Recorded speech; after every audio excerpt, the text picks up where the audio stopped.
This man works part-time for the gods themselves. With every divine shift he completes, he earns currency to purchase SS rank skills and legendary items. Meanwhile, ordinary awakeners are shackled by the static abilities they received at their awakening. This makes him the sole existence capable of becoming a truly invincible god, wielding an unlimited arsenal of powers. But long before he acquired this cheat-like system, his reality was a living nightmare. In a world where talents define one's worth, Udamdiok is a tragic anomaly with zero special abilities. Because of his emptiness, securing even a lowly corporate position is a fantasy beyond his reach. In a ruthless society dominated by the gifted, there is no sanctuary for a talentless failure like him. Powerless and desperate, his only recourse is to curse the heavens and lament the miserable destiny carved by the talent he was denied. But fate takes a sharp turn when a bolt of lightning strikes him from a clear blue sky. The impact is catastrophic. The poor soul gasps for his final breaths as the world dissolves into darkness before his eyes. Miraculously, his eyes snap open. He is alive, disoriented, and staring at a bizarre notification window floating in thin air. It displays job listings. He blinks, utterly unable to comprehend the absurdity of the situation. Suddenly, the text shifts. It feels less like a hallucination and more like a direct prompt from the gods he just insulted. The scene settles on our protagonist in his room, quietly questioning the very existence of the divine. He had never believed in them before. But after getting smoked by lightning seconds after mocking them, they feel terrifyingly real now. A chilling thought creeps in. Was that bolt a form of divine punishment? Normally, a lightning strike leaves a victim dead or clinging to life. Yet here he stands, without a single scratch. The only evidence of the event is the holographic window hovering above his head, casually offering a job listing. At first, hope flares. He assumes it is a status screen, the hallmark of an awakened power user. His heart races. Maybe this is my awakening. He shouts the universal command, status window, expecting magic, absolute silence. Confused, he begins to second-guess everything. This clearly isn't the standard interface used by hunters. Instead, the layout looks suspiciously like a mundane part-time job application board. The moment the thought crosses his mind, the window shifts on its own. Then, realization hits him. This is literally a job application screen. The irony is suffocating. He has been slaving away at multiple gigs just to support his mother. Now, even the gods are tossing more labor his way. With nothing left to lose, he decides to roll the dice. The listings are neatly organized, labeled as divine part-time positions. He selects a promising option and attempts to apply, but the system instantly slaps him with a reality check. Insufficient funds. The system is crystal clear. He needs DP, divine power, to access these high-tier jobs. The panel explains that divine power is the energy currency used exclusively by the gods.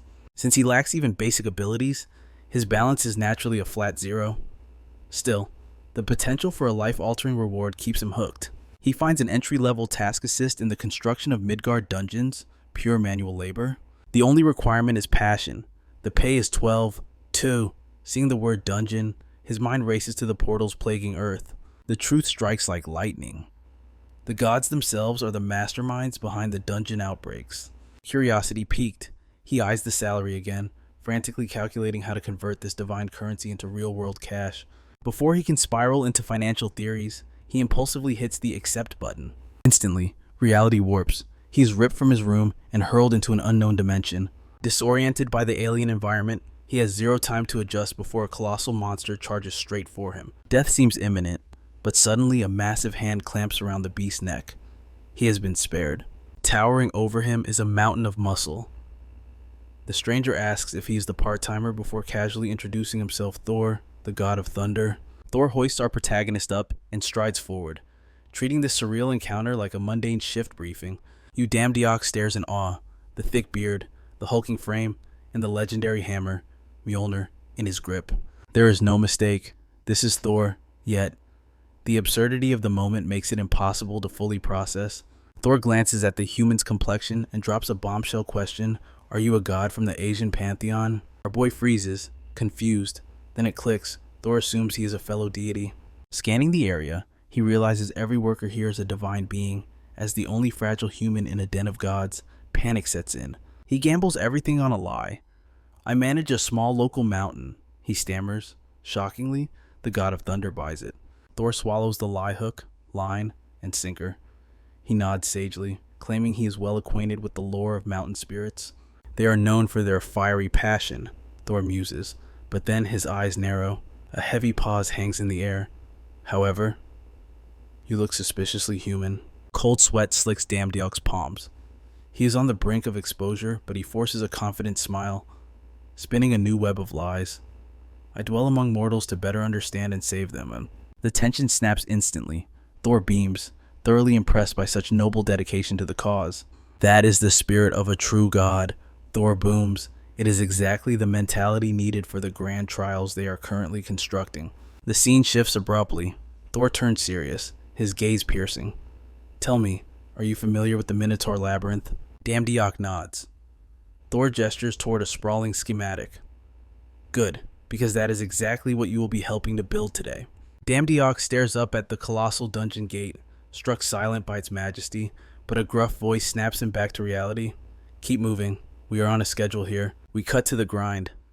Sweat pours as the real work begins. Nearby, a shout goes up. We need heavy lifters in Sector E6 now. Without a second thought, Damdiok raises his hand. He is all in.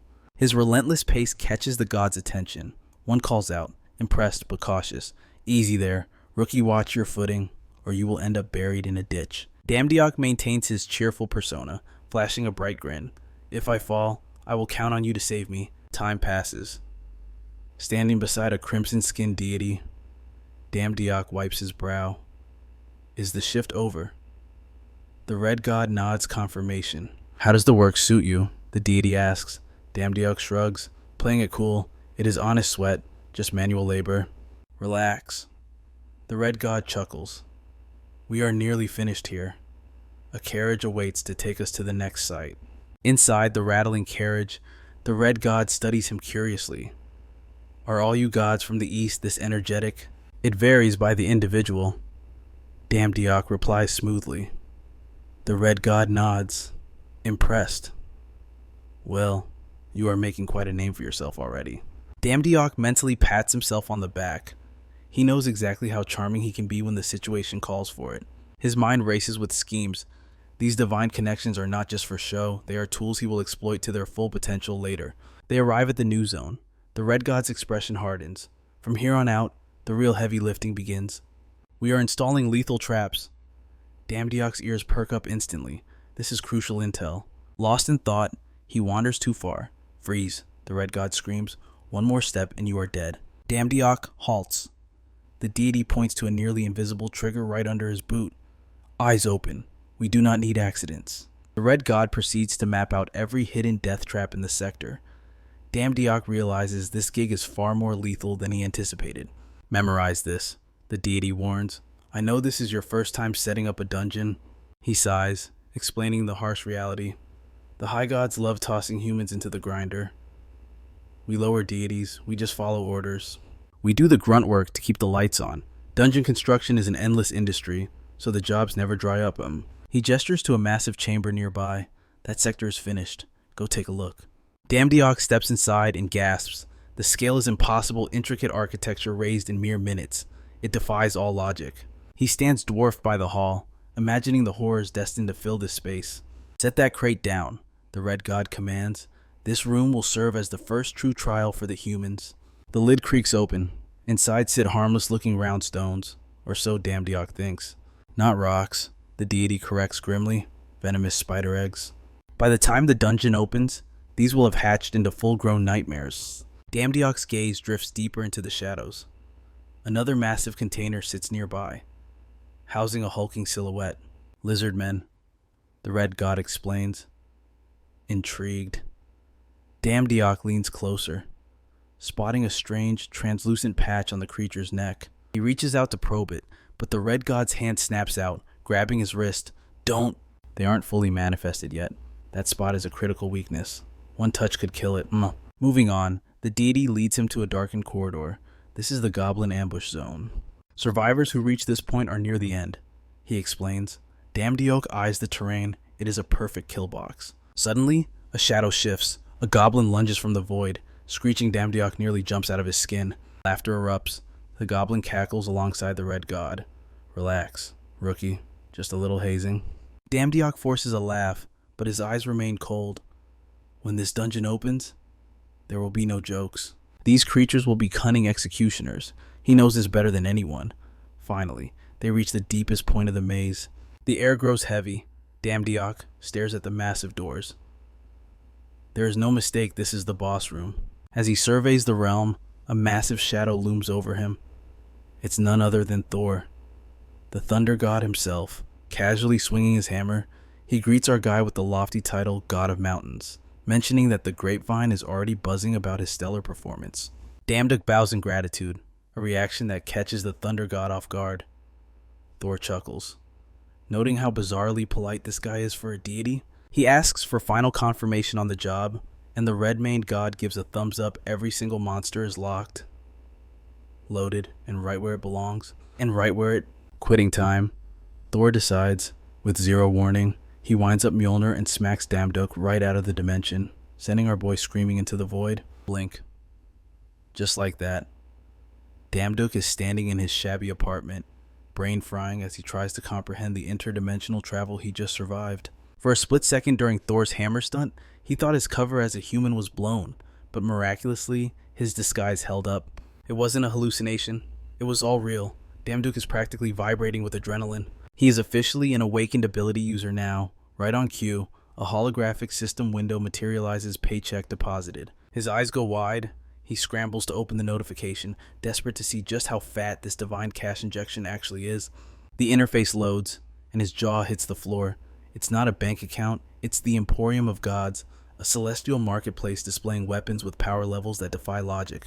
We're talking about Odin's Gungnir, the spear that never misses, and neon lion armor that literally nullifies physical damage. Damdiok stands there, paralyzed by the sheer majesty of the digital storefront. He starts scrolling through the catalog. These aren't bargain bin trinkets or trash loot. These are genuine divine authorities, just sitting there for the taking. He stares at the lineup, seriously fantasizing about sweeping the whole shelf. He knows exactly what this means. If he buys these, he stops being immortal and ascends to actual godhood. This is it. His golden ticket. The moment he flips his miserable life upside down. And then reality slaps him across the face. He can't afford a splinter of this stuff. The cheapest authority is 70,000 points. His balance, a pathetic 12. Despair sets in as he wonders what 12 points could possibly buy. But as he doom scrolls, a new section suddenly flashes abilities. He rubs his eyes. He's not seeing things. The gods are literally vending off raw skills. The irony burns. He spent his whole life desperate for even one skill, and here the gods are tossing them out like garage sale leftovers. One listing catches his eye. The price tag, exactly 12 points. Damdiok nearly chokes. It makes no sense. These are divine tier abilities, yet they're dirt cheap compared to the weapons. Then it clicks. Gods are born with power. They don't need to buy skills. To them, this is just junk. They only care about prestige weapons and authorities. But for a human like him, this trash is S-class gold. He hovers over a skill SS rank swordsmanship. Memories flood back of his childhood dream to become a master fencer. Why dream when you can just pay? He hits confirm. Instantly, a strange, shimmering aura envelops him. Did it work? It feels too simple, almost surreal. Years of blood and sweat couldn't get him a measly F-rank skill.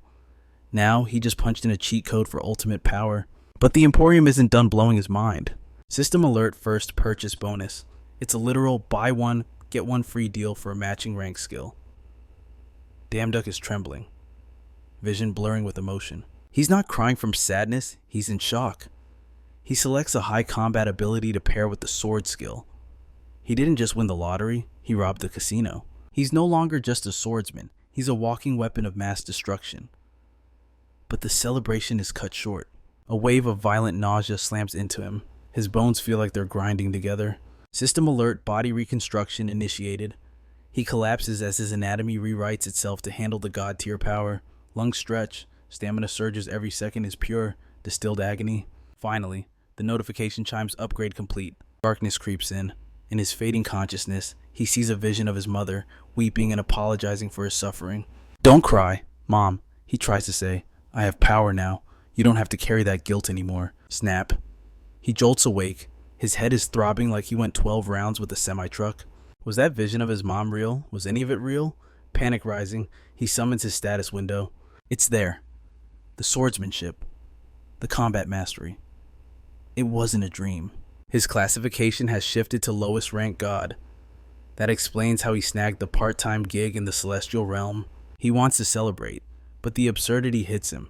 His entire struggle of a life feels like a bad punchline now. Yesterday, a skillless nobody. Today, an employee of the divine. The vibration of his phone snaps him out of it. It's his mother. Perfect timing, he can finally tell her the good news. But something is wrong. She's hysterical, screaming at him to stay away from the hospital. No explanation, just panic. Damduck freezes. Phone tight in his grip. What the hell is happening? She begs him to stay back on the other end of the line. He is still trying to process the chaos when the call cuts abruptly. Hospital staff sees the phone, identifying him as his mother's guardian before delivering the nightmare news. A dungeon gate has ruptured right next to the hospital. They explain they tried to contact him for hours, but the signals were dead. And until the situation stabilizes, no visitors are allowed, but Damduck is not hearing a word of it. He sprints like a madman, desperation fueling every step to reach her. The scene shifts to total bedlam. Military choppers chop the air while armored units swarm the zone. Reporters clash with barricades as the army screams for civilians to flee the area. This is now a restricted kill zone. A taxi screeches to a halt at the perimeter. Damduck steps out, completely blindsided by the sheer scale of the panic. He tries to process the nightmare. And right on cue, the system window materializes. Skill hyperfocus has activated. Instantly, the world slows down as his senses sharpen to godlike levels. He can hear whispers from 100 yards away. He picks up a frantic conversation between soldiers. Hunters are being summoned from every corner of the country. Even a rank 8 hunter has arrived on site. That is when the realization hits him. This is the true power of hyperfocus. Knowing every second counts. Damduck rushes a military officer, pleading that his family is trapped inside. But the soldier stands like a stone wall. This is an active combat zone, the soldier barks. The labyrinth dungeon has not been cleared, and they are not letting a soul through. The moment Damduck hears the word labyrinth, a dormant memory ignites in his mind. That name definitely rings a violent bell. Suddenly, the sky tears open as lightning crashes down. A massive shockwave of energy explodes outward, sending bystanders flying like ragdolls. Damduck watches the destruction unfold, and then he sees it. The architecture is unmistakable. He realizes with horror that this is the exact dungeon he designed on Thor's command. Back when Damduck built this labyrinth, he considered it nothing short of a magnum opus. But standing here now, knowing his creation might slaughter the people he loves, the pride turns to ash. He never imagined he would stand before it again, let alone in the real world. As he struggles to grasp how his game design manifested in reality, a civilian stumbles toward him, gasping for air. Damduck hauls the man to his feet, only to be told to run for his life. This place is a slaughterhouse. Warning bells ring, a knife tears through the air, aimed straight for him. Instinct takes the wheel, he dives, shoving the civilian out of harm's way. Looking at where the blade embedded itself, he knows if he had moved 1 second slower, he would be a corpse. That is when Damduck notices another civilian screaming at him to flee. But this guy is not just panicking. He is seconds away from being gutted by a lizard monster, with a serrated blade pressed against his face. The soldiers nearby do not hesitate. Open fire. A storm of lead rains down on the monsters. But as expected of dungeon beasts, the bullets bounce off their scales like pebbles. Damduck dives behind some rubble, fully aware that the crossfire could easily take him out. But the situation goes from bad to nightmare when a lizard freak locks eyes with him and charges with killing intent.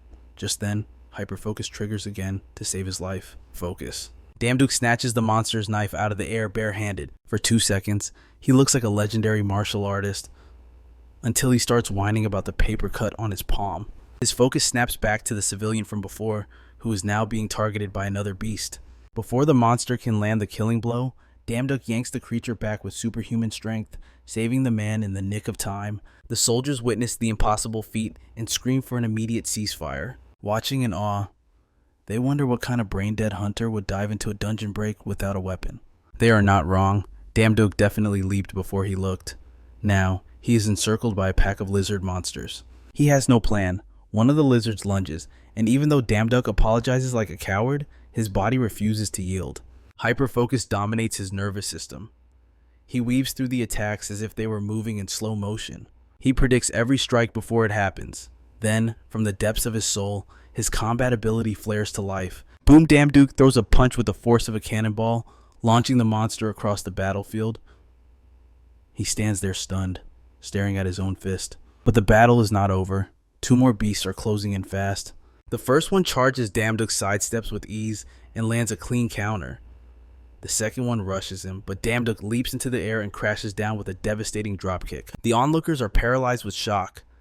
This guy just annihilated 3 lizard monsters without touching a weapon. And while Damduk stands amidst the carnage acting like it is just another Tuesday, a mysterious man approaches to demand his guild affiliation. The stranger doesn't recognize our protagonist. He introduces himself as Namgung, the master of the Sunan Guild. A firm handshake seals the introduction. Namgung notes the anomaly immediately. It is unheard of for a regular guild member to dive into a place like this alone. The question hangs in the air. Is he a free hunter? Damduk confirms it with a nod. Impressed by his audacity, Namgung makes an offer to join them to clear this dungeon. Damduk is taken aback. It hits him he's no longer the useless reject the world threw away. But there's no time for ego. Monsters are flooding the city. Someone has to stop the bleeding. Without a second thought, he accepts the mission. The scene shifts. The entire Sunan Guild moves as one. A military unit marching into the abyss. Damduk analyzes everything. Relief washes over him. He remembers the layout perfectly. After all, he is the architect of this nightmare. Suddenly, he stops. He orders the group to hold position. He doesn't ask for permission. He declares that he is taking point. This arrogance instantly triggers a blonde-haired guild member. To this clown. Taking orders from a lowly free hunter is an insult to his pride. He snaps, barking that outsiders need to know their place and follow the guild's chain of command. Damduk doesn't waste breath arguing. His voice is calm, almost cold. He explains that lethal traps lie ahead, and he's the only one who can navigate them safely. Namgung politely thanks him for the concern, but dismisses the warning. Their elite scouting team has already cleared this path. Damduk knows better. He casually bends down, picks up a stone, and tosses it forward. Click. The ground erupts. A forest of spears shoots up from the earth, proving the safe path was a death sentence. Damduk breaks it down like a lecture. These traps are triggered by pressure decompression. And the force, it's enough to shred through high-grade armor like wet paper.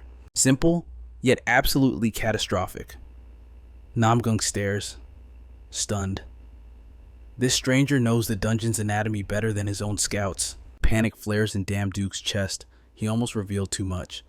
If they find out he helped design this hellscape, his cover is blown. He forces a poker face, shrugging it off as a trade secret. He pushes forward, scanning for triggers, until he freezes again. Namgung senses the tension. What is it? Damduk's expression darkens. The training wheels are coming off. He warns the squad to steel themselves. The horrors waiting for them next are not for the faint of heart. Inside a dim chamber, a guild member feels a crunch. He lifts his boot to see a crushed spider and curses at the filth. The heat is suffocating. As his teammate gripes about the temperature, another member snaps back, asking if he slept through the strategy briefing. He points to the webbing. These aren't just traps, they are highways. The spiders use them for transit. Burning them is a rookie mistake. Fire only accelerates their metabolism, speeding them up. But the tension in the group isn't just about the monsters. Whispers circulate. Is this hero actually a spy from a rival guild? Damduk cuts through the gossip, reminding them his hearing is sharper than they think. His eyes dart toward a specific section of the room. It's the exact spot where he and the Red God planted the spider eggs long ago. Why take the long way? He knows exactly where the hatchlings are. Ignoring protocol, he ignites the webs himself. The guild members realize his plan. They join in, torches blazing, sending fire racing through the sticky threads to clear the path. The flames roar, clearing the room. Suddenly, Damduk's hyperfocus kicks in. The world slows down. He hears it. Faint, desperate cries for help echoing from the darkness ahead. He shouts for the fires to cease immediately. There are civilians trapped inside. Moments later, the guild leader confirms the impossible. Damduk's senses were right on the money. Survivors are confirmed in the next sector. The mission objective has changed. Rescue is now priority 1. The leader orders a defensive formation. Namgung looks at Damduk with a mix of awe and suspicion. How can this outsider pinpoint survivors through stone walls? But results matter more than questions. He makes a command decision. The entire support team will now follow Damduk's orders. Damduk freezes. He's a solo player, not a commander. Now, he has an entire squad looking to him for guidance. A female member steps forward, breaking the tension. She thanks him for the save earlier and pledges their cooperation. She extends a hand. Damn Duke stands there, awkwardness radiating off him, but he eventually relents and accepts the handshake. He opens his mouth to admit he has zero leadership experience, but she cuts him off. She doesn't need a general. She just needs a navigator. He finds the survivors, they do the heavy lifting. Simple. Damn Duke nods, muttering acceptance. He asks her to release his hand, but she lingers, eyeing his empty belt. Do you use a weapon? Caught off guard, he admits he's unarmed. She scoffs lightly, telling him to at least carry a sword next time, before walking away coolly. As she leaves, a realization hits him. He never told her his name. So how did she know who he was? There's no time to unravel the mystery. A shout rings out. Battle stations. The team breaches the next room, and just like that, total darkness swallows them whole. One member whispers that the silence feels wrong, but Damduk knows better than to relax. His instincts scream danger. Eyes up, he roars. A massive shadow plummets from the ceiling. A monstrous nightmare descends upon them. A scream pierces the air, but the leader is faster. His blade sings, cleaving the beast in two. Hold formation, stick to the plan. Damduk and the squad lock in. Shields raise. They focus on defense, dodging the lethal venom dripping from above. Damduk triggers his trump card. Hyperfocus. Time seems to slow. He traces the faint signatures of life hidden in the dark. Over their move. The survivors are cocooned in thick webbing, barely breathing. Blades flash as the team hacks away the sticky prison, freeing them one by one. But the dungeon isn't done with them yet. Hundreds of legs scuttle from the shadows. Damduk hoists a survivor onto his back, leading the charge to the safe zone. Namong watches the chaos from the rear, completely stunned. He had his doubts before, but this is mastery. It is as if Damduk designed this hellish labyrinth himself. While the leader butchers another arachnid, Damduk doesn't rest. One more alive, near the wall. His senses are superhuman. Get the wounded to the extraction point, a support member bellows, guiding the convoy toward the exit. The report comes in, miraculously. Everyone is accounted for, alive. The leader exhales, the tension leaving his shoulders. Combat unit, forward. The rest of you stand down. Damduk, a word. The request makes Damduk's stomach drop. Nervousness creeps in like a cold fog. From the sidelines, a guild member glares at him, eyes burning with silent envy. The leader lists the rescued 2 police officers, 10 hunters, and several scouts. Without you, the leader admits, his voice grave, we would have torched the nest and killed them all. Damduk bows his head, humbled by the praise. Namong smirks, nudging him. Admit it, you built this dungeon, didn't you? Damduk laughs nervously, waving his hands. I'm no god, just lucky. The leader chuckles, but the respect in his eyes is real. Enough talk. The hero's gaze hardens. The mission isn't over. Let's gather the team and move, he suggests quietly. They stand before a colossal stone gate. Etched into the surface is a sinister, arcane symbol. What is this? Someone asks. Damduk doesn't hesitate. Goblins. The squad bursts out laughing. Goblins seriously after surviving giant spiders? Goblins are nothing but a bad joke. We prepped for a boss fight, one member gripes, rolling his eyes. And you give us cannon fodder. They feel played, but Damduk is terrified. His mind races, searching for a solution to the death trap ahead. He quietly weighs his options. Can his hyperfocus get them through this alive? Let me go in alone, he suggests weakly. A guild member shoves him hard. Don't let the praise go to your head, rookie. We have killed thousands of goblins. If you're scared, stay here and cry. Even the leader shakes his head. No solo runs.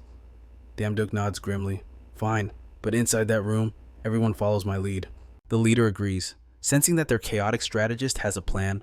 Meanwhile, a brown-haired hunter seethes with rage. This was supposed to be his stage, his glory. Damduk is stealing his spotlight. He shoots a look at his blonde partner, eyes full of malice. We can't let him run the show, he mutters. The blonde nods in silent, arrogant agreement. The gates groan open. The massive hall is silent. See, the blonde scoffs. Empty, just a waste of time. Quiet. Damduk hisses. The air is wrong, heavy. Something is watching them from the void. The brown-haired hunter rolls his eyes. Oh no, maybe a giant cockroach. He mocks, his voice dripping with sarcasm. The blonde sneers, joining in. Relax, hero. Even if a goblin shows up, we'll protect you. But their laughter dies instantly. Whoosh. Every torch is snuffed out. Absolute darkness swallows the chamber. Panic erupts. Light. Someone get a light. Don't! Damduck screams, his voice cracking with fear. Do not light a fire. Screw that. The brown-haired hunter snaps. I'm not fighting blind. What kind of hunter is afraid of the dark?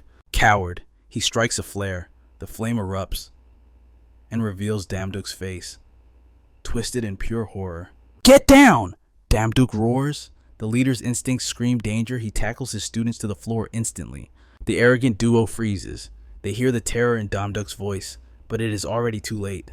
The blonde turns to speak, but the words die in his throat. A wet thud echoes. His partner is already gone. 3 arrows bury themselves deep in his chest. A split second later, a dozen more shred through his body. The leader freezes in horror as the torch slips from the man's lifeless grip and hits the dirt. In the dying light, the brown-haired hunter is revealed as a pincushion of feathers and shafts. His partner stumbles back, brain short-circuiting. He can't even process the carnage right in front of him. Panic spreads like wildfire. Everyone is screaming over each other, spinning in circles, desperate to find where the hell the attack is coming from. The leader screams for them to freeze. Then it clicks. This is exactly why Damduck warned them about the light. The hero calmly drops the truth bomb. Goblins target light sources. That is why the ambush didn't trigger when they just heard voices. The leader is still confused. Though why wait until now to strike? Damduck knows exactly why. These things like to play with their food. They get off on watching people tremble in the dark. High above, a goblin grins in the shadows, laughing silently at the chaos unfolding below. Namgung points out the obvious, even if they know the game. They can't fight blind. Someone has to risk the light. But the hero just shakes his head. He doesn't need to see to kill. The leader looks at him like he is crazy, but the hero tells him to step back. He's got this. Skill active. He turns to the trembling squad. He tells them to shut up and stay put. Then he triggers his hyperfocus. The world instantly sharpens. The darkness peels away, revealing every single goblin hiding in the void. No time to waste, he goes on the hunt. One by one, he drops them, weaving through the shadows like a ghost. He makes the slaughter look effortless. Blondie is seething. Watching Damduck dominate absolutely destroys his ego. The prick still thinks he could have done it better himself. To him, the hero is just stealing the spotlight. But the leader, he sees it differently. He admits he has never seen moves like that in all his years as a hunter. The hero just offers a humble smile. Just got lucky, he says. Even he can't believe he pulled that off, but there is no time to celebrate. He turns toward the massive door looming at the end of the hall. This is it. The end of the line. The boss room. The moment Namgung steps up to the gate, he feels the pressure. The final boss is waiting on the other side. The leader wonders if the monster is hiding, but Damduck shuts that down fast, because there it is, a giant, hulking minotaur staring right at them. One hunter asks if that thing is really the guardian. Namgung confirms it, but strangely, it is not moving. It is just standing there, statuesque, almost like it is giving them time to prepare. But Damduck gets a sick feeling in his gut. A system window pops up. Minor Minotaur human sacrifice event started. The price 5 lives. Oblivious, the guild leader starts barking out orders. The combat unit splits to flank from front and back. But Damduck realizes something terrifying. Nobody else can see the warning window. Still, his mind races. There has to be a hint hidden in this mess. A way to beat the dungeon without the slaughter. If that is true, he has to speak up. As the strategy meeting continues, Damduck steps up to Namgung. The leader tries to wave him off, but the second Damduck mentions the labyrinth's mechanics, the man goes silent and listens. Watching Damduck take command again makes Blondie's blood boil. The clown can't stand it. He is sick of Damduck swooping in to play the hero. He glares at the giant bull, deciding right then and there to end this. Screw the rules. Screw the teamwork. The idiot thinks his F-rank shooting skill is enough to take down a final boss. He starts closing the distance. Convinced he is the main character, Damduck shouts a warning to stop being reckless. But, the dumbass screams back, accusing our guy of hoarding all the glory. He swears to Namgung he will handle the beast himself. And just like that, he steps into the labyrinth center. Trigger. A notification seals their fate. The dungeon will now randomly select 5 sacrifices. Blondie has no clue what he has just done, but Damduck and the guild leader go pale. The idiot looks around, confused by the sudden tension. The leader snaps, calling him a brain-dead fool. Do you have any idea what you just triggered? Damdiok tries to salvage the situation, no time for the blame game now, because the monster is finally moving. A barrier slams down, isolating Blondie from the team. He screams, pounding on the energy wall, begging to be let out. It is useless. The guild leader roars at the group, "Don't panic, focus. We attack now, there is no time to reorganize." They have to hit it with everything they have got. The leader volunteers as bait, charging the monster with his great axe while the others scramble into formation. He lands a clean, brutal hit. The guild members erupt in cheers, thinking the fight is already in the bag. Even Damdiok is surprised by the sheer damage, but then the hairs on his neck stand up. Something is wrong. The attack connected, but the result was devastatingly zero.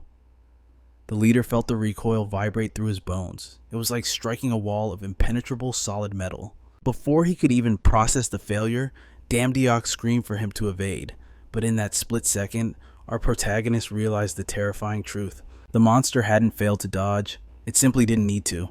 With durability defying the laws of physics, the beast stood its ground, and the old man was too slow to react. The counterattack was instant. The monster's weapon barely grazed him, yet that single scratch sent a shockwave of agonizing pain tearing through his entire nervous system. The leader realized the grim reality immediately. Charging in without a strategy wasn't bravery. It was a suicide mission for the entire party. He barked orders to encircle the abomination, prioritizing data collection over aggression. Damdiok couldn't help but respect the man's ability to stay cool under pressure. Yet, even with a solid formation, the situation looked bleak. The monster possessed no visible weaknesses and completely ignored the concept of range. Suddenly, Damdiok's sharp eyes caught a detail everyone else missed. Arcs of electricity crackled with a familiar intensity. The realization hit him like a lightning bolt. This wasn't just a dungeon mob. Embedded deep within its flesh was a legendary artifact. The beast was wielding the power of Thor's warrant. The air began to hum with static as the creature charged its ultimate attack. The leader sensed the rising energy and screamed for everyone to brace for impact. Seeing a fleeting opening, the leader tried to rush in one last time. Damdiok shouted a warning, but fate was already in motion. It was too late. The monster unleashed a devastating blast, and the guild leader was crushed instantly. When the dust settled, their strongest fighter lay motionless. The rest of the team stared in paralyzed horror. The pillar of their party, the one man they anchored their hopes on, was completely removed from the equation. To make matters worse, the barrier remained sealed, trapping them in this kill box. The guild members were on the edge of a mental breakdown, their hope evaporating. But Damdiok refused to accept this ending. He hadn't clawed his way through hell just to die here. Memories of every brush with death flashed before his eyes. This was not where his story ended. He reached into his inventory for the one card he had kept hidden in the shadows. His absolute trump card. Damdiok drew a sword.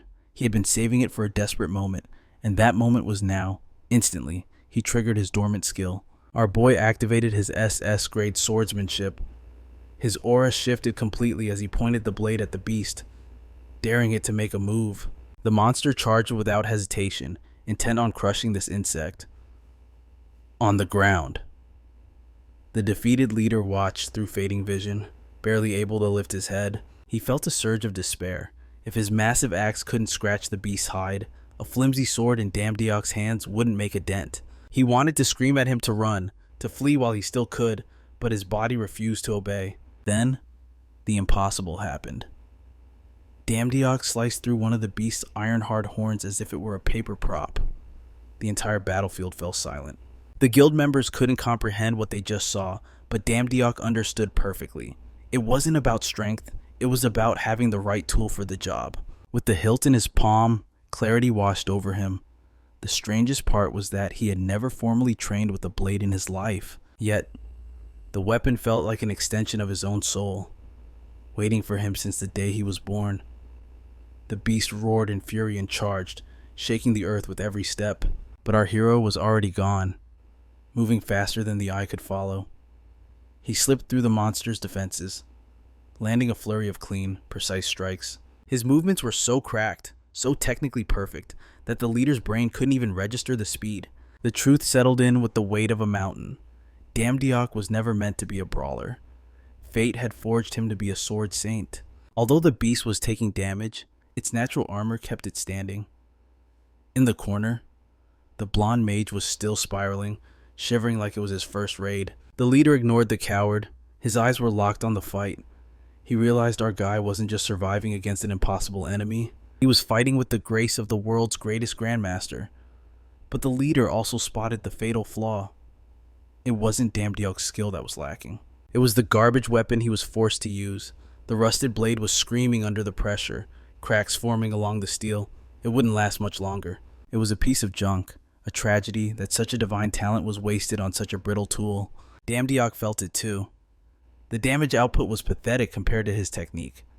He identified the weak points, but he needed one perfect opportunity to drive it home. Gritting his teeth, our guy charged in again, determined to finish it, but the impact was underwhelming, barely scratching the surface. It was just a flesh wound. The sword was officially dead weight now. Yet, panic was nowhere to be found on his face. He knew the game had changed. It was now a battle of patience and surgical precision. One mistake, one opening, and he would end it. The monster didn't give him time to breathe, winding up for a catastrophic attack.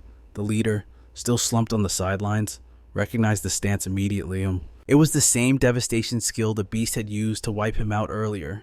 But to his shock, Damdiok shifted his footing, perfectly aligning himself to counter. The leader couldn't fathom how, but our boy was already 10 steps ahead. There was no time to second guess. The leader knew he had to intervene, remembering Damdiok's uncanny ability to fight without sight. A desperate plan formed in his mind. He glared at the blonde coward trembling in his robes, eyeing the high-tier weapon the mage was hiding. He roared at him to toss the blade. It was the only play left. Simultaneously, our boy took one final, desperate swing with his crumbling weapon. The inevitable happened. The steel shattered completely into useless fragments. The beast was fully charged, ready to obliterate him, but the leader's gamble paid off. The coward threw the sword, and Damdiok snatched it from the air without flinching. With zero hesitation, our hero executes one final, lethal strike, bringing that hideous monstrosity down for good. Cut to black. The scene shifts to the chaos outside the dungeon. Reporters are live on the air. It has been 5 hours since the monster waves finally ceased. The world outside is clueless about the bloodbath within. Suddenly, cameras zoom in as the massive dungeon gates groan open. Sunlight floods the entrance. The victorious raid team emerges from the shadows.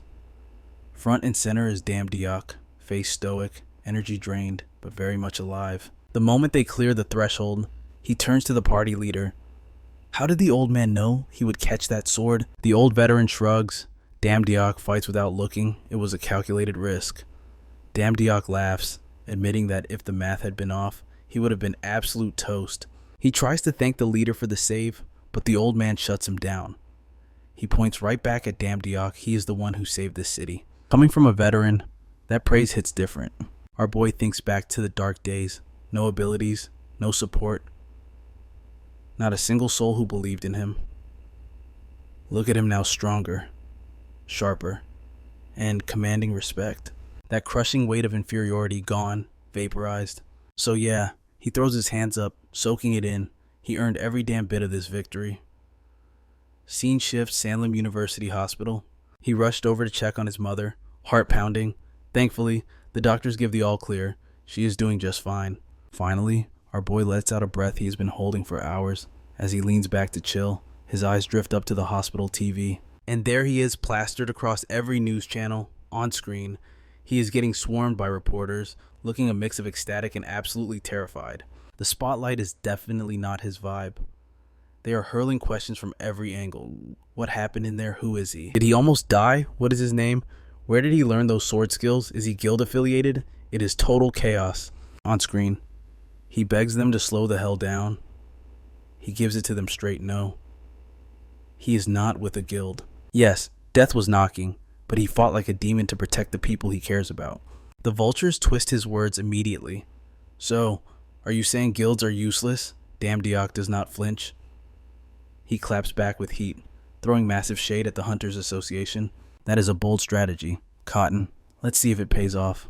Before the interview gets any worse, he slaps the remote and kills the TV. Instant secondhand embarrassment watching himself stumble. Just then, his phone buzzes. It is a viral article featuring a crystal clear shot of him mid-air, blade clashing against those giant lizards. He is stunned. In the middle of a literal bloodbath. Someone managed to snap a wallpaper-worthy masterpiece. He chuckles. Korean reporters are basically ninjas. Then, out of nowhere, a system window pops up. He just banked 1,000 divine power points. That catches him off guard. He needs that currency to unlock higher tier job options from the gods. Right on cue, another notification flashes, a new job postings available. Now he is hyped.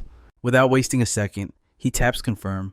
Boom. It is an offer from Hephaestus, the god of blacksmiths. Hephaestus is hiring security, and our boy is definitely up for the task. He smashes apply and leans back, thinking he has earned a nap, but luck is not on his side. A red alert screams, 3 gods are reviewing your application. He nearly soils himself. Panicking, he mashes the accept button without even skimming the fine print. Reality warps. Just like that, he is yanked out of the hospital room. Damdiok crash lands on hard stone, groaning about how brutal these summons always are. He squints through the haze, trying to figure out if this inferno is actually Hephaestus' legendary forge. It is boiling in here. Before he can even complain, a massive presence materializes behind him, nearly giving him a heart attack. Hephaestus rumbles, asking if Damdiok is the new hire. Our boy practically folds in half, bowing so fast he becomes a blur. The god chuckles. He says Damdiok reminds him of Earthlings. That comment spikes our hero's cortisol. He thinks he just blew his I'm a God cover. But then Hephaestus calls him the god of mountains. He figures Damdiok just has a soft spot for mortals. Word travels fast. The blacksmith god heard about the throwdown in Thor's dungeon. He has no idea Damdiok is actually human, but the respect is real. He says it takes real guts to win Thor's favor. Our boy exhales he is safe. Not busted yet. Hephaestus laughs again. You've got stones, kid. The god grins, complaining about the heat in my forge right to my face. Damdiok stammers out a terrified apology. The god waves it off and motions for him to follow. Time to work. He picks up a massive, strange horn and blasts a signal. The sound is seismic. It damn near blows out Damdiok's eardrums. 3 dwarf blacksmiths come sprinting in, bowing to our guy like he is royalty. Hephaestus introduces Damdiok as security for the day. The dwarves instantly beg him to keep them safe. Our hero, still overwhelmed, mentally asks for the same thing. It is his first time in a divine smithy. After all, Hephaestus hypes his crew. They might look like tiny pups, he warns, but push them, and they become absolute monsters. Then he gets to the point. Things have been going missing lately. Specifically, a pendant he was crafting for Freya, the goddess of love and beauty. And damn, Diogu's eyebrows shot up in disbelief. An item of that caliber just vanished into thin air. Someone clearly had a death wish. Hephaestus agreed, rubbing his temples as if the headache would split his skull. His sharp gaze shifted to the dwarves. They looked innocent enough, hardly the type to pull a heist on a god. Diogu buried the suspicion, but the unease lingered in his gut. Before departing for Mount Olympus, Hephaestus dropped a bombshell. He was leaving the smithy in Diogu's care, and as a parting gift he tossed over the legendary club of Hercules. Diogu examined the weapon, eyes sparkling like a child with a new toy. The stats were absurd. Every swing carried a 10% chance to knock any living creature clean unconscious. It was practically a divine stun gun. Our hero stood there, gripping what amounted to a legal cheat code in his hands. When Diogu asked what to do with such power, Hephaestus simply grinned. Show the dwarves who is really in charge. The words sounded casual, but the underlying warning was clear. Do not let them walk all over you. As the god vanished, leaving the forge behind, Diogu turned back to the dwarves. Tightly gripping the god-tier bat, he offered one last polite nod. But the second Hephaestus was gone, the masks crumbled. The dwarf blacksmiths dropped their act instantly, their faces twisted into masks of hostility. The air grew heavy with killing intent, hitting Diogu like a physical blow. The realization struck him cold. Hephaestus didn't give him the club out of generosity. The god knew exactly what was about to happen. Diogu raised the weapon, warning them to back off. It would be a shame if someone got smashed, he threatened, voice steady, for a heartbeat. He seemed to have the upper hand. Then, a wall of weapons rose against him, and his confidence shattered into dust. A dwarf smirked, raising a tranquilizer device. He didn't hesitate. Click. Whoosh. Darkness claimed him instantly. When Deokag opened his eyes, he was bound to a stone pillar, head throbbing, while voices echoed through the forge. The betrayal was in full swing. The blacksmiths were looting the place, planning to fence Hephaestus' gear and split the fortune. One of them spun Freya's necklace around a dirty finger, already calculating its black market value. Dioku's jaw clenched in fury. He strained against the ropes, desperate to teach them a lesson, but the knots held firm. A dwarf noticed him stirring. "Impressive," he sneered. "Most gods would be out for days. You recover fast." They had no idea. Dioku wasn't a god. He was just a human intern caught in a divine crossfire. He tried to reason with them one last time. "Hephaestus will destroy you when he finds out," he warned. "Stealing from Olympus is a death sentence," but they just laughed. "If we feared gods," one scoffed, "we wouldn't be robbing one." Another stepped forward, eyes cold. "We got what we came for. Time to tie up loose ends." A second tranquilizer dart was loaded into the chamber. They mocked him openly. They expected a challenge from Hephaestus' assistant, but all they found was a helpless victim tied to a post. "You'll regret this," Dioku growled. They only laughed harder. But amidst their celebration, they missed the subtle movement behind his back. A hidden blade had been working the rope since he woke. Suddenly, the final thread snapped. Freedom. The dwarves never saw it coming. Dioku exploded into action, swinging the club of Hercules with brutal precision. He became a storm of violence, clearing the room in seconds. The blacksmiths hit the floor hard, groaning in pain. In moments, they were gagged, bound, and tossed into a heap like the traitors they were. Dioku looked down at them coldly. "You brought this on yourselves, But as he secured the knots, his hands trembled. He flashed back to the woman from the Sun Wound Guild. Her advice echoing in his mind, always carry a weapon. If he had ignored her, he wouldn't be standing here right now. His eyes landed on Freya's necklace, discarded on the floor like trash. Silently, he picked it up, dusting it off with reverence. Outside, the situation had deteriorated. The rest of the blacksmiths had packed everything: armor, tools, every scrap of value. They gathered in the square, a restless mob waiting for a command. A massive dwarf demanded silence. "King Redfist speaks." The leader stepped up, his voice booming with years of suppressed rage. "Hephaestus turned his back on us," Redfist roared. "Today, we take back what is ours. We have the power now, no more fear." The crowd erupted, screaming for revenge, a powder keg finally igniting. Dioku remained hidden, holding his breath. But fate was cruel. A loud crash betrayed his position, and every head snapped toward him. He froze. Nice weather," he stammered. Nobody bought it. The mob lost their minds. How did he escape? Weapons were drawn, pointing straight at his heart. Dioku dove behind a pillar as darts whistled past his ear. Hephaestus had called them loud dogs. Right now, they looked like wolves. Redfist's gaze fell upon the two guards Dioku had knocked out and tied up. He raised a hand, halting the mob. "Stop our wars with Hephaestus, not this part-timer. There is no honor in killing a pawn." So they lay it outright with them to topple Olympus, or take a permanent nap. One wrong move, and he's a corpse. Our boy freezes. It's a classic rock in a hard place. Bail. And the gods will put a target on his back. Stay, and these blacksmiths will turn him into scrap metal. He's screwed either way. The dwarves mistake his silence for surrender.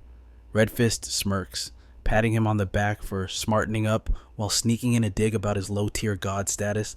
Damdiok doesn't even blink. He ignores the jab and cuts to the chase.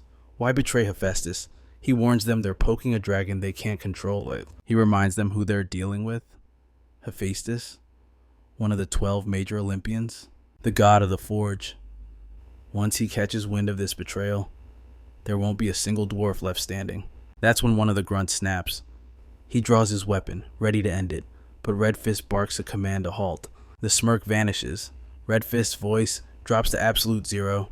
Hephaestus crossed the line first. Then he drops the bombshell he's been holding back. Hephaestus isn't a god. He's trash. For a second, Damdiok is actually speechless. He demands an explanation. The dwarf doubles down.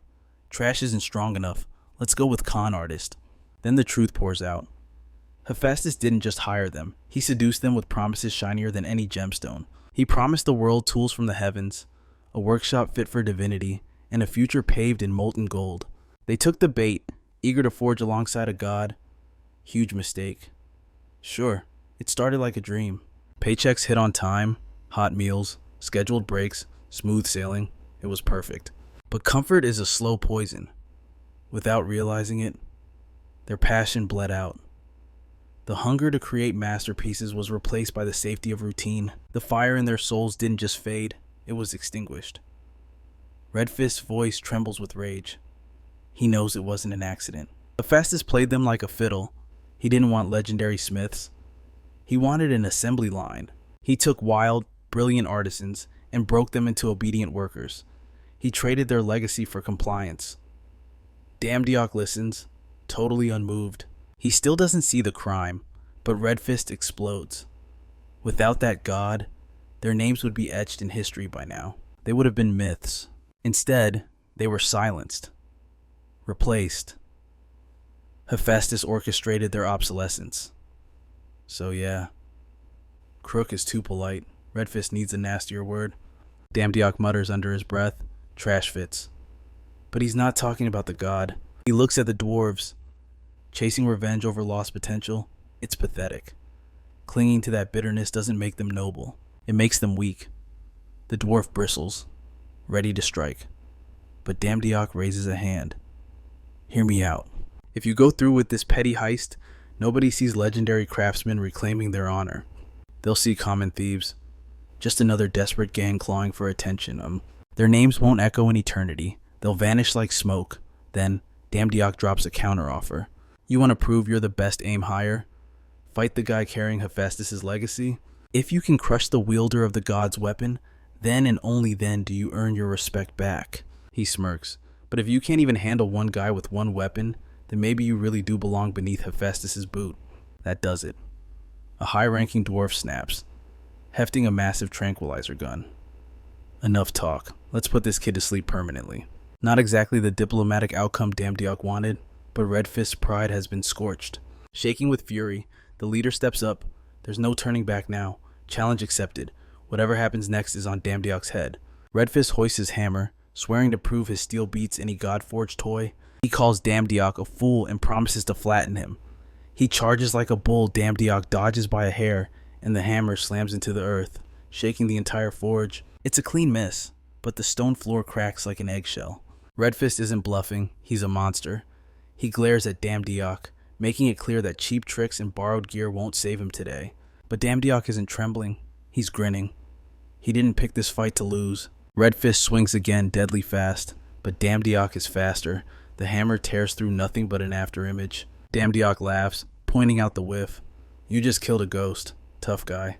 Red Fist eyes him with grudging respect. The kid is quick. But Damdiok, he hasn't even started trying. He points at Red Fist's boots and sneers. Nice kicks. Did you steal those from a cartoon Viking? Red Fist groans, sick of the banter. But then, he freezes. Something about Damdiok's stance is wrong. It's too calm. Don't get cocky, kid, he warns. Damdiok blinks, genuinely surprised the dwarf picked up on it. Red Fist narrows his eyes. Only a fool wouldn't see it. Never before had anyone wielded that club with such mastery, not even the gods themselves. Damdiok grins, acknowledging the dwarf's razor-sharp instincts. For Red Fist, the thrill of battle has returned after years of dormancy. Finally, a warrior who stands as his equal. The surrounding dwarves stand frozen in shock. Their leader never offers praise lightly. This is unprecedented. Red Fist apologizes for restraining his power, but the kid gloves are off now. Damdiok dares him to bring his worst. They clash instantly. A blur of violence where neither can land a fatal blow until their weapons crash together. The impact resonates with a deep, primal thrum, not just metal on metal. It sounds like a dormant forge awakening, the very heartbeat of the smithy returning to life. Red Fist freezes as the vibration shatters something deep within his soul. In that ringing silence, he hears the roar of fire. He hears his own spirit crying out. Damdiok's previous taunts about him being trash echo in his mind. And for the first time, the Dwarf King has no rebuttal. It was always so easy to judge and punish others. Yet facing his own inadequacy was the hardest trial of all. Memories flood back to the day Hephaestus entrusted them with this sacred forge. They left their cave seeking greatness, only to realize their skills were woefully insufficient. Pathetic. All that hope, all those sacrifices wasted. His grip falters in despair, and Damdiok seizes the opening instantly. With a thunderous impact, the club blasts the hammer from Red Fist's hands. The weapon goes flying across the chamber. Red Fist stares at his empty, trembling palms and hangs his head. The king of dwarves has fallen. Damduke raises his club to deliver the finishing blow but the strike stops dead, caught mid-swing by a hand of immense power. Hephaestus stands between them, his aura calm yet terrifyingly furious. Scanning the ruined forge. He mutters that he must have walked into a war zone by mistake. The god of blacksmiths steps through the wreckage.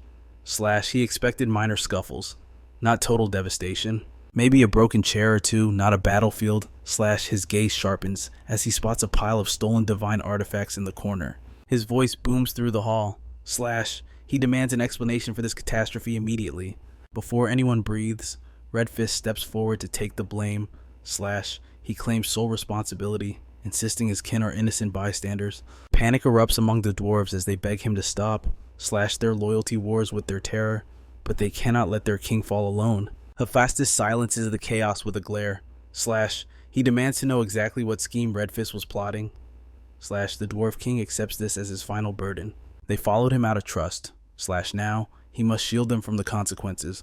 Suddenly, Damduke shrugs casually, interrupting the moment. He claims the destruction was entirely his fault, laughing it off like a minor inconvenience. Red Fist stares at the human in utter disbelief. Why is he saving them? Damduke doubles down without hesitation. He tells Hephaestus that Red Fist was merely following his orders. Hephaestus looks visibly confused. Wasn't Damduke hired to guard the smithy, not demolish it? Thinking fast, Damduke spins a new tale. He produces the necklace destined for Freya, the goddess of love. The atmosphere shifts instantly. Hephaestus' eyes light up, clearly shocked to see the precious pendant again. Damduke reminds him of their conversation from their very first meeting. Red Fist watches in horror. That's the stolen necklace he gave the dwarves. If the truth comes out now, they are all dead men. Hephaestus demands the source of the item. Red Fist braces for execution, but Damduke weaves another lie. He claims the dwarves found it while deep cleaning the forge. Apparently, guarding got boring, so they all pitched in to recover lost items. The dwarves freeze, dumbfounded by this fabrication. Damduke adds that their small stature made them perfect for searching the tightest crevices. Hephaestus turns to Red Fist for confirmation. But before the dwarf can stammer a reply, the blacksmith god shrugs. Details don't matter.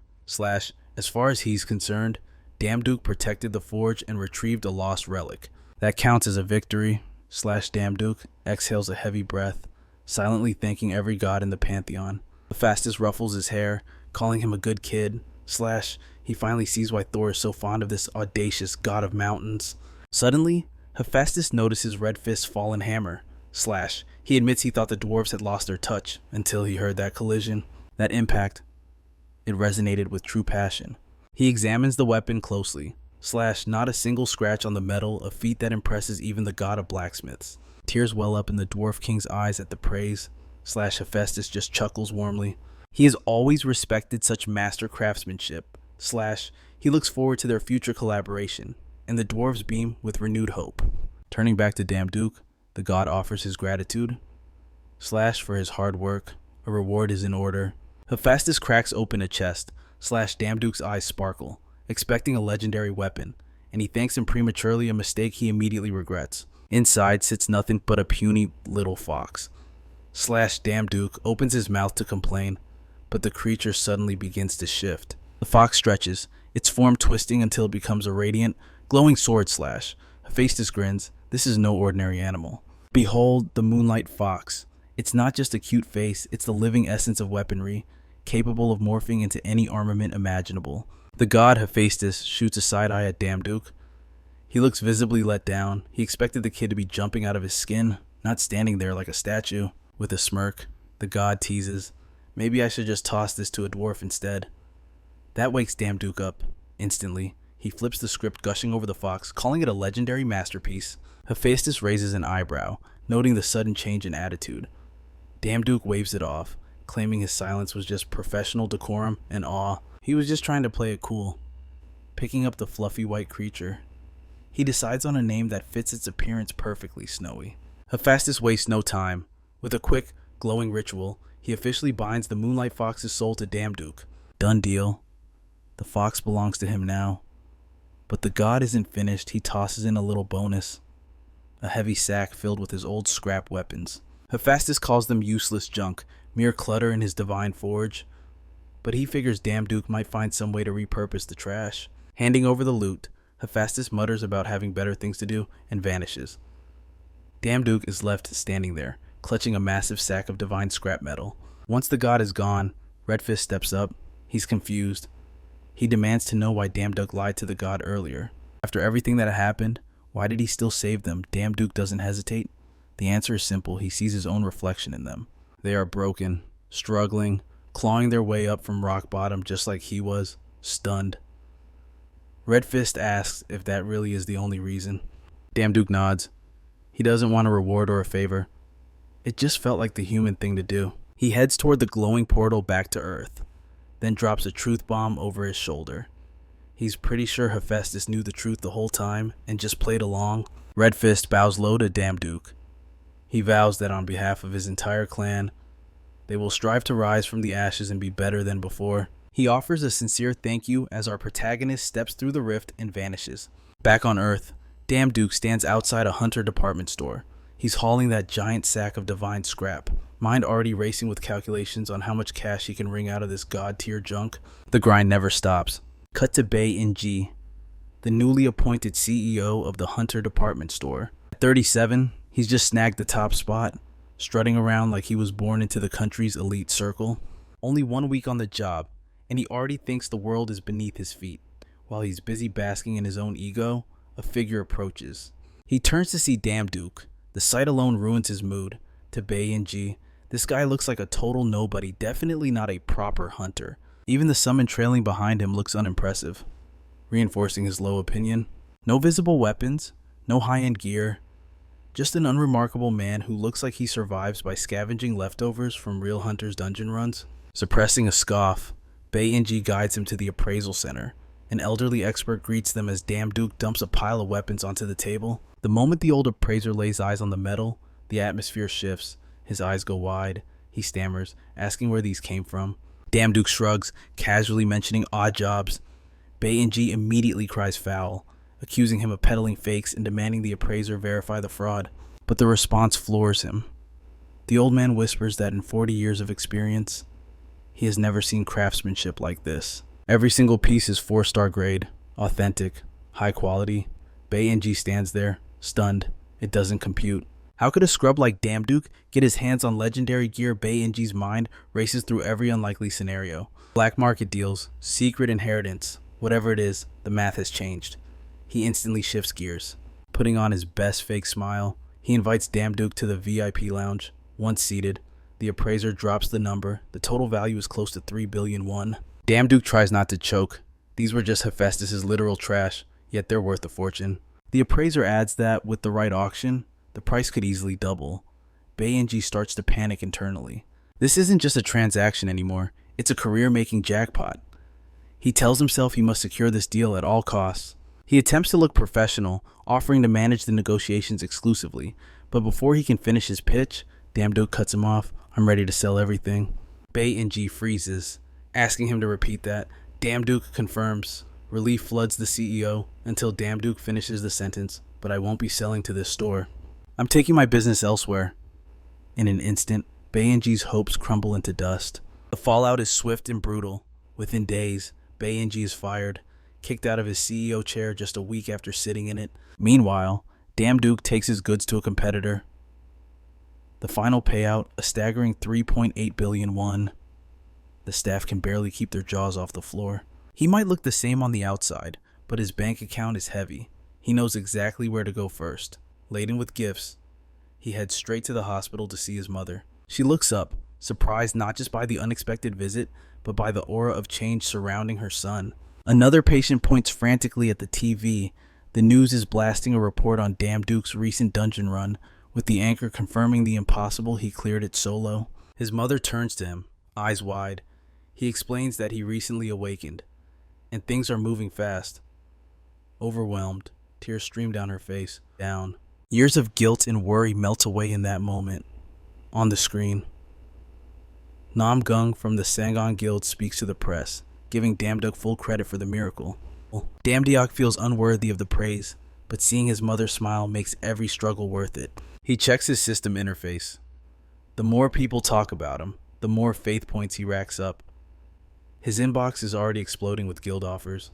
One contract catches his eye and promises the golden apple of Iden, an item that grants immortality and could cure his mother's cancer. But before he can reply, breaking news flashes. A disaster in Gyeonggi-do, Yongin province. It's not a standard dungeon. A portal has ripped open. Monsters are spilling into the streets, and the hunters are locked out. Snowy starts growling at the unseen danger. Damdiok receives a divine vision linked to the gate. He doesn't hesitate. He tells his mother he has to leave. A patient in the next bed nods solemnly. This is the life of a hunter. Outside, the city is burning. Guilds are fighting tooth and nail to hold the line.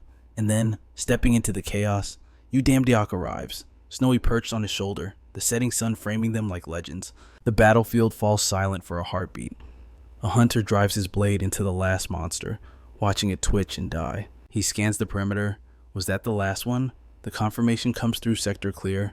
The squad exhales, ready to take 5 and prep for the next wave. But the raid leader snaps them back to reality.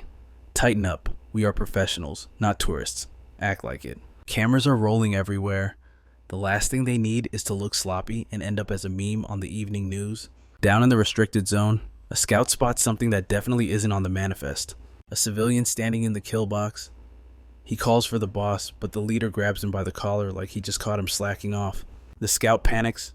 No, look up there. The boss follows his gaze to the mountain ridge and locks eyes with him, Damdiok. Jealousy ignites instantly. The boss can't believe it. This random guy is just standing there, hands in his pockets, looking disappointed that the monsters are all gone. He grinds his teeth. Why are you telling me go handle it yourself? Then he hears the crowd. Reporters are whispering, pointing cameras away from the guild and toward the cliff. He can feel his fame evaporating by the second. Change of plans. He will handle this personally. His eyes narrow on the figure above. He sees Damdiok posing like he's on a movie poster. Perfect coat, perfect lighting, completely unbothered. It's radiating main character energy, and the boss is absolutely fuming. His own team sidelined him to guard duty while they raided the dungeon, and now this amateur is stealing his spotlight. He swears an oath right there.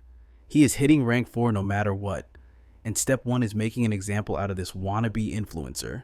Skill, activate, wind gallop. He launches into the air like a wuxia master, landing on the peak with enough theatrical flair to impress a drama student, but our hero doesn't even flinch. Hands stay warm in his pockets. Zero reaction. The boss barks that this is a restricted zone and tells Damdiok to get lost. Throwing in a jab about filming YouTube skits, Damdiok doesn't even blink. He holds his position, calm as a statue, which somehow infuriates the boss even more. A nobody ignoring a certified rank 3 hunter. Little does he know, he's barking at the champion of Olympus, literally backed by 12 gods. And here is this mid-tier hunter puffing his chest out like he owns the world. Blinded by ego, the boss assumes Damdiok is just a fan waiting for a signature. He chuckles. Fine. If you want an autograph, just ask. Pure delusion? Damdiok gives a half shrug. Actually, I'll be right back. Just have a quick errand. He turns to leave, sending the boss into a full-blown tantrum. Are you ignoring me? I'm a high ranker. Even Snowy, the smug little fox, is already tired of this guy. Damdiok finally looks at him. What exactly are you trying to achieve here? The boss screams internally. He knew he'd run into idiots in this industry, but this is a new low. He doubles down, mocking the hero. Look at that tiny pet. You're just a clout chaser desperate for attention, aren't you? Snowy's eyes narrow with divine level rage. The boss announces that Damdiok has made a grave mistake and swears he is going to make this civilian regret everything. He throws a haymaker hard and fast, but Damdiok doesn't even look. A casual sidestep, a foot placed on the boss's boot, and the guy trips over himself, sliding toward the cliff edge like a cartoon villain. Before he falls to his death, Damdiok grabs his wrist, a casual save, like it's nothing. Then he apologizes. Oops, reflex. But seriously, a rank 3 swinging wild without a plan, that's just embarrassing. The boss snarls that Damdiok Goo just got lucky and swings again, another embarrassing whiff. Our guy hasn't moved an inch. He just stands there looking like a walking movie trailer, joking that he's finally ready to fight. Right. Is this boss ever gonna land a single punch? Diok points to the crowd. Cameras are out. Reporters are already zooming in. One points and shouts for the crew to record this moment. The boss notices way too late. His incompetence is being broadcast in 4K. Just as he's about to throw another tantrum, a reporter screams damn Deokgu's name. She knows him. That's the rookie who cleared the Sun and Guild dungeon. She shouts it for the world to hear. Damn Deokgu! The guy who handles raids like a one-man army. The boss freezes. His brain finally reboots. This isn't some nobody. This is the damn Deokgu. The same legend Mr. Nick couldn't stop praising. The guy who made an entire dungeon bend the knee. Our hero smiles. The cameras are loving him. And he knows the divine power boost from this fame is going to be sweet. He flashes a grin and tells the reporters to check their angles. They're about to catch the scoop of the century. Then he turns to the boss, who looks like his soul just left his body, and brings up that little speech the guy gave earlier. Something about beating him until he begged for forgiveness. He tells the boss to watch closely. Greatness is coming. And then blast off, he flies. No dramatic prep, no countdown. He launches into the sky like it's just another Tuesday and casually enters the gate hovering over the battlefield. Silence falls. Reporters drop their mics. Hunters forget to breathe because that is not normal. Gates aren't dungeons. They are full-blown cosmic rips that humans cannot enter. They've been appearing for 10 years now, coming and going like natural disasters. Scientists warn people to stay away. Most compare them to freak traffic accidents, dangerous, unpredictable, untouchable. But here comes our boy, walking into one like he forgot his keys inside. Turns out, humans can't enter gates without divine power. And our guy, yeah, he's loaded. He lands inside a realm that feels like another planet. The atmosphere is eerie, surreal. He realizes this is exactly what his vision showed him. This world, these gates, they are places built by gods, never meant for human feet. He thinks about what Thor said dungeons are just trials. But gates, they're different. He doesn't know their true purpose yet, but the puzzle pieces are starting to click. Our hero takes a few steps and hits a wall, not stone, but a barrier. He can't go any further. A glowing message pops up. Insufficient divine power. He groans and kicks the invisible wall. Nothing. The message mocks him again. Total buzzkill. It's a dead end. A massive paywall between him and whatever power lies ahead. He mutters that he needs to level up fast. Without more divine power, he's stuck here like a tourist without a passport. Snowy paces at his feet while our guy scans the area. He spots a deep chasm, but he can't enter that either. Another divine power block. He sighs, muttering that, at this rate, he'll never meet the owner of the gate. Scene cut. Our boy is stuck in a world no human should reach, wondering how far he still has to climb. Cut to Deokgu knee-deep in monster guts, slicing through wave after wave like it's just another day in hell. The numbers keep climbing. A relentless tide of freaks that refuse to end. It's getting on his nerves.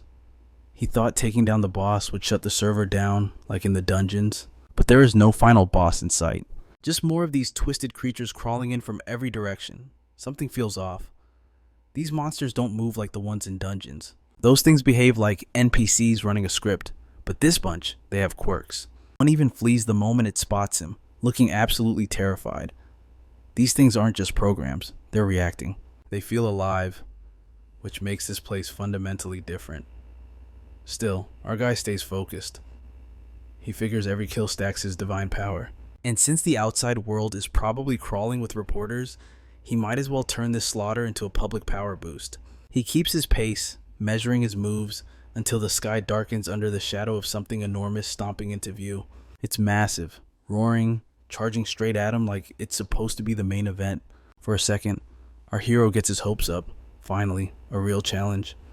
But that excitement crashes fast. The thing moves like it's dragging 50 years of regret behind it. Slow, loud, and wide open. It's laughable. This isn't a boss. This is background noise. So, he calls on Snowy, reshapes the little fox into a blade, and drops the creature with a single precise slash. The corpse collapses. Deokgu doesn't even blink. That was way too easy. No system alert follows. No mission clear. Nothing. He knows walking out now with empty hands is just asking to be labeled a fraud. He needs proof, so he gets to work. Somewhere in the back of his mind, a memory surfaces. A random YouTube clip flashes in his mind. The monster's core is tucked right under the heart. He slices the beast open, digging through the gore, but instead of a shiny gem, he yanks out a pulsating black blob. It looks absolutely nothing like a core. Snowy tilts its head, totally confused. For a split second, our boy panics. Did he just rip out the liver by mistake? Then the system chimes in. Confirmation. This is the core. Destroying it shuts the gate down for good. Outside, the world is on fire. Media frenzy. Cameras flashing like strobes. Reporters swarming the hunters like vultures. That salty rank 3 hunter from earlier. He's still trapped in an interview, sweating bullets under the spotlight. Tension is suffocating among the Association researchers. Their theories that humans can't enter gates are unraveling, and the threat of public humiliation hangs over them like an executioner's blade. The higher-ups scramble, desperate to spin a narrative that saves whatever shred of credibility they have left. Suddenly, the light shifts, the gate ripples. Dead silence sweeps the crowd as our guy steps out from the void. Paralysis. Reporters freeze mid-word, hunters stop dead. The researchers look completely stupefied. Every camera lens snaps toward the lone figure emerging from the gate. The entire world holds its breath. He scans the crowd. The sheer number of people is absurd. He opens his mouth to speak, but the reporter swarm hits him instantly. Questions fire from every angle. He cuts them off. Shut it. I just walked out of a war zone. Give me a damn second. Hoisting the black core high, he drops the truth bomb. Humans now have the power to close gates. That one sentence silences the mob. Then, without flinching, he crushes the core in his fist. The gate behind him disintegrates into dust. Nothing left but open sky. The crowd erupts, screams, cheers, absolute hysteria. The professor in the back nearly collapses. Reporters are typing up headlines before the dust even settles. They scream the question everyone is thinking. Who is he? He answers with his name sharp, confident, and lets the live stream do the rest. His divine power explodes from a measly 1,000 to 10,000 in a heartbeat. System alert. He is no longer a bottom tier god. He has ascended to low tier. But before he can even process the upgrade, a reporter hurls another question, blocking the notification. He glares, mentally cursing the idiot for the interruption. Just as the chaos peaks, a luxury sedan rolls up. A woman steps out, and the air instantly turns sharp. 2 massive bodyguards part the sea of people. Recognition hits the crowd like a truck. Rank 7, Hunter Seo Yulju has arrived. Damn Duke is whisked away to the Sion Unguild HQ, and the place immediately lives up to the hype. As Korea's second strongest guild, the opulent interior feels less like decoration and more like a necessary flex. He grills a bodyguard. Why am I here if the guildmaster couldn't even be bothered to show up? Apparently, the man is currently in Okinawa, clearing some beachside dungeon, told to relax. Damn Duke sits down and forces his brain to slow down. Did the guildmaster see his stunt on TV? Is this a recruitment pitch? It makes sense. If he had stayed with those reporters any longer, he would have said something reckless on national TV. Still, for someone that high up to make a move just to meet him, that's rare. His thoughts drift to Seo Yulju, youngest second in command, one of only 3 rank 7 hunters in the entire country. In a world where hunters constantly backstab each other, she is the one person no one dares to question. Her name carries real weight. Now Damn Duke understands why she came personally to drag him out of that media circus. He remembers how the crowd parted for her like they instinctively knew who held the real power. With the silence settling in, he decides it's time to check the system again. His divine power has been stacking, and the new title notification is finally ready. It greets him with his new classification. Low rank god. New systems unlocked instantly. Title selection panel open. Damn Duke feels a rush of excitement. He's expecting something epic like God of Thunder, something that matches his grind. Instead, the system mocks him. The choice is God of Water Bottles and God of Spoons. He stares at the screen, half in disbelief, half insulted. So much for looking impressive. He scrolls for nearly an hour, filtering through garbage titles like he's sorting through bad job offers. Finally, something usable pops up. God of Swords, with Snowy by his side. It's accurate. He selects it. A confirmation light wraps him in a subtle glow. A brief flash marks the transition. Damn Duke feels the heavy shift in his soul. Choosing a title shouldn't be this draining, but it is. He remembers passing out the first time the system activated, at least this time. He's staying awake. The system unveils a final feature, Divine Authority. It acts as a passive skill, a perk of godhood. Most of the heavy hitters are locked behind levels of divine power he hasn't touched yet, leaving only one option on the table: Sixth Sense. It is underwhelming, sure, but for a rookie deity, it is enough. He selects it without a gripe, and his profile flashes with the update. The new title appears, Sixth Sense is unlocked, for a beat. Dyaku just stares at the screen, unable to deny the shift. Visually, he looks the same, but he feels it. He has finally stepped into a realm of true power. A list of unlocked skills tempts him, but he swipes it away for later. Just as he starts strategizing, a sharp knock cuts through the silence. For a split second, he thinks the guild leader might have returned early, but the thought vanishes quickly. That man has bigger fish to fry. The door swings open to reveal Seolju. She asks for a second of his time, and he gives a silent nod. Straight to business, she hands him a guild guest pass. It grants 24/7 facility access, a clear signal that they want to keep him on a short leash. Deok-gu quietly weighs the offer. They are definitely not playing hard to get. He thanks her, expecting a sales pitch or a reaction, but gets nothing. She just stands there, cool as ice and completely unreadable. The silence stretches thin, and he decides it is probably best to politely eject himself from the conversation. Before he can utter a word, Snowy launches herself off his shoulder, landing squarely on Seolju and tapping her chest like she is checking for a heartbeat.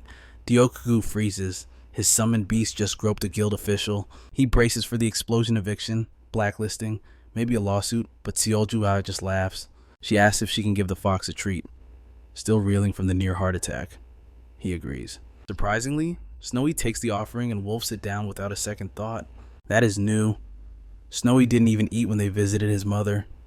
Something feels off, despite the innocent vibe. He asks about the food, and Seolju answers smoothly. Just a nutrient snack made for summoned beasts. Snowy finishes up and hops back to his shoulder, happy as a clam. Seolju drops a quiet goodbye, promising to see Snowy again, and exits. The door clicks shut, and Deok-gu exhales a breath he didn't know he was holding. That woman is draining. He mutters to the fox, asking if the snack was worth the stress, but then his brain catches a snag. A single, terrifying detail that doesn't add up. He never mentioned the fox's name. Yet Seolju knew it. Deok-gu frantically scrolls through his brand new phone, searching how to deal with stalkers, because Seolju is now living rent-free in his nightmares. No matter how professional she acts, he can't shake the creeping dread that she has been watching him closely. As his paranoia spirals, a barrage of system notifications crashes through his screen. He mentally curses the gods for blowing up his phone at the worst possible moment, but one alert stops him cold. A bookmarked quest just updated. It is from Hades, and the reward just doubled. Stalker fears vanish instantly. Money talks, and this job is screaming. He smashes the confirm button like his life depends on it. Reality warps. A river stretches out under a pale, sickly moon, the reflection looking like a scene straight out of a horror flick. Deok-gu lands not on solid ground, but on a boat drifting silently through the void. A blinding light cuts the darkness. In the center stands an old man in tattered robes, looking like death himself after a few centuries of insomnia. The withered corpse points a finger and demands to know why a living soul is here. This is the Styx, the passage of the dead, and this relic is Karen, the underworld's ferryman. Deok-gu explains he is here on a divine mission, but Charon couldn't care less and tells him to beat it, unfazed. Deok-gu asks for Hades' location. Bad move. Mentioning the god of death without bowing and scraping sends the old ghoul into a frenzy. Charon snarls, asking if the kid has a death wish. Deok-gu fires the same question right back. Charon's scythe slices the air. The undead bastard starts ranting about arrogant gods who tried to cross before and how he slaughtered every single one. Deok-gu doesn't even blink. The threat falls flat. Charon tries. One last warning, but Deok-gu literally flips him off. That is the last straw. The ferryman lunges. Deok-gu sidesteps effortlessly, provoking a screech from the boatman, who screams that if he wants a ride so badly, he should just die already. But after another lazy dodge, Deok-gu decides playtime is over. He whips out Hercules' club. Charon freezes. The ferryman recognizes the weapon instantly. He demands to know where it came from. But Deok-gu just smirks, asking if he remembers it. Charon groans in terror. He remembers all right. It belonged to Hercules, the first mortal to beat him senseless and cross into the underworld with a pulse. But Deok-gu isn't here for a history lesson. He swings the massive club and shuts the ferryman up with a single bone-crushing blow. Charon tries to play his last desperate card, claiming the ferry ride requires a toll. But Damn Deok responds with a single look. That gaze, it's enough to make death itself back down.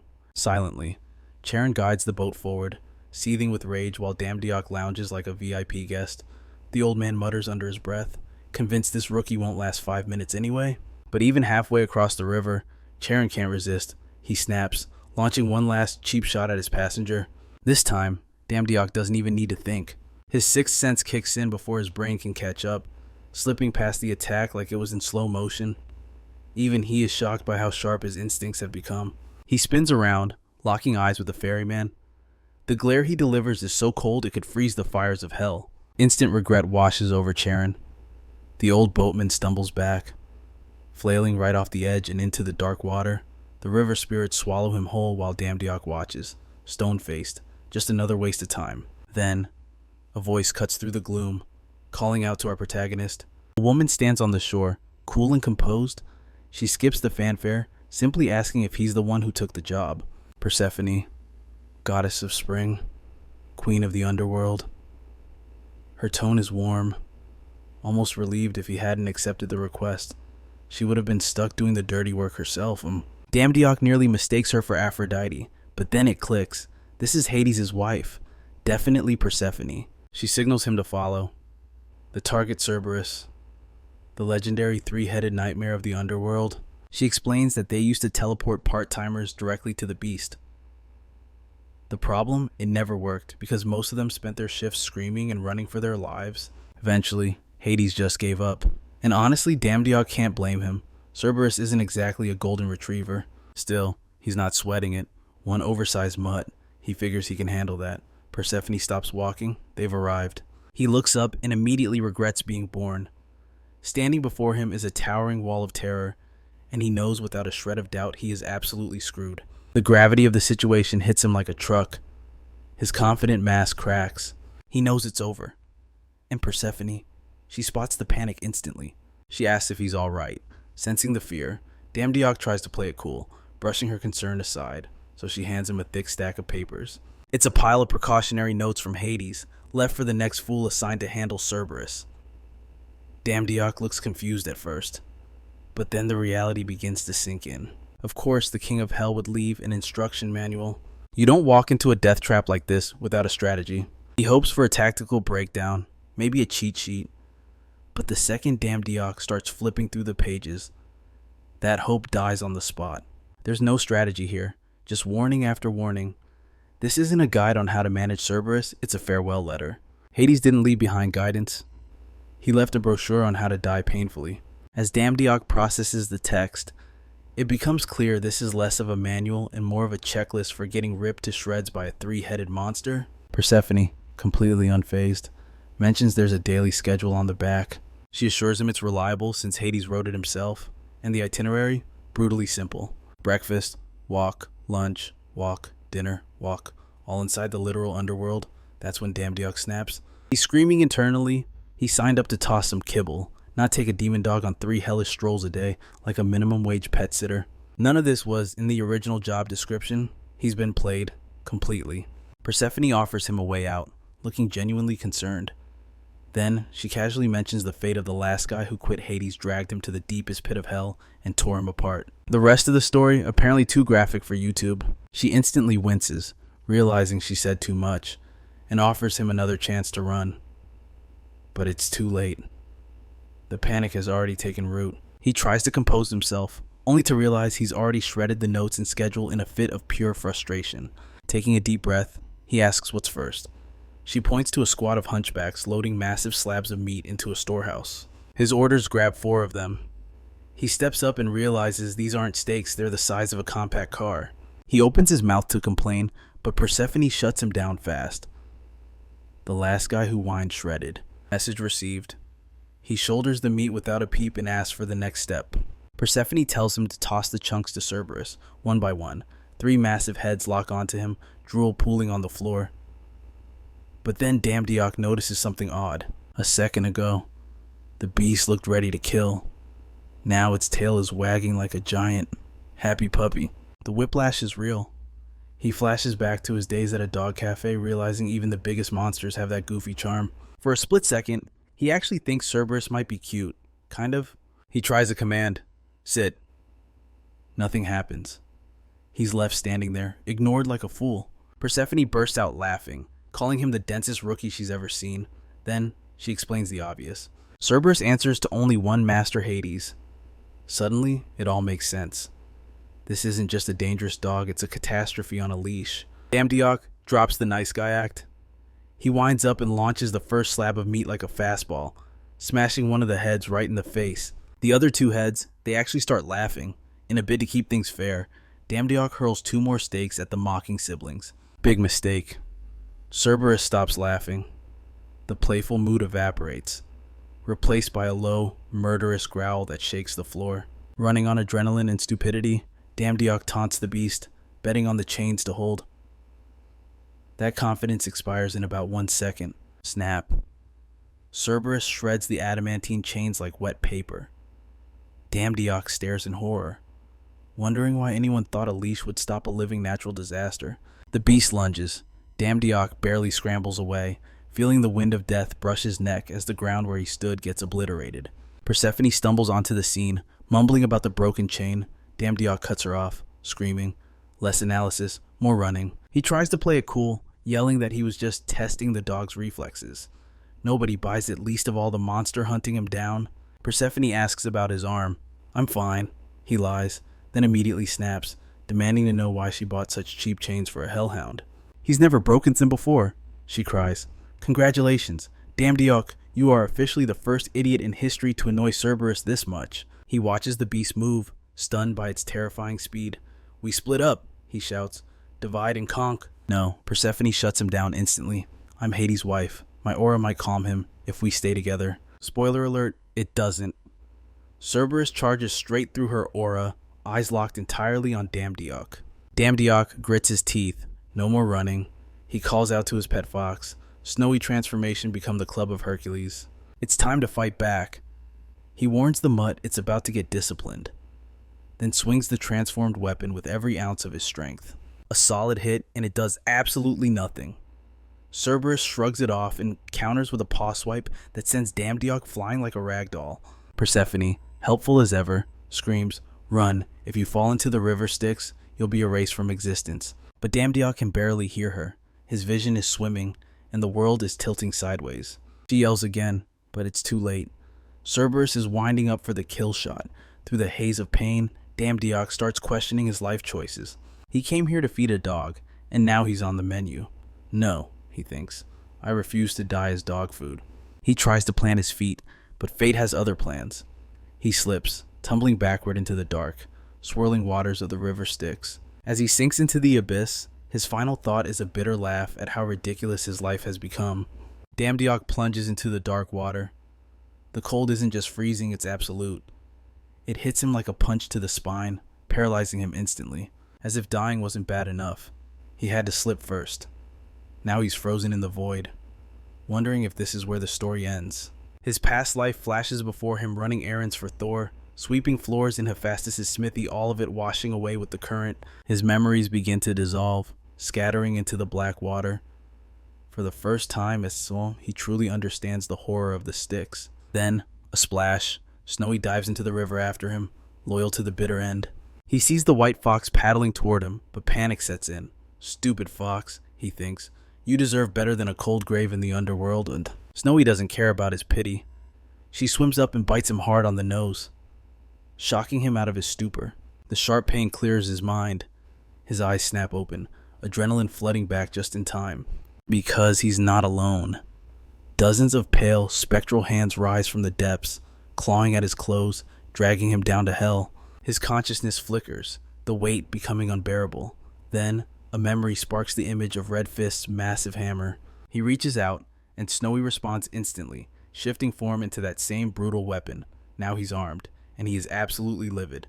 Damdiok swings the hammer, smashing through the grasping hands with explosive force. Every blow propels him upward. Swing, rise, swing, rise. He kicks through the surface, gasping for air, Snowy perched on his shoulder like nothing happened. But the surface isn't safe. Cerberus is still there, waiting, and he looks hungrier than before. One of the heads lunges, jaws gaping wide enough to snap a boulder. Damdiok flinches, bracing for the crunch. Clang. The teeth snap shut on his arm, but nothing happens. Not a scratch. Not even a bruise. Damdiok blinks in confusion, just as a blue system window slides into view. System, you have bathed in the river Styx. The notifications start stacking up. Effect invulnerability granted for 60 minutes. No poison, no damage, no death. For the next hour, he is literally unkillable. Thousands of years ago, the goddess Thetis dipped her son Achilles in this river to make him a god of war. Now, Damn Diok has the same legendary buff, except he got his by falling in like a klutz. Total accidental win. But even with god mode enabled, he's still currently being chewed on by a giant 3-headed dog. Persephone screams and yanks him out of the confused beast's mouth like a chew toy. She asks if he is okay. It might be the dumbest question of the century, but he gives her a pass. Technically, he is still breathing. He hits the dirt, drenched in hound saliva. He looks less like a god and more like something fished out of a sewer.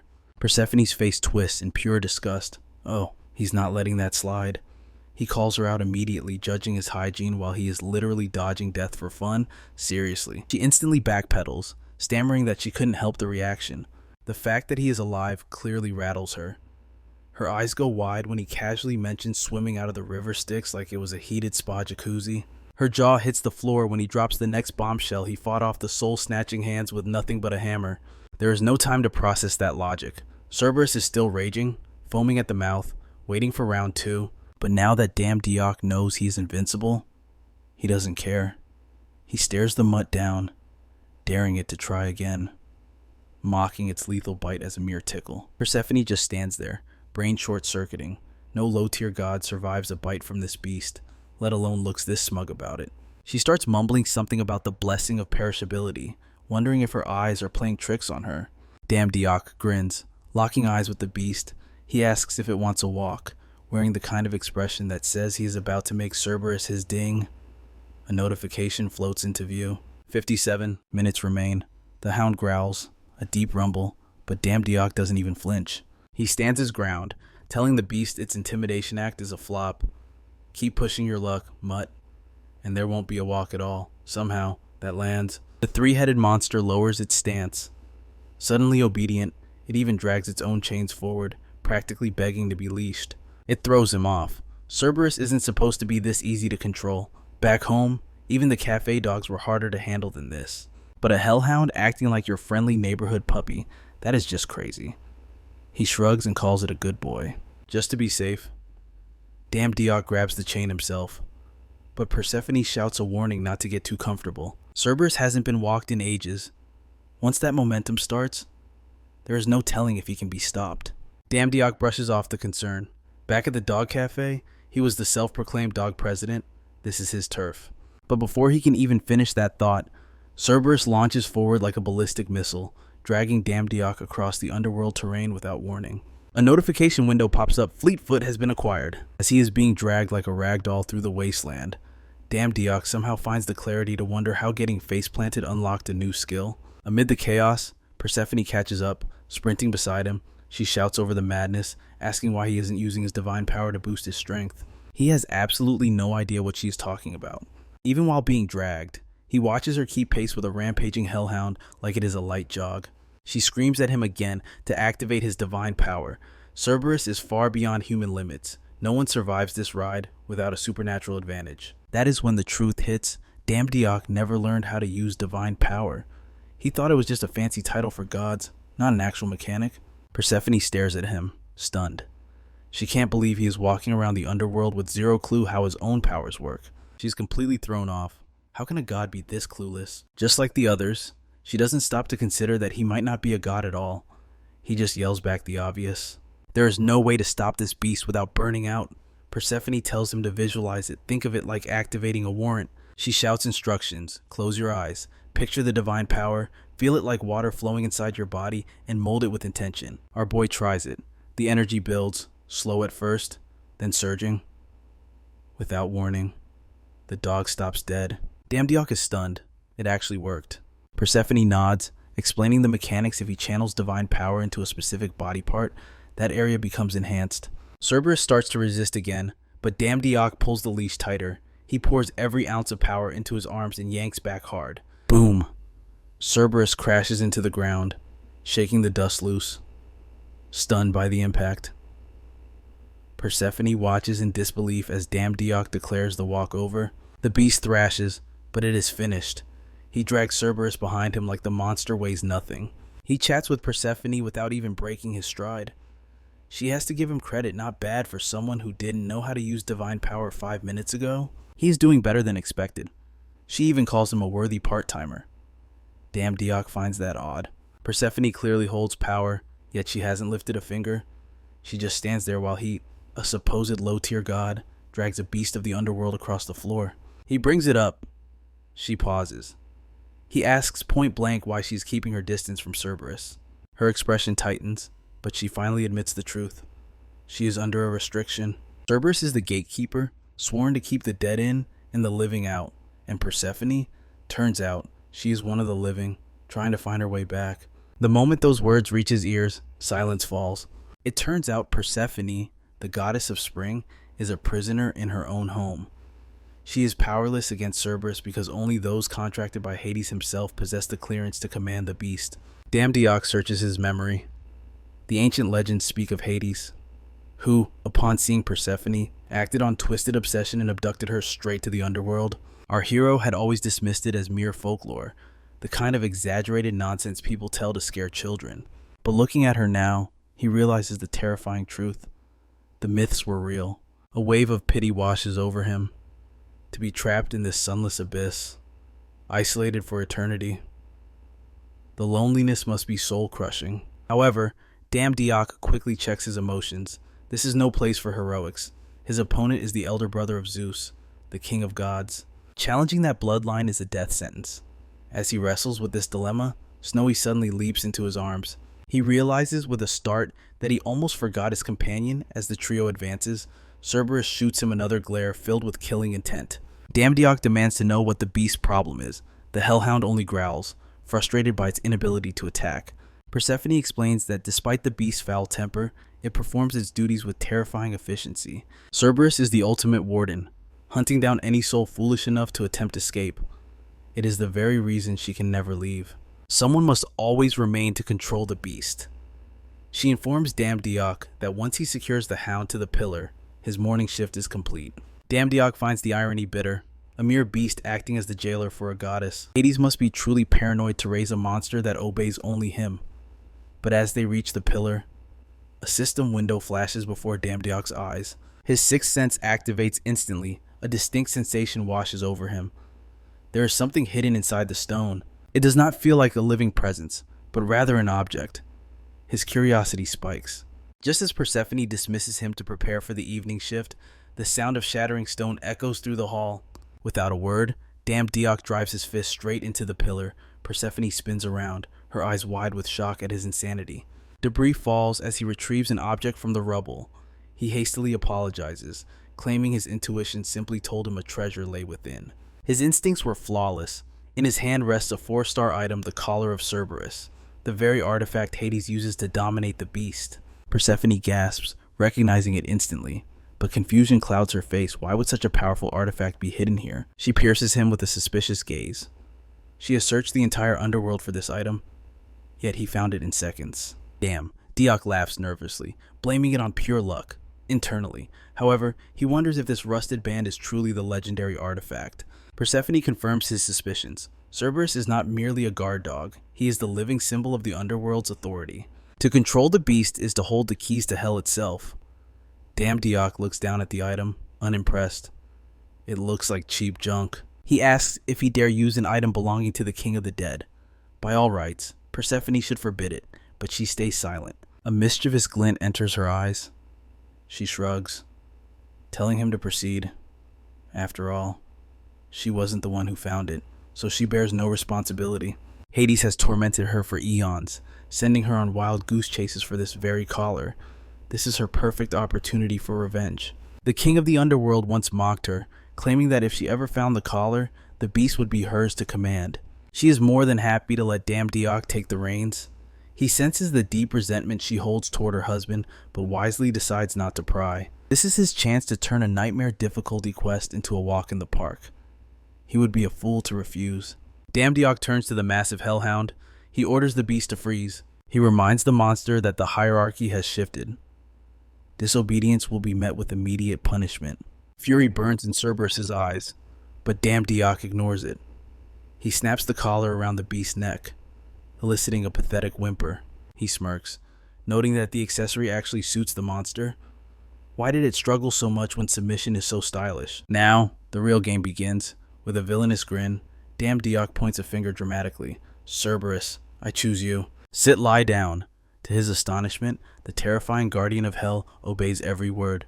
The beast even rolls over, humiliation etched on its face. Diok bursts into laughter. Who knew the monster had a cute side? He banishes the dog to the corner for a timeout. A wide grin splits his face. This has officially become the easiest job in history. His maniacal laughter echoes through the chamber like a conqueror celebrating victory.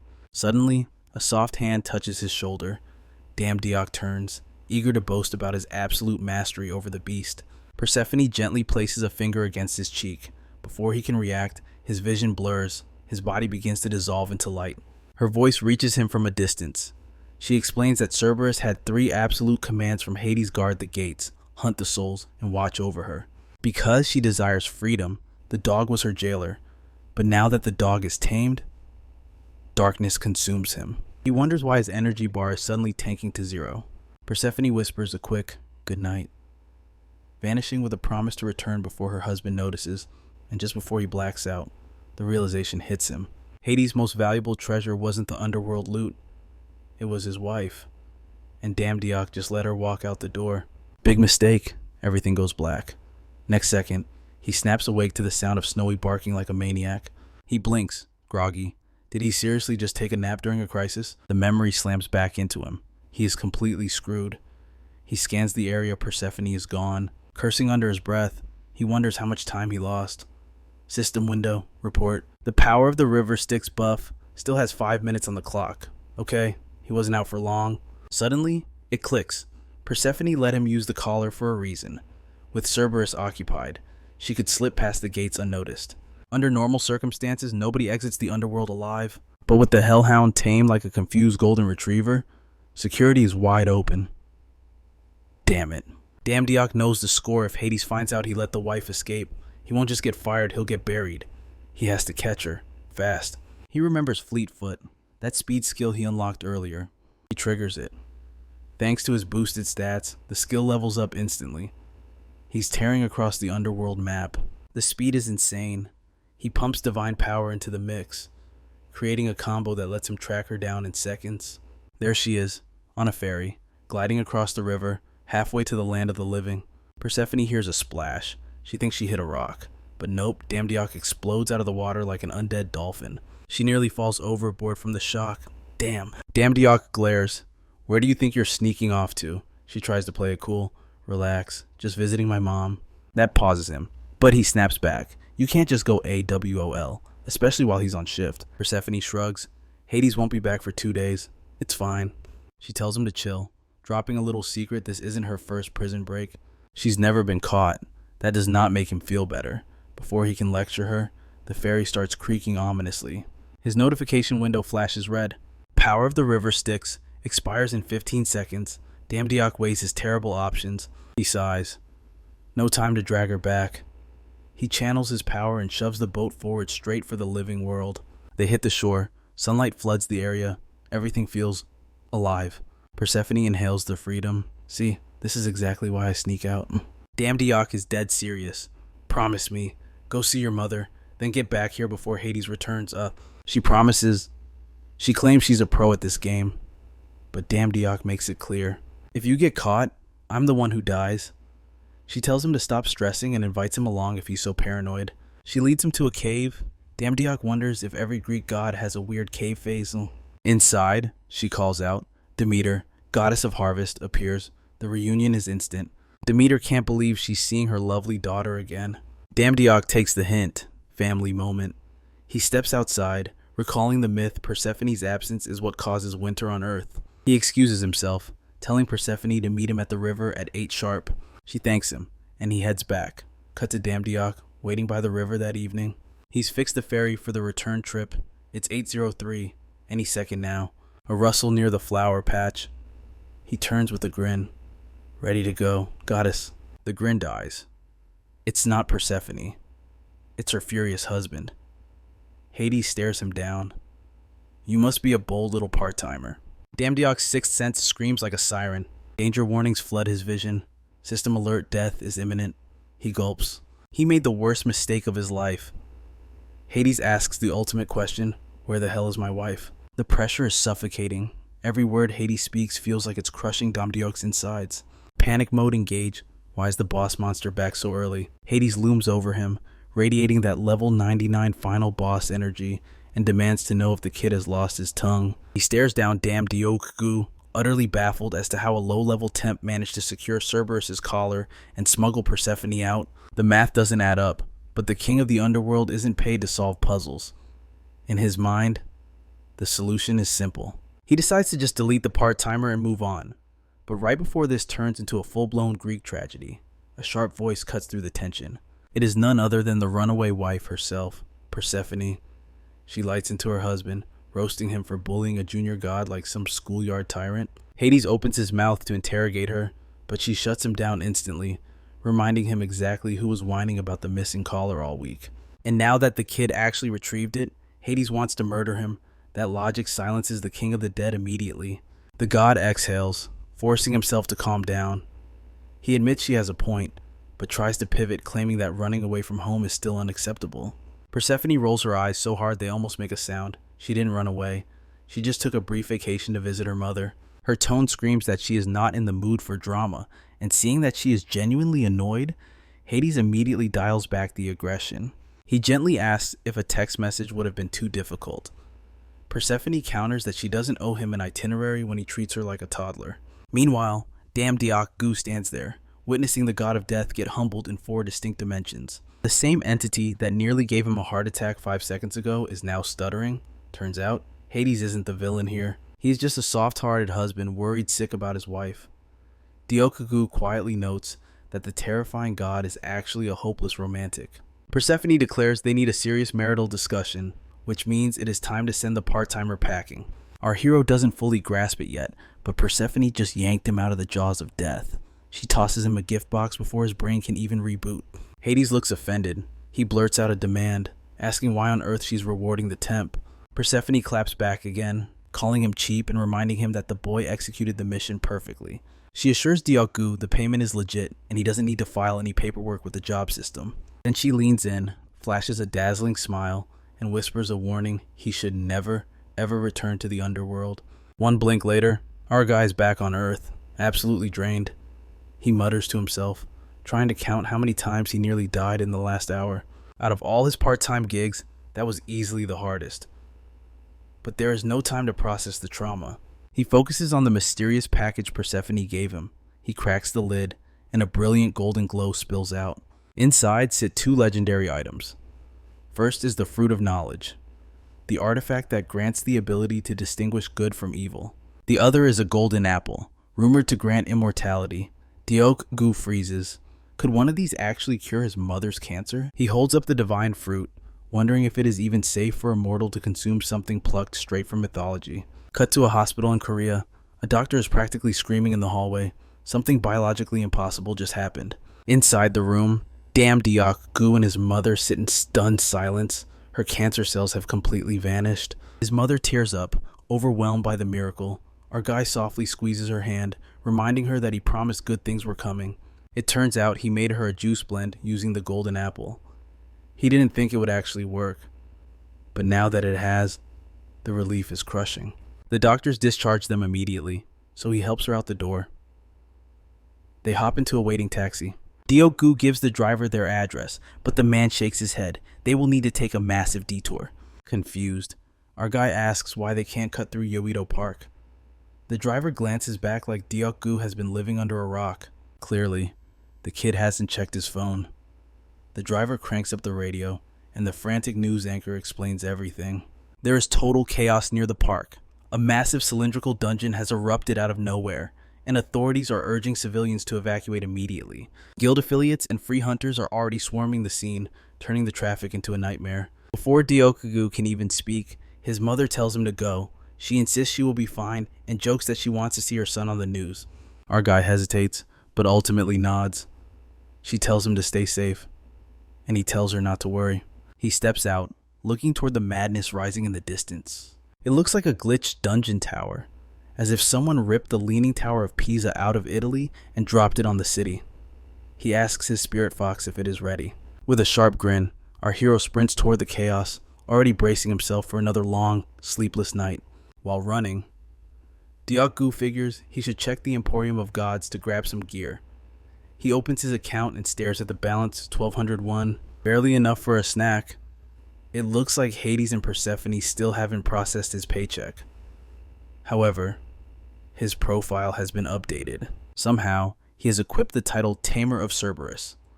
The description underneath simply labels him as the top dog. The boy cringes at the text. He definitely did not sign up to be a mythological dog whisperer. Before he can spiral into self-pity, a scream tears through the air. It sounds desperate.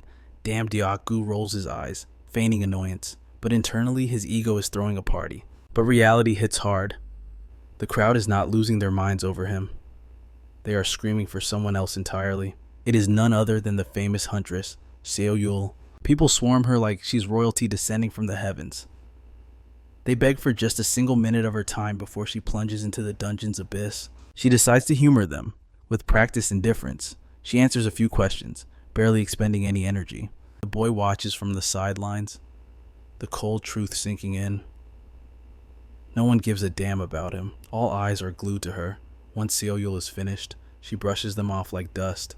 Reporters continue to hurl questions at her retreating back, but she does not slow her pace. Clearly, the Ice Queen is not in the mood for games. Damn. Diok-gu knows what he must do. Silently, he shadows her into the dungeon. Inside, Seo-yul is already leading a pack of hunters from the Seonon Guild. Tension spikes immediately. The team argues about the monster locations, but the conversation quickly devolves into idiotic jokes. That is the last straw for Seo-yul. She shuts them down instantly, her aura flares, silencing the group as she asserts herself as the no-nonsense commander. One of the hunters flinches at the sudden shift in her tone. Apparently, she is not usually this intense. He wonders what is weighing on her mind today, but wisely keeps his mouth shut. Suddenly, fire erupts ahead. It is a warning shot from the dungeon itself. Seo-yul's eyes lock onto the flames. She barks a command for everyone to stay sharp. Moments later, the enemy reveals itself. A pack of monstrous, venomous hounds steps from the darkness. They are massive, fast, and radiating pure terror. It is ironic. Really, damn Diok-gu just returned from wrestling Cerberus in the underworld. But for these mortal hunters, nobody is laughing. One of the veterans recognizes the beast. These are not just dogs, they are executioners. One bite equals death in 10 minutes, courtesy of their lethal poison. Seo-yul keeps her cool, ordering all non-melee hunters to fall back immediately. The rest are to follow her lead. But just as they brace for the clash, a voice cuts through the chaos like a blade. Someone is casually calling these monsters good boys. The redhead in the group snaps, assuming one of his teammates has lost their mind. He screams at them to stop screwing around, but his teammates look just as confused. The voice did not come from them. Confusion ripples through the ranks. Then, a finger points. The voice came from behind the hounds. Out of the shadows strolls damn Diok-gu. He approaches the beast like he is taking a morning walk in the park, and just like that, he tames the nightmares without even flinching. The hunters freeze in place. Their brains jump straight to the worst-case scenario. They think a humanoid monster has just pulled a reverse Pokemon move and plans to sick the dogs on them. Panic spreads like wildfire. The redhead yells for Seo-yul to retreat and demands the stranger identify himself. Diok-gu casually tells the guy to chill and lower the sword before he scares the puppies. Slowly, recognition dawns on the group, but right then, Diok-gu spots another hound sneaking up behind Seo-yul. He activates Fleet Foot. His body blurs as he shoots forward, grabbing her waist just in the nick of time. He punches the dog midair, then calmly scolds it like he's training a misbehaving pet. Apparently, that top dog title was not just for show. It grants him the divine ability to tame any canine existence. He already has 32 hounds under his absolute command. The hunters finally exhale. The terror vanishes the moment they realize he is not there to slaughter them. Diok-gu glances down and realizes he is still holding Seo-yul's hand. But then, his eyes catch the glint of a bracelet on her wrist.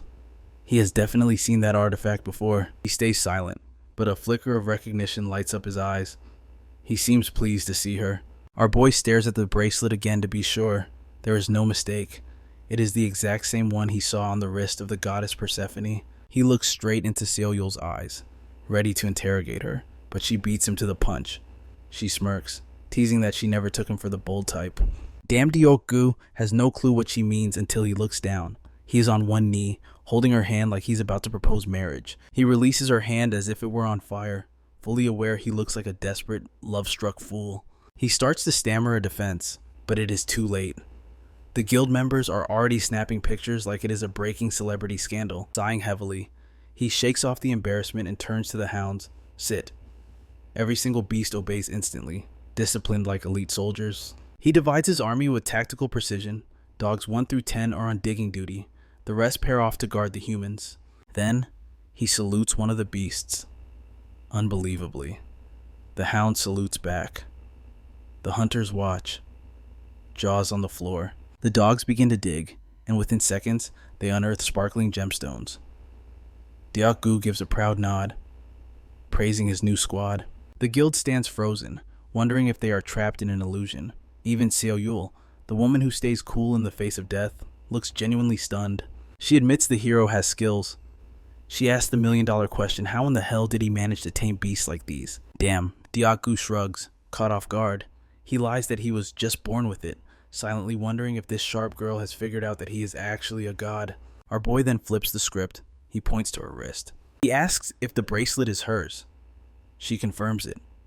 He presses harder, his voice dropping an octave. He needs to know exactly where she got it. She flinches, clearly rattled by the sudden drop in his voice, but damn Deok-gu isn't letting up. He locks eyes with her, drilling down, and demands an answer one more time. The bracelet is tacky as hell, sure, but it is unique, too unique. It is practically identical to the one Stephanie wore. Gotta be a custom piece straight from the goddess herself. And that gets the gears turning. Maybe Seolju isn't just some random hunter. Maybe she isn't who she claims to be at all. He already had her pegged as a stalker, but this messes with his head on a whole new level. She tries to dodge the question, claiming she just picked it up online. Ding. A system notification flashes in his vision.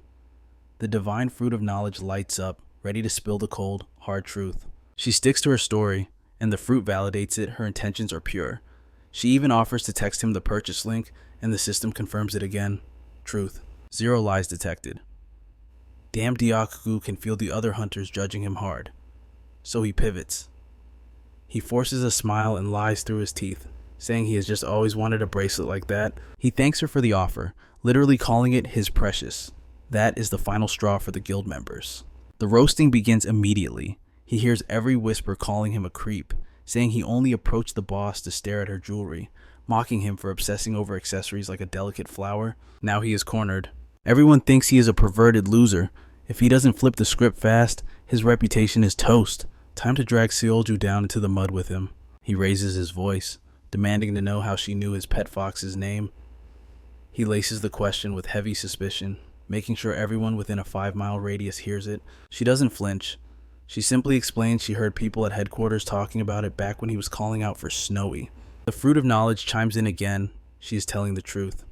A painful silence descends as he realizes he has just dug his own grave. He read the situation completely wrong.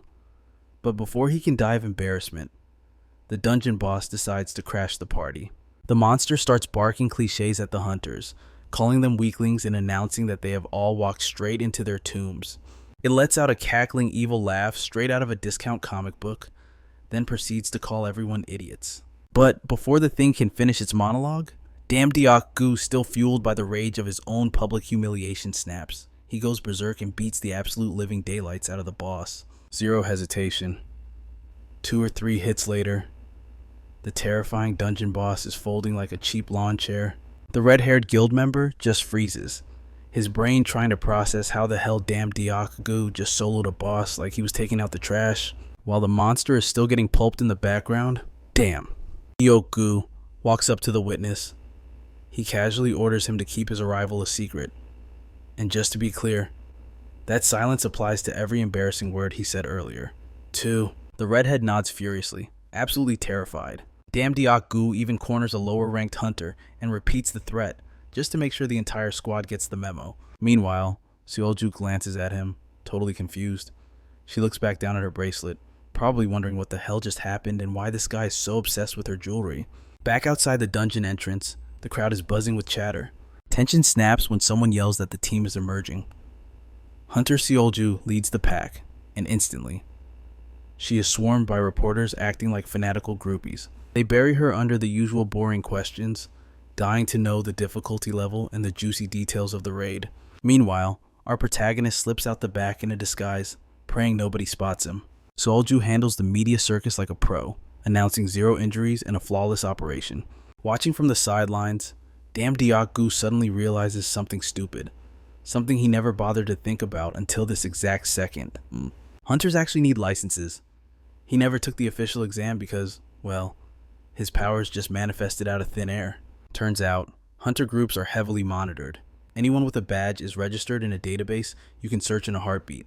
So now that he is out here clearing dungeons like a god, the internet sleuths are starting to ask, who is this guy? No profile, no records. He looks like a total scammer. And if the public starts doubting him, his divine powers might actually take a hit. If his powers tank, his side hustles vanish. The best move lets Seolju take the credit while he finally goes and signs up for the damn test. He turns to leave, but slams right into someone decked out in a ridiculously flashy outfit. Even though Dam Deok-gu is in disguise, this guy clocks him instantly. Our hero is baffled. He thought his cover was solid, but this stranger has 0 issue calling him out. The guy straight up calls him an abilityless scrub and demands to know what he is doing there. Bystanders start to recognize Dam Deok-gu too. And thanks to the recent news coverage, the whispers start. The man raises his voice, making sure everyone hears him accusing Dam Deok-gu of being powerless. Dam Deok-gu doesn't take the bait. He just stares, irritated. The man switches tactics, throwing out fake compliments, saying, "Look how much you've grown." And his name is Jung Chan, the same bastard who made Dam Deok-gu's life a living hell back in high school. Back then, Deok-gu thought power was something you bought with money. He didn't believe in gods, divine systems, or miracles. But now, it is a very different story.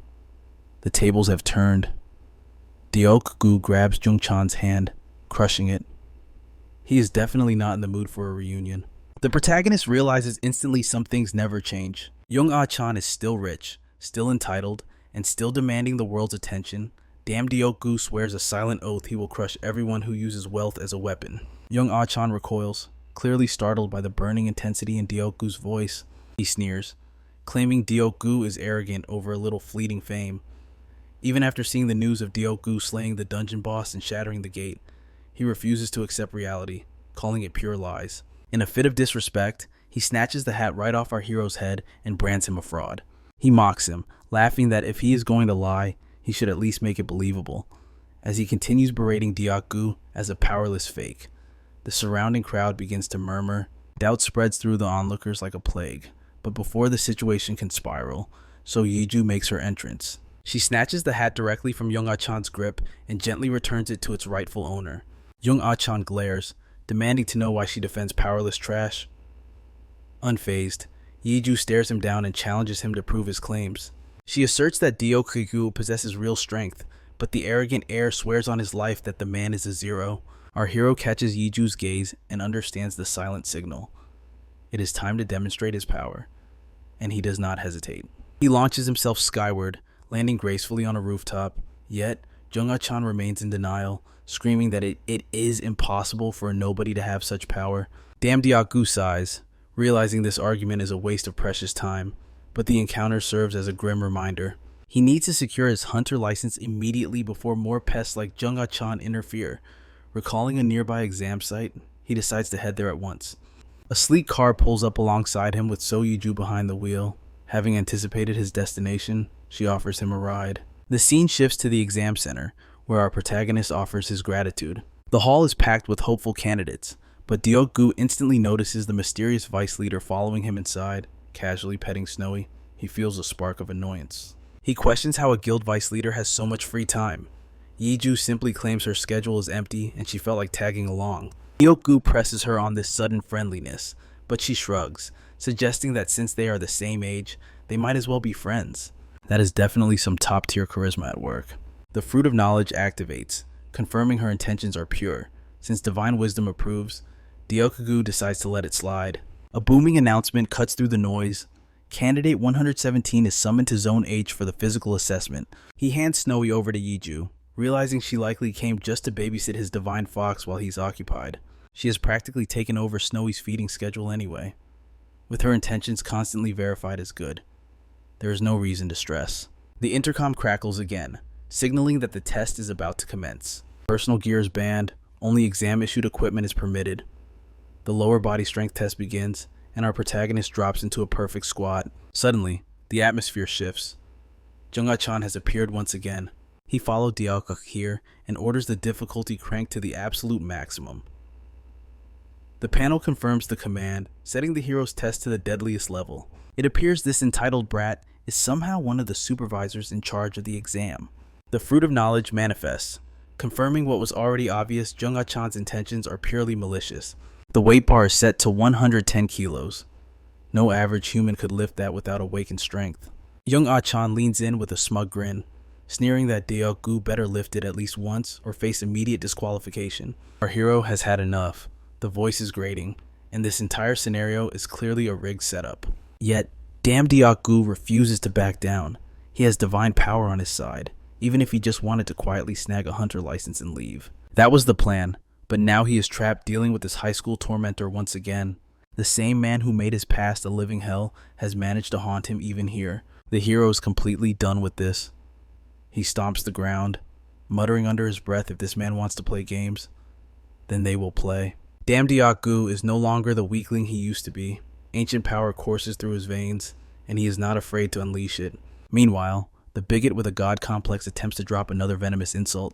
He rants about lowlifes knowing their place, wearing that punchable expression, hoping Deok-gu will crumble on cue. Unfortunately for him, the hero defies expectation. With a surge of effort, he hoists the massive weight. The screen flashes 6 stars in lower body strength. He doesn't stop there, he dominates the next set, earning 6 stars for upper body strength.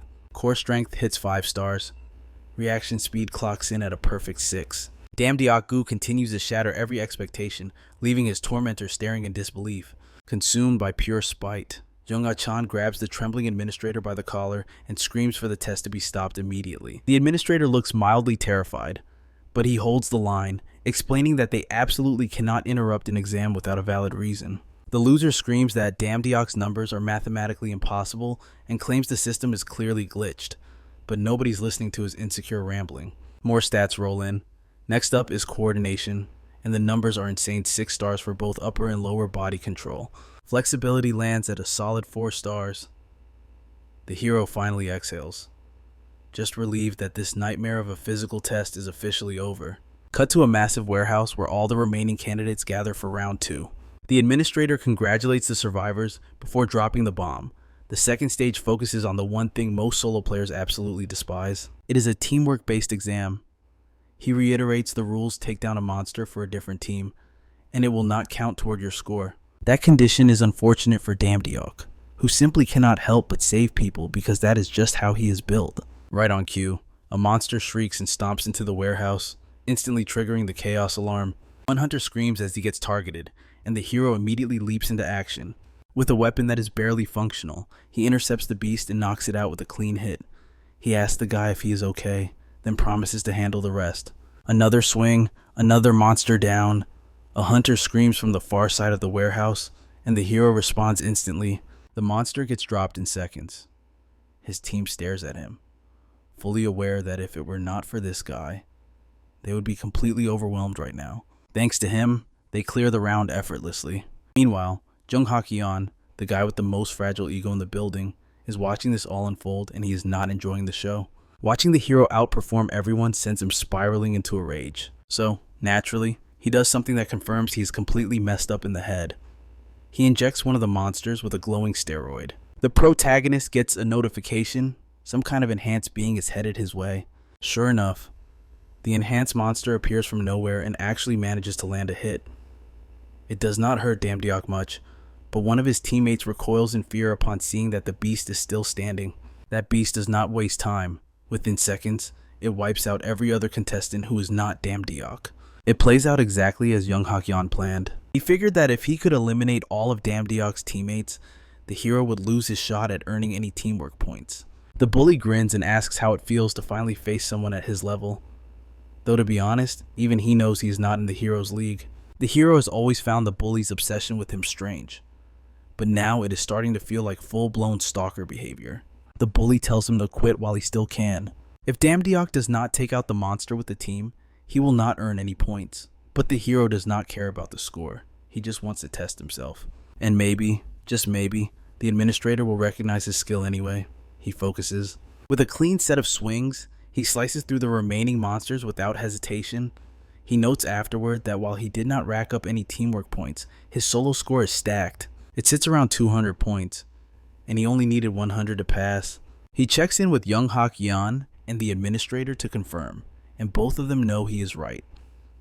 Jung Hak Yan looks like he's about to explode. The administrator begins to announce the results for Stage 2, but before he can even finish, sirens blare. An emergency alert hits the entire site. Everyone is ordered to evacuate immediately. Apparently, a massive tidal wave has formed on the Dokdo coast, and it is headed straight toward the city. The hero watches the madness unfold. He needs to find out what the hell is going on out there. He notices some roof openings in the warehouse and jumps his way up. Jung Hak Yan yells at him, asking where the hell he thinks he is going and warning that it is dangerous. Damdiok does not even look back. Outside, he sees a giant tidal wave rolling in. If this thing hits, everyone inside is going to be wiped out. It is clear from the screaming that nobody here is ready for this level of chaos. But right before the wave can flatten them, a notification window pops up. Our guy has finally received payment from Persephone and Hades. It took them long enough. Persephone even includes a formal apology for the late payment. The hero immediately accesses the Emporium of Gods, their divine shopping center. Hundreds of items appear, but his eyes lock onto one specific weapon, the Wave Slasher. The price tag is 200 Hades. It is almost too convenient, but he is not complaining. As he gears up, Snowy, his Arctic Fox companion, shows up out of nowhere. He asks where Seolju is, as if the animal is going to give him a detailed report. He quickly realizes that now is not the time to think about the mysterious girl. He tells Snowy to get ready, and she transforms into the Wave Slasher. The hero activates the ability. With one clean swing, he slices the tidal wave in half. He pulls it off, but the backlash slams into him like a freight train. He is drenched from head to toe. Then, the evacuation siren blares again. A second wave is imminent. Civilians scramble for shelter in a panic. Damdiok stands there, soaked to the bone and definitely not thrilled about round 2. Doubt creeps into his mind. Can he truly withstand another impact? Even his divine reserves have their limits. Ding, a holographic notification flashes before his eyes. Poseidon, the king of the seas, has posted an urgent quest: underwater palace repairs. The truth is revealed. The barrier protecting the sea realm has shattered, and that structural failure is the engine driving these catastrophic tsunamis. It all clicks into place. The disasters. The timing, it all traces back to Poseidon's negligence deep below the surface. Damdiok scans the job listing, 0 applicants. Meanwhile, the world above is crumbling into absolute chaos. He scoffs in disbelief. For immortal beings with millennia of experience, these gods are hopelessly unreliable. Some are busy chasing thieves, others are hunting down cheating spouses. Honestly, humans handle responsibility better than these deities. But Damdiok does what only he can do. He ignores his exam. He hits accept. Human lives hang in the balance. He plunges into the abyss, descending until the ruins of Atlantis rise from the darkness. The architecture is breathtakingly elegant. But as he admires the view, a familiar, booming voice echoes through the water. It is none other than Hephaestus, the legendary god of blacksmiths. His face lights up the moment he spots the hero. Hephaestus notices Snowy, noting how much the little fox has grown, and reaches out for a friendly head pat. Rejected Snowy completely ignores him. Hephaestus looks heartbroken, asking what he did wrong. Damdiok quickly intervenes. Don't worry, it is not personal. She is just shy. He lies. While the blacksmith sobs over his failed friendship, Damdiok cuts to the chase. Why are you even here? Hephaestus scoffs, acting as if the answer is obvious. No major repair happens without the master of the forge involved. He gestures toward the source of the catastrophe, a massive, jagged fracture in the palace's protective barrier. To the gods, it is a minor leak. But that escaping energy is unleashing a full-scale apocalypse upon the human world. Damdiok frowns, staring at the rift. How does a divine barrier just break? Hephaestus points to a swirling vortex. Gates, he grumbles. They are the worst. We destroy them, yet they always return. Damdiok freezes. He always assumed the gods created the dungeons, but if even the gods despise them, what exactly are these gates? Suddenly, Snowy bristles with fear. The gate shifts, transforming into a gravity well that begins to suck everything into its void. Hold on, Hephaestus roars. If that thing swallows us, we are finished. They struggle against the pull, but Snowy slips. Her tiny claws lose traction, and she is dragged helplessly toward the darkness. Snowy, Damdiok screams her name, lunging forward as Hephaestus moves to intercept the collapse. The Smith god taps into raw divine power. He unleashes a pressure so immense that the very fabric of the ocean realm trembles. He commands the gate to submit, demanding order. Damdiok watches, awestruck by the sheer density of a god's true aura. This is the power of the high gods. It should be enough. Yet, the gate does not even flinch. Instead, it rips open wide. A horde of monsters pours out, moving with terrifying coordination as if they had been waiting for this moment. The containment plan has failed. Damdiok never imagined a dungeon break could occur within the divine realm itself. His mind scrambles for logic, but Hephaestus does not hesitate. Flames erupt underwater as the god forges a weapon in mere seconds. Without a word, he tosses the fresh steel to Damdiok. The grip molds perfectly to his hand. Handle the trash. Hephaestus commands, I will seal the breach. Damdiok lets out a long, suffering sigh. He signed up for maintenance work, not a frontline raid defense. I better get paid extra for this, he grumbles. Combat was definitely not in the job description. Still, he charges. He meets the first monster head-on, his slash packed with divine energy, but the blade bounces off. There is no satisfying kill. Just a spark of collision and a lot of rage.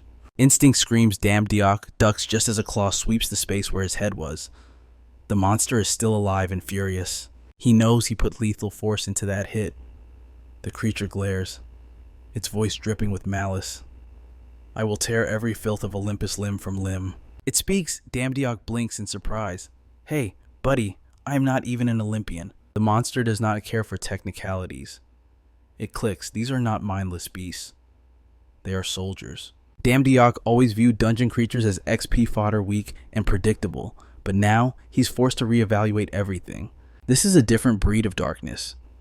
For the first time, a chilling thought strikes him. He might not be able to handle this alone. Yet, his feet plant firmly on the ground.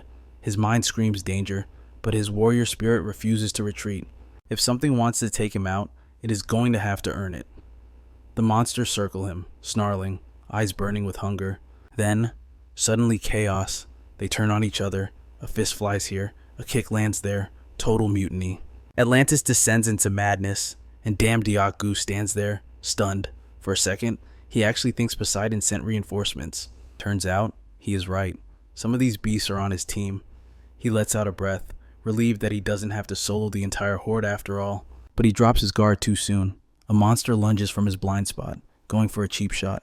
Damdiok slashes it down in one clean, fluid motion without even bothering to turn his head. Cold, efficient. Sure, they look scary, he mutters, but in a one-on-one, they're manageable. System windows pop up around him.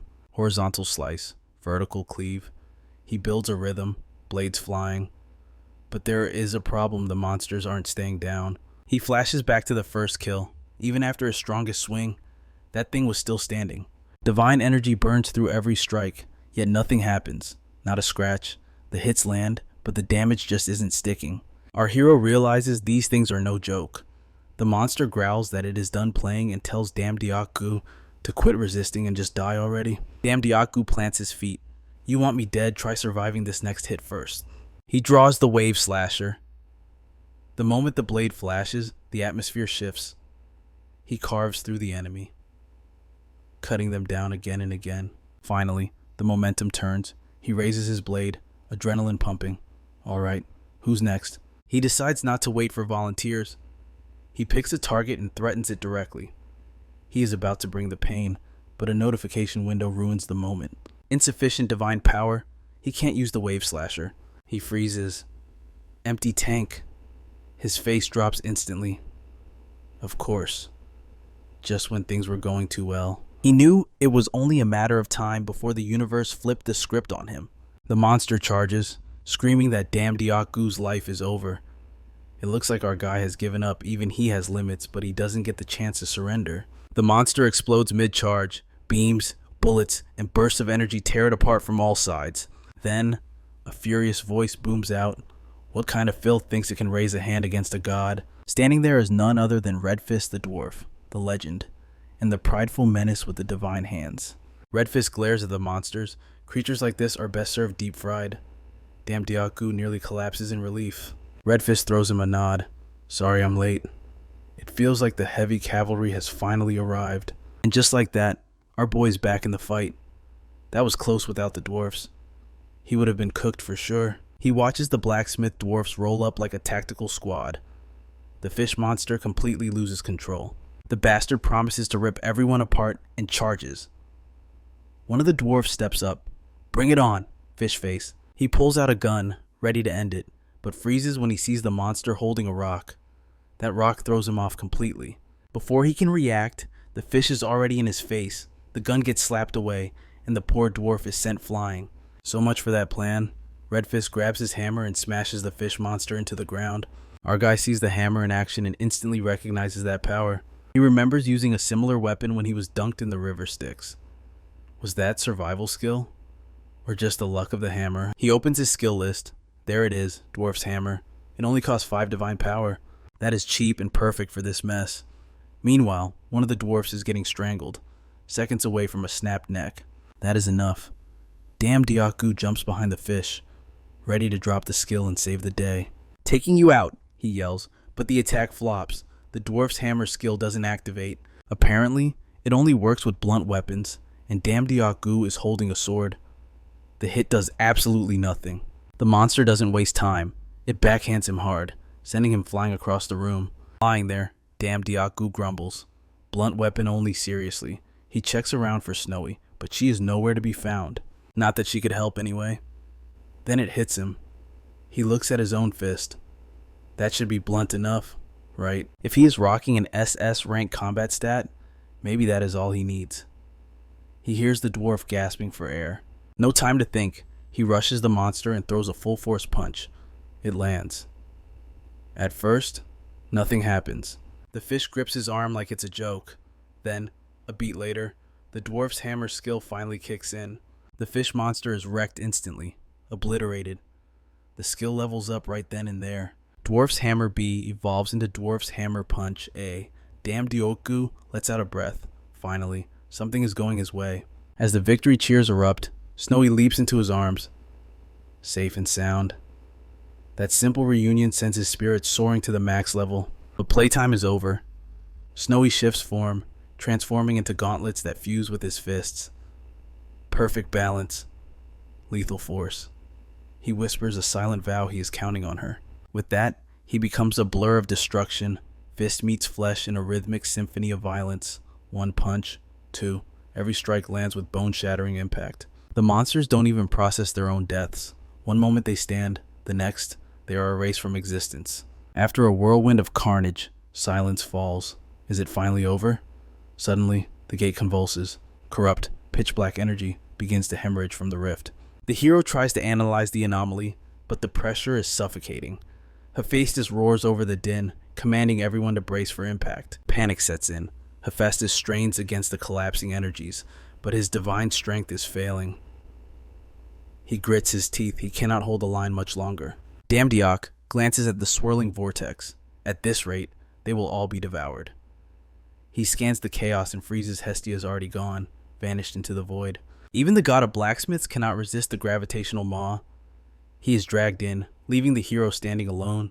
His mind shorts out. Total shock. Desperation claws at him. What is his next move? Suddenly, the system intrudes. A crimson warning window flashes before his eyes. Warning, a catastrophic presence approaches. He snaps his gaze to the gate. From the abyss, a silhouette darker than night steps through. Alerts cascade down his vision, each more dire than the last. The system is screaming danger. The entity touches down in Atlantis, cracking the very ground beneath it. One cold glance tells the story. The intruder sees the piled corpses of his minions and scoffs. To him, Damdiok and his squad are nothing but insects waiting to be squashed. The figure steps fully into the light, gripping a massive trident. His aura isn't just heavy, it is suffocating, dripping with absolute tyrannical power. The surviving servants of Poseidon fall to their knees, weeping with joy. They scream that the nightmare is over, their savior has arrived. They are convinced this is their master, Poseidon himself. Cheers of salvation ring out across the ruined city. But Damdiok is not cheering. He watches the scene with narrowing eyes. There is no divinity here, only a creeping dread that crawls beneath his skin. That energy is vile, malignant. He grabs a nearby guard, his voice urgent. Is that really your god? Is that Poseidon? The guard squints, his smile faltering. Up close, the divinity feels twisted. This version of the sea god feels wrong. The trident wielder radiates malice, not protection. Doubt spreads like a virus. The guard begins to tremble, realizing their mistake. Damdiok spots a glowing sigil on the entity's forehead. It is identical to the cursed marks on the monstrosities that crawled from the gate. That mark is the smoking gun. It separates the loyal fishermen of Atlantis from the abominations of the abyss. As if to confirm his horror, the hero's sixth sense goes critical. Internal alarms scream in his skull. This isn't just a monster. This is an extinction-level threat. The entity surveys the slaughter. His minions are dead. His gaze sweeps the ruins and locks onto the survivors with predatory focus.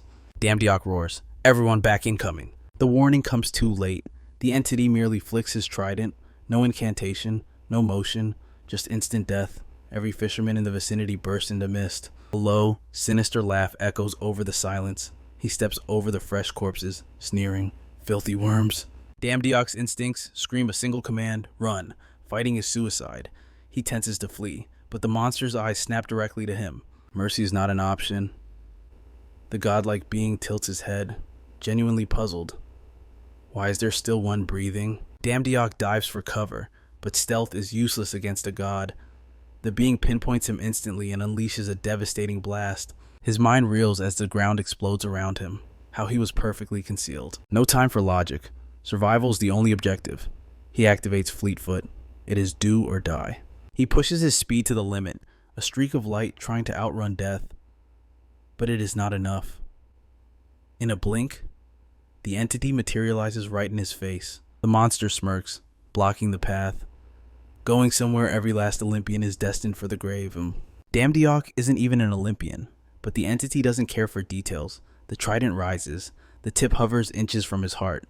Terror freezes his blood. He cannot move. He cannot breathe. He stands helpless, staring down the barrel of absolute erasure. Boom! A shockwave blasts the entity sideways. A new voice thunders across the battlefield, dripping with arrogance. "Hey, Neptune, you cheap knockoff?" Damdiok stares, bewildered. The newcomer isn't afraid. He is mocking the monster with casual sarcasm. "Did you really think you could keep me caged?" The dust settles, revealing the true lord of the oceans.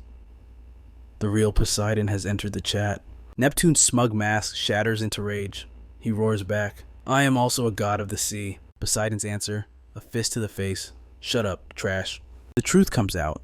Neptune isn't his name. It is a title stolen from the original, and the original is pissed. The real sea god looms over the imposter, eyes glowing with divine wrath. "You dare wear my name, you dare mimic my power." Desperate, the imposter Neptune lunges, grabbing Poseidon by the hair. It is a fatal mistake. Poseidon's fury spikes as the fake god hisses, "Take it back." Meanwhile, our hero is just standing there, watching two absolute powerhouses bicker like children. Forget ancient wars or grand strategy. This is just two immortals roasting each other. Damdiok watches, mesmerized by the pettiness of legends. Poseidon is ready to crush Neptune for the identity theft, but the imposter just laughs. He calls the sea god weak to his face. He mocks Poseidon, claiming this is his 78th failed attempt to kill him, no exaggeration, and Poseidon, he doesn't even deny it. He just grins. He came prepared this time. He brought backup. The atmospheric pressure drops instantly as a glowing gate rips open. Damdiok squints against the light, trying to see who Poseidon recruited. Then Hestus steps out, making a grand entrance. Hestus doesn't waste a second. He stares Neptune down, declaring that his cheap parlor tricks won't work on him. He looks fierce, determined. Then thud. He collapses to his knees, completely gassed out. He wheezes, admitting it has been ages since he fought seriously and his stamina is garbage. Damdiok doesn't know whether to be impressed or concerned. With a knot of fear in his stomach, Damdiok asks the real question, is this plan actually going to work? Estes, looking like he needs a nap, dumps the burden on the hero. I'm counting on you, kid. Just as that weight settles, another portal cracks open and Seolju steps through. Yes, Seolju, and she brought friends 2 minor gods. One looks like a tank, the other reeks of magic. Damdiok freezes. He forgets to breathe. The stalker is here in Atlantis. What is she doing here, like a menace straight out of myth? Seolju snatches the heart jewel from the gate and crushes it. No hesitation. The entire structure starts to crumble. Neptune snaps. His scream tears through the water as he watches his precious gate disintegrate. He clearly didn't expect his minions to be this pathetic. Inside the gate, total silence. They are all dead. Neptune turns his rage on Seolju and her squad, demanding to know how they dared wreck his domain. The guy completely loses his mind.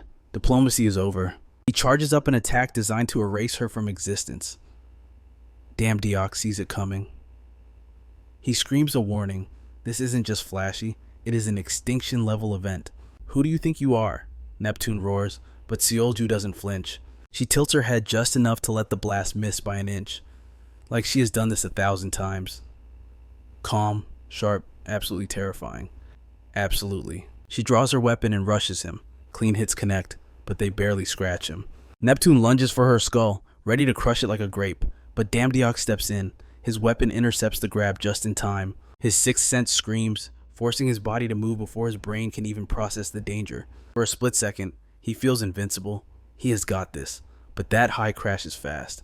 Neptune sneers, offering a bitter compliment on the kid's guts before deciding playtime is over. He raises a hand to end Damdiok permanently. Death is inches away until Seolju yanks Damdiok back by his collar. Her backup moves in. The brawler slams a fist into Neptune's ribs while the mage casts a debuff, draining the fallen god's power. The combo is brutal. Damdiok, gasping for air, looks at Seolju. I was trying to help. Why save me? She doesn't miss a beat. You think I'd lose to a weak attack like that? The worst part, she is right, and he knows it. She dismisses him and locks eyes with Neptune again. The false god is unraveling. His body violently shakes, energy surging out of control. We are entering the final phase. The chipping away worked. He's running on fumes. Seolju watches him, weirdly relaxed. She murmurs, this one went down quicker than usual. Excuse me. Damdiok's brain stutters. What do you mean, usual? Who is this woman before he can spiral into a panic attack? She cuts him off. Do your job right, she says, cold as ice, and I'll give you answers later. She shoves a mysterious item into his hand. A system window pops up, but it is just glitchy gibberish. Stats, question marks. Description, zero clarity. Whatever this thing is, the system can't even read it. Drink it, Seolju commands, tossing a warning in like it is small talk. Then she drops the bombshell. You're the one who has to kill Neptune? Damdiok stands there, statue still. Yesterday he was grinding low-level dungeons. Now he is being told to execute a god that 3 other deities couldn't hold down. It is absolute madness. What does that even mean? He sputters. Seolju doesn't have time for a tutorial level. Figure it out, she snaps, charging straight back into the fray. Damdiok feels like his brain is literally liquefying. Nothing makes sense. The situation is foobar, and he is center stage. Meanwhile, Seolju unleashes a flurry of strikes on Neptune, desperate to shave off that last sliver of health. The 2 other deities join the fray. Their teamwork is flawless, unleashing a storm of coordinated attacks. Strike after strike lands true. They are pushing Neptune back, chipping away at his divine stamina inch by inch. Our hero, Damdiok, watches in trance. He is mesmerized by their skill. For a fleeting second, hope rises. It looks like humanity might actually win this, but reality is cruel. With a single explosive counter, Neptune wipes them from existence. The tide of battle reverses in a heartbeat, leaving Damdiok stunned by the sudden slaughter. He stares at the sea god, and terror grips his soul. This is the monster Seolju expects him to kill. This is the calamity she wants him to defeat. Poseidon watches from the sidelines, his expression grim. He knows the truth. Neptune has entered his annihilation phase. This is his final form, the true face of a god. Damdiok is drowning in the abyss of his own mind. He remembers being a nobody just days ago. Now, he stands before a being of absolute power. It feels impossible. The sheer pressure paralyzes his limbs. Then, Neptune's cold gaze shifts, locking onto the trembling hero. The god's voice booms like thunder. He demands to know if Damdiok dares admit to interfering with the previous attack. A death sentence follows. He promises to obliterate him. Our boy is overwhelmed, his body frozen in pure fear. Neptune winds up a devastating strike. Seolju screams in frustration, begging Damdiok to move, to dodge, to do something, but his legs refuse to listen. Desperate, Seolju throws herself in front of him. She takes the catastrophic blow meant to erase our hero from history. Neptune slams her into the ground and crushes her beneath his heel. He sneers, calling her sacrifice utter stupidity. She could have fled. She could have survived. Instead, she chose to side with the weak. She chose the path of death. He looks at her like she is insane. Why would a goddess throw away her life for a useless, crawling insect like Damdiok? Even Damdiok cannot understand it. Why would she endure such agony for someone like him? Seolju answers without a shred of hesitation. She declares it was absolutely worth it. She calls him a diamond in the rough, placing her entire faith in the boy who was just buckling under the weight of duty. Her words strike him harder than any physical blow. He can't believe it. He questions her sanity. There is no timeline, no universe where a loser like him defeats a god like Neptune. But Seolju isn't just speaking empty platitudes. She screams it into the void. She believes in him. She means it with her very soul. Suddenly, a blue system window materializes. The fruit of knowledge confirms the authenticity of her faith. For the first time in his life, someone truly sees his worth. The shock sends Damdiok's mind spiraling back to the past. He recalls the day his fate was sealed at birth. In this world, the awakened were treated like royalty. The powerless were merely background noise. He had always lived in the shadows of the elite. Yet, there was one person who never looked down on him, his mother. She always claimed to have faith in her son, even when he had zero talent. He remembers destroying his body, training past his limits just to stand next to the gifted. Then came the day his uncle vanished, leaving his mother crushed under a mountain of debt. That day, he realized the brutal truth. His mother didn't believe in him out of hope. She did it to cope with the shame of having a failure for a son.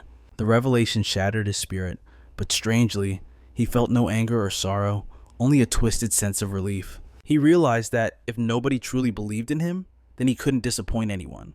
He convinced himself that surrender was freedom, that failing on purpose was better than trying and proving he was weak. He hated that pathetic version of himself. He remembers the mockery, the laughter, the feeling of being treated like trash. The memories crash over him like a tidal wave. But this moment, this is different. Right now, a goddess is betting her life on him. A system notification pings her unyielding belief is awakening a dormant power within his cells. It spreads through his veins like a divine blessing, casting aside all hesitation. Damdiok finally downs the elixir Seolju gave him. Power explodes within his core. His divine stats skyrocket. Even he realizes this is no ordinary buff. This is transcendence. This girl might be strange, but she is his ally. The hero swears an oath. No more running. Just as Neptune prepares to execute Seolju, Damdiok snatches her from the jaws of death. Neptune's eyes widen as his target vanishes. Damdiok gently sets Seolju aside, telling her to rest. He promises to end this nightmare quickly. Behind him, Neptune launches a surprise attack. But in a flash of light, the hero drives his blade straight into Neptune's face. Divine energy surges through him, overwhelming and absolute. For the first time, victory feels within reach. But Neptune is not a simple dungeon boss. He is a god of the seas, he roars, warning Damdiok not to get arrogant over temporary power-up. Neptune lashes out, ensnaring Damdiok with his prehensile hair and smacking the sword, snowy, out of his grasp. Damdiok realizes a harsh truth. Even with this power, it's not enough, so he resorts to the only weapon he has left. He charges in and smashes his fist into the god's face. The disrespect sends Neptune into a blind rage, but the hero doesn't stop. He overclocks his speed. One punch lands, he pushes past his limits and lands another. It's still not enough. He needs more, faster, harder. He turns his body into a machine of destruction, pummeling Neptune with a barrage of strikes. He knows the stakes. The moment he lets this god breathe is the moment he dies. With his sword gone, so he must carve his path to victory with his bare hands. Neptune tries to roar, unhinging his jaw for an attack, but Damdiok shuts that down instantly with a savage kick. Effective. You bet. That impact sends Neptune over the edge. Enraged, The god starts charging something massive. Perfect timing. Snowy is back in the game. Neptune unleashes hell, but Snowy shapeshifts into a living shield, blocking the blast at the very last second. It is not over yet, and Damdiok knows it. The god shifts focus, locking onto the boy. He sneers, asking if their pathetic struggles are even leaving a scratch. That arrogance is his mistake. Poseidon spots an opening and calls it in a massive dragon extermination attack. A spectral dragon manifests, launching itself straight at Neptune. The impact triggers a massive explosion that rattles the entire ocean floor. Poseidon prays that finished it, but Neptune crawls from the wreckage. He is battered and weak, but his eyes scream murder. He vows to take everyone down with him. This is not a bluff. The energy he is gathering is going to be catastrophic. Don't get ahead of yourself, Damdiok growls. He pours every ounce of divine energy he has left into his wave slasher. This has to count. It is all or nothing. As he winds up for the final swing, clarity washes over the boy. Good and evil are not always black and white, but right now it is crystal clear. For the first time, someone actually put everything on the line for him. Someone believes in him, holding nothing back. He refuses to let that trust go to waste. Soul ablaze and power surging, Damdiok unleashes one last, devastating blow. The strike lands true. Notification windows flood his vision. Neptune, the forgotten god, has been defeated. Another window pops up. It is Soyeol, the nameless goddess. She is deeply satisfied with Damdiok's victory. Then, the real message hits. Damdiok has completed the final condition for evolution, the final strike. But that is not all. The kill let him absorb a sliver of Neptune's power, and Snowy just leveled up. Suddenly, the boy's body gives out. He crashes to the seafloor, totally spent, barely holding on, but a tired smile creeps onto his face. He won. Somehow, he actually won. Above him, Soyeol watches in silence, a proud smirk gracing her lips as she witnesses what he has become. After the dust settles, our boy finally wakes up. The first thing he sees Poseidon sitting on a throne, staring like he has been waiting for this moment. That stare alone makes Damdiok's heart drop. Poseidon greets him casually, like the kid just woke up from a quick nap. Damdiok notices his clothes are fresh, and his wounds have been completely patched up. His hands, however, are in chains. Poseidon thanks him for taking down Neptune, but there is a catch. He has a serious question. The god explains that while most of Neptune's power returned to him, a chunk of it stuck to the boy because of that final killing blow. Energy starts crackling in Poseidon's hand. He warns the boy that this power is not just a souvenir. It can rewrite the laws of the world or burn it to ash. The fruit of knowledge flashes a warning in Damdiok's vision. Poseidon is acting suspicious. His aura radiates dangerous energy. The Sea King is clearly not feeling generous. Poseidon locks eyes with the boy. What do you plan to do with that power? Damdiok freezes. That glare feels like a death sentence waiting for a wrong answer. He realizes quickly that lying is a mistake, and one slip-up ends his life. The hero takes a deep breath and gives it to him straight. He did not kill Neptune for power, but if Poseidon allows him to keep it, he swears to train until he becomes a god people can actually respect. That answer catches Poseidon off guard. He admits Damdiok reminds him of his own past self. The god smirks, looking at the boy like he is seeing the spirit of a young deity still figuring it all out. He notes that Damdiok's words are clear, honest, and free of ego. Now that the gate is gone and the forgotten god is finished, Poseidon decides there is no reason not to celebrate. He announces a feast. Cut to the party. Music, dancing, laughter, everyone is having a blast, but the boy has only one thing on his mind, Soyeol. He approaches her, nerves kicking in, ready to talk. Just as he opens his mouth, Snowy jumps onto Soyeol again. Damdiok freezes. He glares at his fox, ordering it to get off and heal. Snowy could not care less. The beast is busy nuzzling Soyeol, soaking up the attention. The boy realizes the fox is acting out because the level up gave him a massive ego boost. He is irritated. Snowy ignores everyone else in the room, but the second Soyeol appears, he is obsessed. Damdiok wonders why the fox treats her like royalty while acting like his master does not exist. Just when the boy's about to ask Soyeol the big question he's been holding back, a squad of loud fangirls interrupts the moment. They shove him aside like trash and start grilling Soyeol about what she is doing there. Damdiok tries to remind them he was there first, but one of them drives an elbow straight into his face. He tries to speak again, but before he can get a word out, Poseidon grabs him by the collar. Our guy is beyond frustrated. He just wanted 5 minutes with Soyol. But Poseidon, he has his own agenda. The sea god claims he is looking for an anomaly, not just a follower. And looking at our boy, he fits the description perfectly. As the guards drag him away, the girl just watches. Zero panic. She casually comments that it is way too early for the two of them to have a serious meetup. Her advice, they should both succeed in life separately first. She remains calm, cryptic, and mysterious as ever. Then, the scene snaps to a new perspective. A status screen pops up. Scrolling through the insane list of titles and achievements Seo Yuju has racked up over time, turns out, she isn't just skilled, she's the god of transformation and reincarnation. In this current life, it is her 1,869th run, cut to the Hunter exam grounds. Our hero stands tall as the proctors rush over. Congratulations are in order. He just secured his official Hunter license. He cracks a smile. Sure, compared to the nightmare of Atlantis, this was a breeze.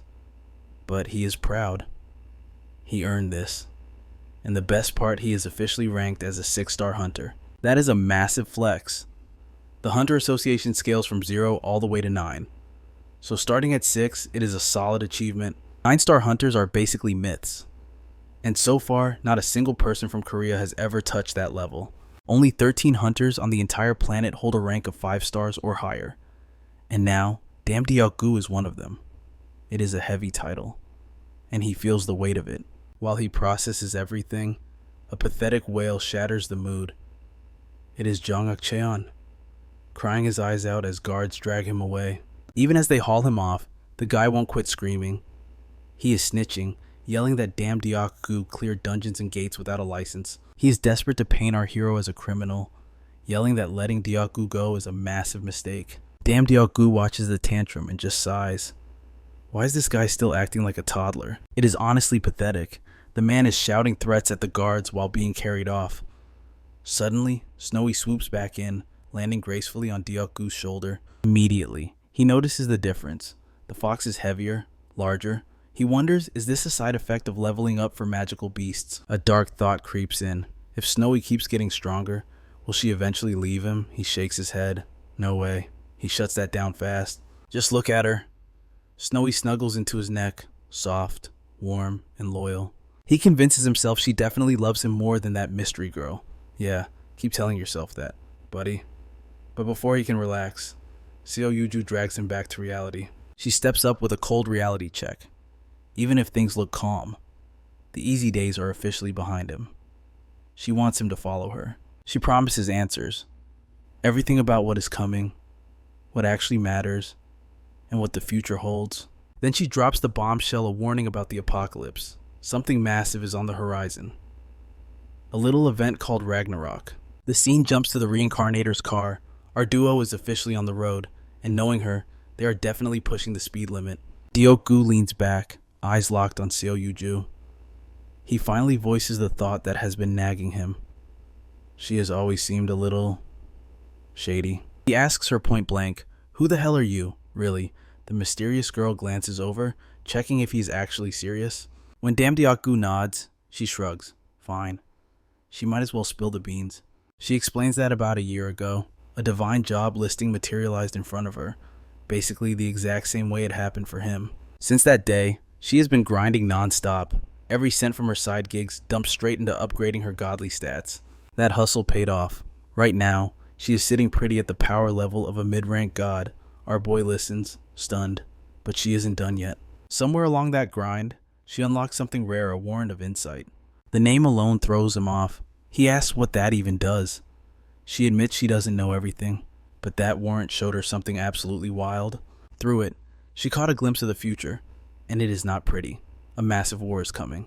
This isn't just a human conflict. It is a war between gods.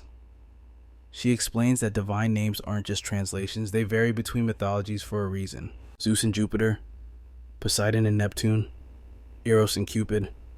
They sound like the same dude. Right, wrong? They are entirely different entities. Each one has their own unique powers, goals, and identity. Humans think it is just cultural translation, but the truth is way messier. They are legitimately separate beings. So, Poseidon and Neptune. Not the same ocean guy. They are rivals. One survived through human worship. The other got forgotten and grew bitter. That is where the gates come in. The reincarnator reveals that forgotten gods like Neptune use these gates to rebuild their lost power. Think of the gates as massive divine batteries. Once they juice up on strength inside a gate, they go all out.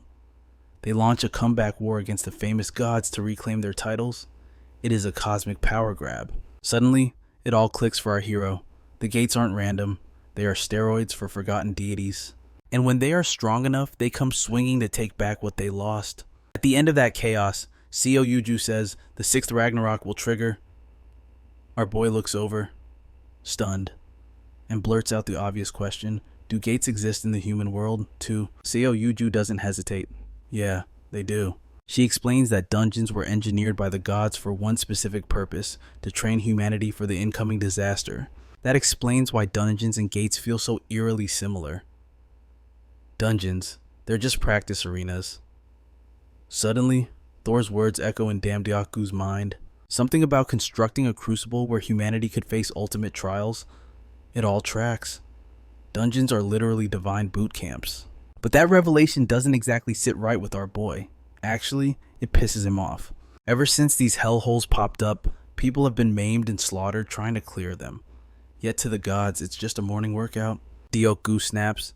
He shouts that those gods should be the ones sealing the gates shut themselves. He brings up Neptune, how that guy was a total nightmare even before reaching full power. But Seo Yul doesn't back down. She counters cold. There are horrors lurking inside those gates that even the gods are terrified to touch. The reincarnator breaks it down. Gate difficulty scales directly with the god behind it. The stronger the forgotten god, the nastier the gate. If a god's power level is elite, the gate follows suit. It becomes a guaranteed death sentence. She explains that even the active gods are barely hanging on, struggling just to keep their own realms from collapsing. If Ragnarok actually kicks off, nobody's left to guard the human world. 0 gods, just absolute, unchecked chaos. She adds that civilians are clueless. To them, gates and dungeons are just 2 words for the same apocalypse. But Seo Yul makes it crystal clear, if an entity like Neptune spawned in a major city obliteration before anyone could even scream, Damdiaku sinks into silence. The pieces are finally clicking into place. The skills, the warrants, the game-like mechanics, loot drops, magic stones. It was all a survival care package from the gods to humanity. But instead of feeling blessed, our boy is just seething. It feels like the gods dumped the burden of survival on us and dipped. They're handing out weapons to avoid getting their own hands dirty. He blurts it out. Humanity is expected to slay monsters that even the gods struggle to contain. Seo Yul doesn't deny it. Instead, she vows to back him. She tells Dioku she's seen the future, his future, and he's the one standing tall against the armies crawling from the gates. He is the one saving the world. Dioku is taken off guard, stunned that a powerhouse like her believes in him that deeply. But before he can fire off more questions, Seo Yul slams the brakes. They've arrived. He thanks her for the lift, but the second he looks out the window, he spots something wild. A massive stage, microphones, cameras everywhere, a crowd roaring. Apparently, Seo Yul has been scheming. She signed him up for a massive public announcement. Reporters scream for his attention, desperate for a soundbite now that he's one of the few hunters worldwide ranked 5-star or higher. He stares at the circus and asks Seo Yul if this is a joke. This feels like a total setup. And yeah, it is. This is exactly what she meant by helping. She just shoved him directly into the spotlight. Seo Yul flashes a smirk and peels off, leaving Damdiaku yelling in her dust. Just like that, fame tackles our guy. Cut to 1 month later. The entire world is fixated on him. The man has cleared 3 dungeons in 30 days. The craziest part, 0 casualties, not a single scratch on anyone. That track record doesn't just earn respect, it mints legends. Our boy went from mid-tier hunter to filthy rich overnight. The money's great and the adoration is intoxicating, but he looks around and realizes the one truth every celebrity eventually hits. Being rich and famous sucks. Sure, the fame is a headache, but Damdiaku knows it's necessary. The chaos, the press, the eyes on him, it all feeds his divine power. And he's gonna need that juice soon. Still, his patience is running on fumes. Reporters treat his personal space like public property. It's gotten so bad that even Snowy has her own fan club now. He glances at the fox and mutters, wondering how it feels to get praised for doing absolutely nothing. Then, Seo Yul's voice chimes in. She tells Dioku to grind harder, Fame isn't just for clout. Soon, that popularity converts to raw strength, so he better work for it before the clock runs out. She drops another warning. The battles ahead are going to be brutal. The apocalypse is creeping closer, and one slip-up means a catastrophic fall. Not just physically, mentally. Too, if he cracks, the future is cooked. Then she hits him with the real question. With all that on the line, is he ready to face his fate head-on? Because right now, Apollo is looking for a part-timer. And our guy, he's on the short list. Diaku pauses. He thinks about the life he could have had if he stayed ignorant. If he never learned the world was ending, life would have been simple. But he knows the truth now, and he can't look away. He can't stand idle while everything burns. Seo-yul knew he'd say that. She knows him too well. With his heart set in stone, there is no turning back. Together, they step into the unknown, ready to face the realm of the gods as humble part-timers. The scene shifts abruptly, a voice ringing out to call them ducklings, and appearing before them is the master of this domain, Apollo himself. He is the picture of divine perfection, shimmering golden hair, a jawline sharp enough to cut glass, and a physique sculpted by the heavens. He flashes a smug grin, telling them they should feel honored to serve him. Being the god of the sun, his presence is blinding. Our boy Damdiok is instantly struck by the sheer radiance of the deity standing before him. He stares at Apollo, completely dazed, and blurts out that he never expected to meet the sun in human form. He marvels at how blindingly bright the god actually is. Apollo nods casually, as if Damdiok just stated the most obvious fact in the universe. Of course he shines. The sun itself is just trying to match his vibe. According to him, the celestial body in the sky is just copying his curves and his glow. Seo-jul's face twists in annoyance. She's already over this guy's ego. But Apollo is just warming up. He claims the actual sun is merely mid-tier compared to his own magnificence, because he is the definition of perfection. Then, without a single prompt, he launches into a grand monologue about his origins, starting from the very moment of his legendary birth. Cut to our hero sitting in a carriage, likely speeding away to escape that endless speech. Damdiok, still recovering from the encounter, asks Seo-jul how anyone can talk about themselves for that long without breathing. He wonders if Apollo's divine authority is just a glorified mirror. No sane person flexes that hard on their own reflection. The mysterious girl admits she seriously considered punching his beautiful face just to silence him, but the hero laughs, admitting that while the narcissism is annoying, it's also kind of impressive. He explains his reasoning. After spending his life grinding in dungeons and dealing with mobs, driving a chariot across the sky actually feels like a major promotion. Seo-jul shuts down his fantasy immediately. She asks him if he genuinely believes they are hauling the actual sun. The truth drops like a rock. Apollo's sun is a complete fake. It is nothing more than a light orb created by his divine power. It sinks at sunrise just to trick mortals into thinking it is the real deal. Damn, Diok tries to play it cool, acting like he knew, but panic sets in. He asks how Apollo pulled it off and why he bothers if the real sun exists. Seo-jul breaks it down. The fake sun is a marketing stunt. It boosts Apollo's image. And in this world, the stronger the people's belief, the more divine power a god accumulates. That is how he climbed from a mid-tier narcissist to the supreme god of the sun. Damdiok freezes. Realizing the holy deity is basically a celestial scammer, Seo-jul does not hesitate to confirm his suspicions. The guy is a fraud, plain and simple. The reincarnator shrugs it off. The morality does not matter, only the reward does. Her plan is straightforward. Survive this weird gig, grab the loot, and get out. She steers the carriage with expert hands, and Damdiok has to give her props for her driving skills. He asks if she has done this sort of job before. She confirms she has more than once. In fact, this catches the boy off guard. If she's been here before, why didn't Apollo recognize her at all? The reincarnator notes that Damdiok is usually dense, but every now and then, his intuition strikes like lightning. Since she cannot lie without triggering the penalty of the fruit of knowledge, she tells the cold truth. It is not even that embarrassing. Apollo did not remember her simply because he is too obsessed with his own reflection to notice anyone else's existence. Damdiok probably thinks the god sees his own reflection as a separate person to admire. Suddenly, a beast lunges at them mid-flight. Damdiok's sixth sense screams. They dodge the attack, but the ambush is lightning fast. Seo-jul points out that sunwolves should not be in this territory. The hero stares at the beasts and corrects her. Those look more like hellhounds. Luckily for them, Deok holds the title of undisputed top dog. That passive trait kicks in instantly. Before Seolju can even offer to intervene, Deok orders her to stay back. He's taking point. The reincarnator warns him against stupidity. These beasts radiate intense heat, touching their furs enough to melt flesh and bone. But Deok does not flinch.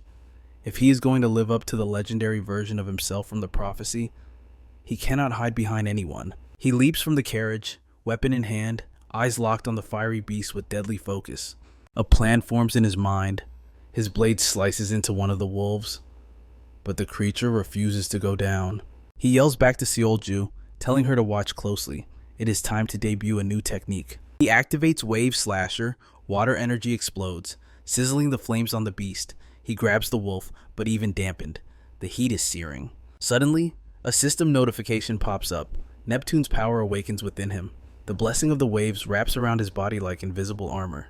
Deok pauses, processing the buff. He touches the burning wolf again and realizes the pain is gone. He is completely immune to the heat. The tables have turned now. He can handle these monsters properly. He moves with efficiency, cooling them down and taming them one by one.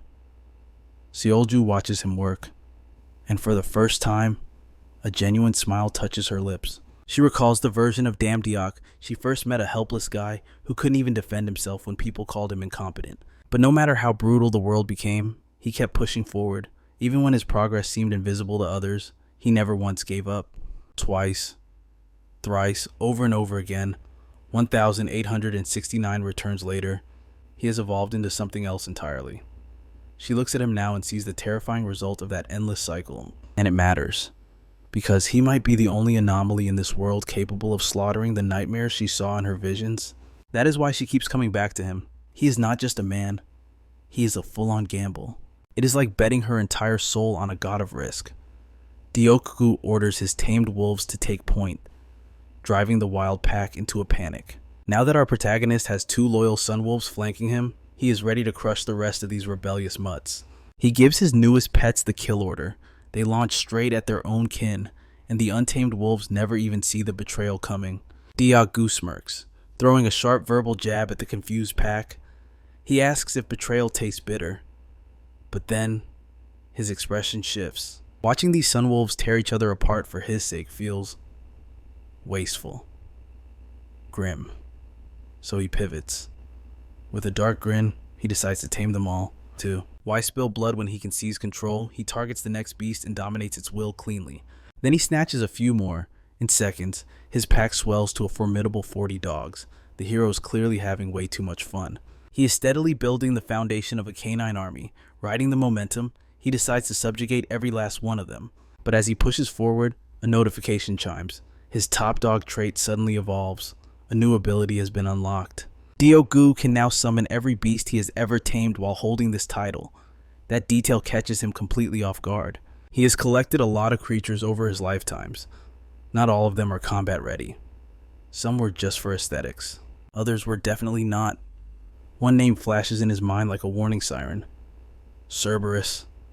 That 3-headed horror was no joke. The hero weighs the option of calling it in. But before he can cast the summon, he zones out, mentally scrolling through fusion combinations like he is playing a strategy RPG. Seolju screams, snapping him back to reality. She demands to know why he is daydreaming while untamed wolves are still breathing. Deok realizes that individually, the sun wolves are manageable, but when they feel threatened, they instinctually group up to form a single massive abomination. That kind of hive mind behavior could overrun him. Just as he processes the threat, a rogue wolf lunges from his blind spot. This one does not bite. It opens its maw and unleashes a torrent of pure fire. The blast hits with concussive force, blowing the nearby carriage into smoking shrapnel. The hero survives, but he is instantly engulfed in flames and thick smoke. The girl does not let up. She tosses out a sarcastic barb, telling him that staring into space during a death match is a bad habit. It turns out she may have overestimated our boy. She shouts at him to get a grip. Deok ignores her complaints. His eyes are locked on the wreckage. The carriage is gone, and a terrifying realization clicks in his brain. He asks about the trajectory of the crash. Seolju answers grimly. Both the burning wreckage and several sun wolves have fallen into the village below. His stomach drops, then she delivers the fatal blow. If a single Sunwolf reaches a populated area, it is an apocalypse for the civilians. The priority has shifted. The mission is now rescue. They have to save the villagers, cost be damned. The scene cuts to the town below. Panic is spreading like wildfire. A little girl runs for her life through the chaos. She is seconds away from being mauled, but Deok-gu flashes in, parrying the attack with his blade just in time. The threat escalates instantly. The fallen Sunwolves have already merged into a massive, violent unit, and it locks onto Deok-gu immediately. He tries to counter, but this fusion beast is a tank. Conventional attacks are useless. That is when he decides to drop the nuclear option Cerberus. Seol-ju knows the lore. There is no dog in the Empire with enough street cred to rival what is coming. A colossal three-headed hound crashes onto the battlefield. The hero issues the command, and Cerberus prepares to feast.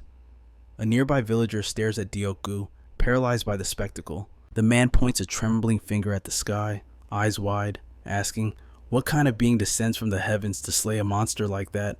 The fused Sunwolf lies broken on the ground. Seol-ju walks over and answers the man. She starts to say his name is Damn Deok-gu. She pauses, then corrects herself. She calls him a god. He is no longer just a human. He is the god of swords. We cut to Deok-gu standing with arms crossed, supervising the Sunwolves as they clean up their own mess. He orders them to stay focused, but the second he looks away, one wolf starts slacking. Deok-gu glares. These beasts have zero attention span. An old man approaches, addressing him by that heavy title, Damn Deok-gu, the god of swords. The villager introduces himself as the town elder and immediately drops to his knees, pressing his forehead into the dirt. That throws the hero off balance. Deok-gu waves his hand, telling the elder to stand up. There is no need for bowing. This was not a divine trial. It was their mistake that caused the crash. There was nothing noble about it. But the old man does not care. He is just weeping with gratitude that the heavens finally noticed their village. He has no idea that those same gods usually cause more problems than they solve. The man suddenly announces, loud enough for the entire village to hear, that from this day forward, they will offer living sacrifices in the name of the god of swords. Damduk's face goes completely blank. The villagers scream his name in adoration. But before they can even begin their offering rituals, our protagonist vanishes into thin air. The village elder spins around in confusion, desperately trying to figure out where his new deity just went. Meanwhile, watching from a safe distance, Damduk feels a chill run down his spine. That talk of human sacrifice, it does not sit right with him. He mutters under his breath, wondering what nonsense Seol-ju fed the villagers. But suddenly, a grim reality strikes him. Their carriage is reduced to splinters. The fake son they were transporting devoured by wolves during the ambush. He has exactly 1 week left before Apollo expects the task finished. And right now, he has no son, no transport, and a mob of fanatics ready to offer sacrifices in his name. While he spirals into panic, Seol-ju speaks up. She casually suggests they just make another son, as if it is as simple as cooking instant noodles. Damduk snaps, demanding to know what she means. Creation is not exactly his forte, yet the reincarnator remains terrifyingly calm. She shakes her head. She is not expecting him to be the one to build it. She knows a guy. The scene cuts to the legendary god of blacksmiths, Hephaestus. Seol-ju tosses out his name like it is no big deal. Damduk actually pauses to consider it. If she is serious, she must be sitting on a mountain of god-level resources to even dream of commissioning Hephaestus. The mysterious girl shatters that thought instantly. I am completely broke. Damduk freezes. There is no way a mid-rank goddess with this much power has zero funds. That defies all logic. Even if she is close to Hephaestus, asking a god to forge a living being without payment sounds like pure insanity. Seol-ju ignores his internal crisis and signals him to follow. Feeling disregarded, he has no choice but to tag along. He tries to reason with her again, insisting that convincing Hephaestus to work for free is impossible. He is so sure, he even places a bet.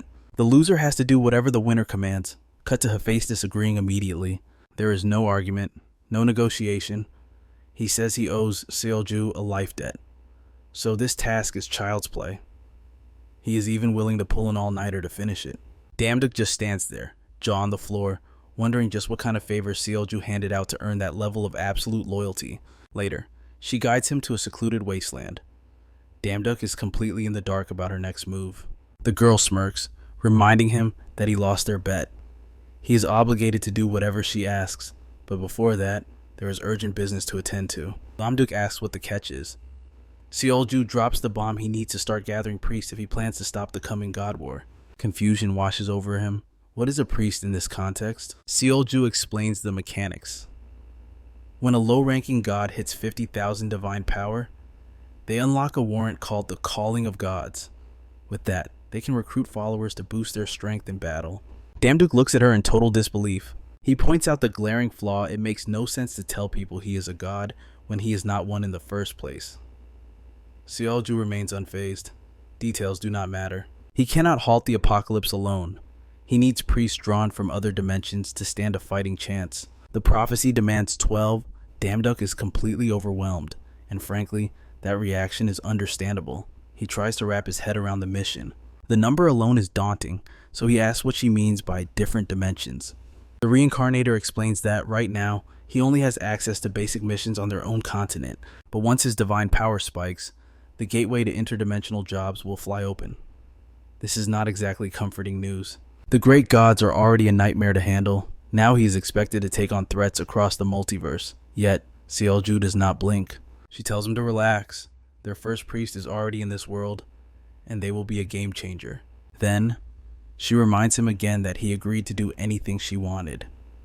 Suddenly, a soft glow illuminates a nearby village. They roll into the next town in the same wrecked carriage. The moment they arrive, the villagers drop to their knees. Whispers ripple through the crowd. One asks who he is. Another proclaims him as the deity who saved their neighbors from the demon onslaught. Someone points to the banner on the carriage, declaring Damduk is amazing. They naturally assume the great Apollo is backing him. The banner leaves a massive impression. Damduk finally realizes this is Seolju's master plan to farm divine power by manufacturing a public image. Damduk snaps. He yells at her, furious, declaring he does not care if this boosts his stats. It is mortifying. He is not the kind of warrior who basks in this kind of cheap attention. The mysterious girl reminds him of the deal. She explains that if they want to unlock the calling of gods, raising his fame is non-negotiable. Defeated, Damduk shifts his complaints to the banner itself, calling it hideous and asking why the design is so unappealing. Later, the hero sits in a palace, scrolling through his notification windows. He has just purchased a new ranged ability. He reflects that ranged combat has always been his Achilles heel. During the duel with Neptune, his reliance on Wave Slasher nearly cost him his life. So these upgrades were not a luxury, they were survival. He opens his status window to see just how much his divine power has grown. He's doom scrolling, muttering about how the lack of sleep is ruining him, and that stupid banner ad is getting on his nerves. Suddenly, he freezes. The number is unmistakable. His divine power just hit 50,000. The warrant is officially active, but there's a strict condition: only those who genuinely respect him are qualified to become his priests. He stares at the screen, genuinely stunned, against all odds. That ridiculous banner strategy actually paid off. He honestly doesn't know if he should be impressed or weirded out. He's busy analyzing his stat screen when a voice booms from behind, nearly making him jump out of his skin. It's the universe's biggest narcissist, Apollo. The sun god peers over his shoulder, asking what's so interesting, before waving it off. He explains that the system his mother created is invisible to regular mortals, so there's no need to panic. Damdiok's heartbeat settles. He asks what Apollo means by mother system, and then it clicks: he's talking about the interface windows. Apollo cuts to the chase, asking if anything went down while he was gone. Damdiok casually mentions the Sunwolf incident, quickly adding that he handled it. That stops Apollo in his tracks. His eyes narrow with instant interest. You mean those wolves?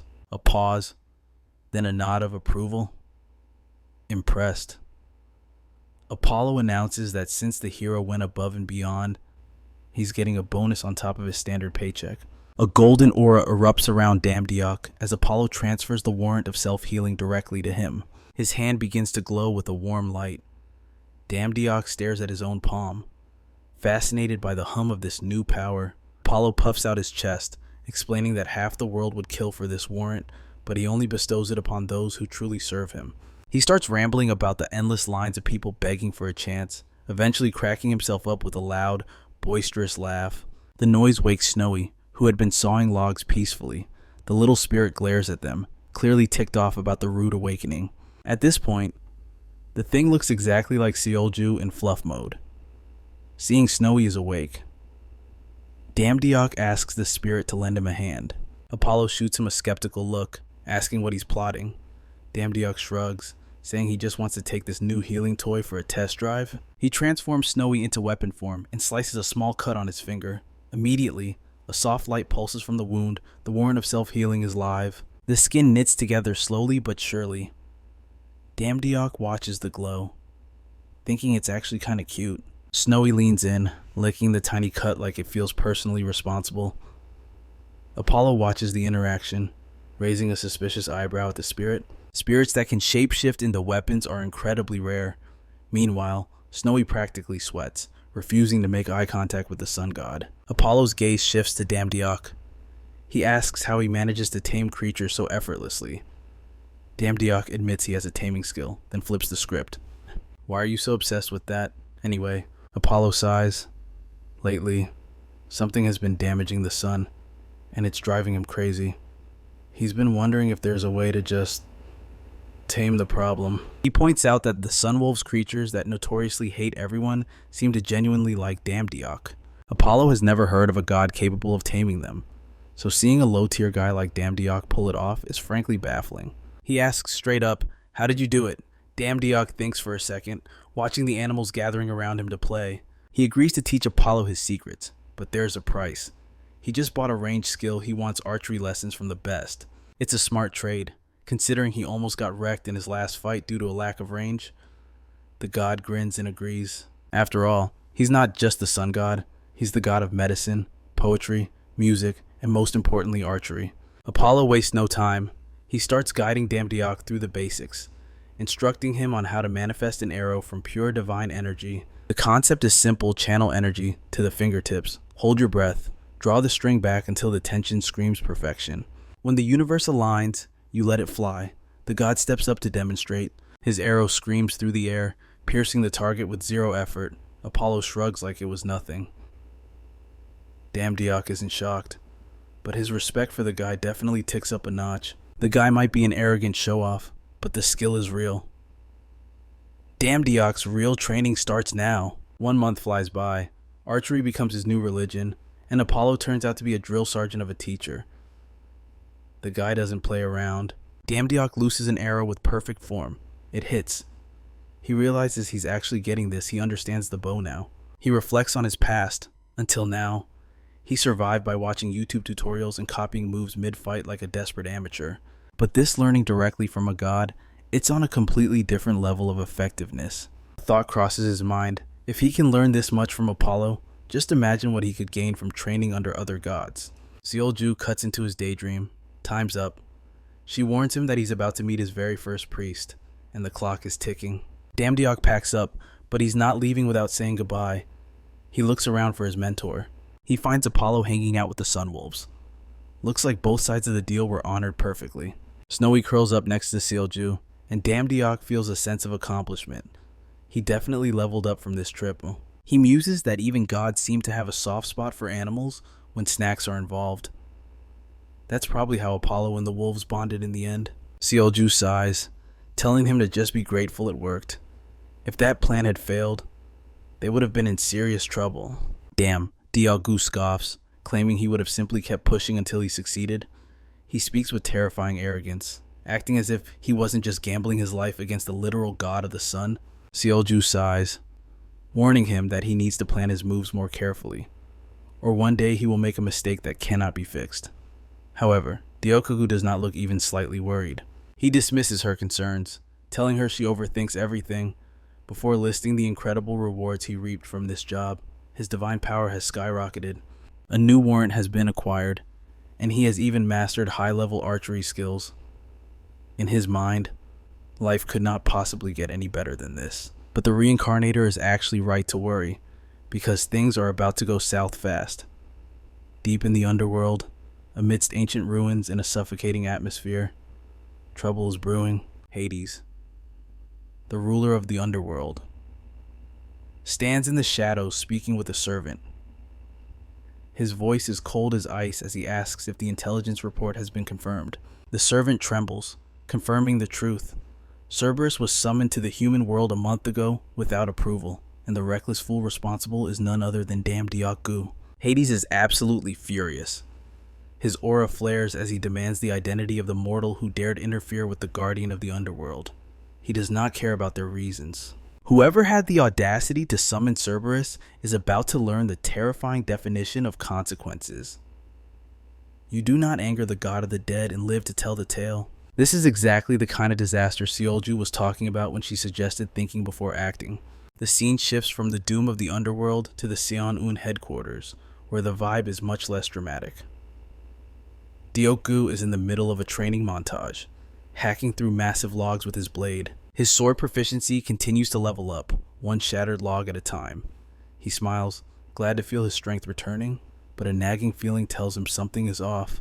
Our hero pauses, wiping sweat from his brow, wondering if this so-called priest he's supposed to meet is ever going to actually show up. He turns to Seolju, asking if she is 100% certain about this location. The mysterious girl simply tells him to be patient, but Diok-gu is starting to feel the grind. He has been swinging this sword non-stop since they returned from that side quest with Apollo, and absolutely nothing exciting has happened since then. He notices a disturbing trend. Both his swordsmanship and divine power grow at a snail's pace in the human world compared to the explosive growth he gets from part-time gigs with the gods. Fed up with the slow progress, he asks Seolju if maybe they should start hunting for another part-time job instead of waiting around. She does not respond immediately. Staring at her phone, the hero calls her out, asking if she's even listening, when suddenly Seolju's face lights up with excitement. Diok-gu thinks the priest has finally arrived, but it is just a notification for a part-time job listing. She tells him to sit tight and wait while she goes to investigate. The guy complains instantly, arguing that if she is going to leave, she might as well drag him along so he does not die of boredom in this empty base. The reincarnator shuts that idea down cold. She orders him to stay put at the Seon-un base and guard their position.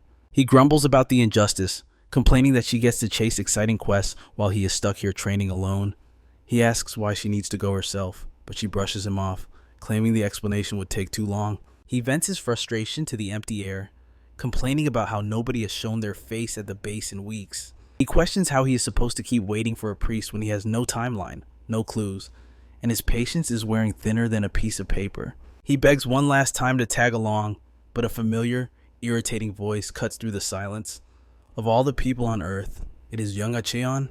The smug rich kid asks why the boy is so obsessed with manual labor. He throws in some elite snark, mocking Diok-gu for being born with a dirty spoon in his mouth. Diok-gu immediately recognizes that annoying tone. He turns around, wondering what this arrogant prick is doing on his turf. Young Acheon keeps running his mouth, declaring that Diok-gu is just a talentless loser who has finally realized that menial part-time jobs are his only purpose in life. Little does this fool know, Diok-gu has been working shifts for literal gods while Acheon plays with his daddy's money. Diok-gu asks when this guy is going to stop acting like a clown and demands to know why he is trespassing at the Seon-un base. Then, a horrifying possibility strikes him like a lightning bolt. What if this arrogant jerk is the priest he has been waiting for? He mentally begs every god in existence to spare him that fate. The bully sneers, asking Diok-gu if he really came here without knowing what is going on today. It turns out, the base is hosting a massive taming competition today, and everyone who is anyone is here. The bully mocks Snowy, calling the little creature a kitten, and laughs, saying there is no way Diok-gu could even enter the competition, let alone win it. Acheon shows off his massive German hound, claiming this beast is the bare minimum required to compete. He tells Diok-gu to go find a janitor job and stay out of the way. He adds that today is far too important for him to waste precious seconds dealing with a nobody like our homie. Normally, Diok-gu would not care less about a pet show, but now that this guy is competing, winning the first place trophy and wiping that smug look off his face would be deeply satisfying. The scene jumps straight into the action, with the taming competition already in full swing and the crowd roaring. The announcers scream into their microphones that Jung Acheon and his hound just racked up 39 points, setting a new record for the tournament. Hearing the score, Acheon is convinced the bonus points will seal his victory.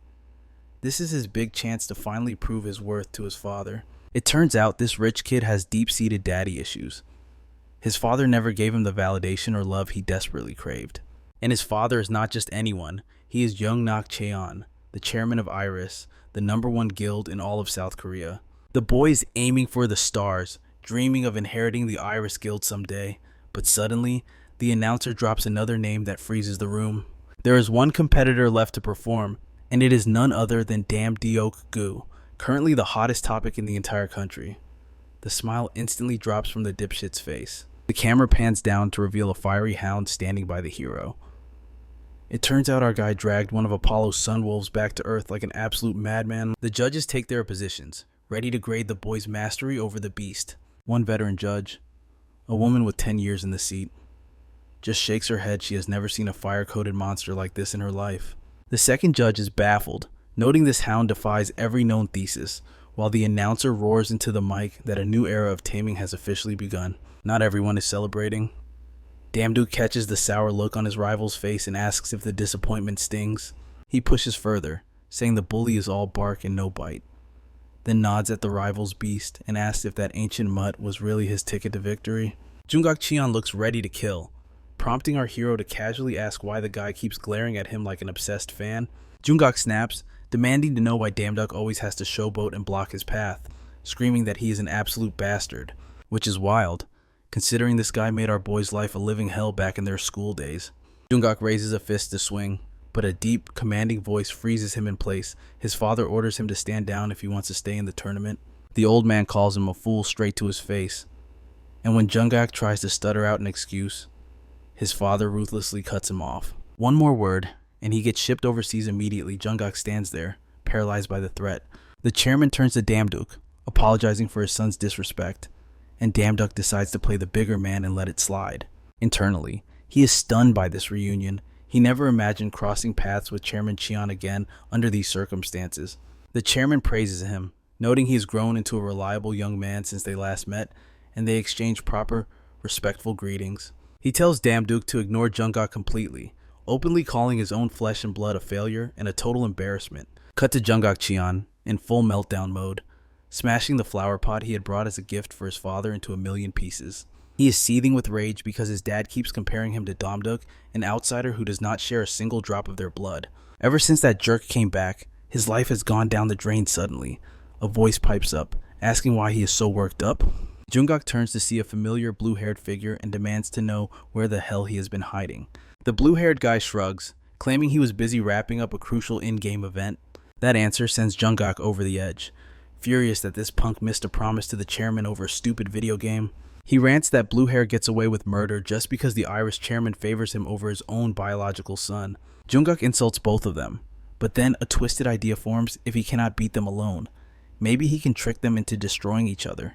The scene cuts to our hero greeting Seolju as she returns from her part-time shift. He asks if she is up to speed, filling her in on the Jungkook drama, but Seolju remains strangely silent. He admits the whole showdown was way more entertaining than his usual daily grind. Then, the reincarnator drops a cryptic warning about a mystery man, and a system notification instantly flashes red. Someone nearby is bloodlusted. Behind him, the blue-haired guy locks eyes with Damduk, sighing that it is a shame he got dragged into Jungkook's mess. He tells our hero not to take it personally, then launches a sudden, vicious attack. Damduk barely dodges the strike, and just like that, we meet Cloud Big, one of the elite hunters from Guild Iris. The scene shifts to Jungkook, gloating. Turns out this blue-haired punk is an Iris elite and his father's absolute golden boy. Born with an SS class ability, Cloud mastered peak swordsmanship before he even hit puberty. He's arrogant, brutal, and so talented that he nearly kills his sparring partners just for fun. They call him the White Phantom, and Jungkook is certain that this time, Damduk is finished. Back to the fight, Damduk's blade clashes with Cloud's, and he blocks the first hit with an ease that leaves the prodigy stunned. Damduk calls the ambush lazy and does not hesitate to say it out loud. He figures Jungkook sent this kid because that coward never has the guts to handle his own dirty work. Cloud hates the commentary. He admits he planned to just rough Damduk up, but now he is going for the kill.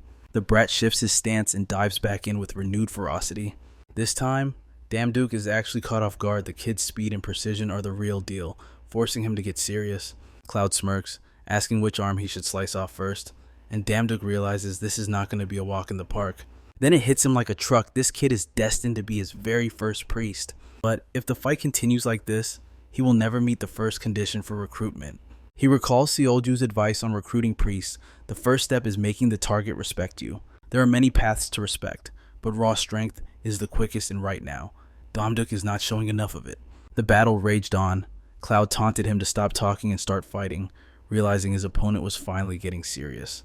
The prodigy surged forward, his blade slicing through Damdiok's clothes, igniting a spark of irritation in the older man's eyes.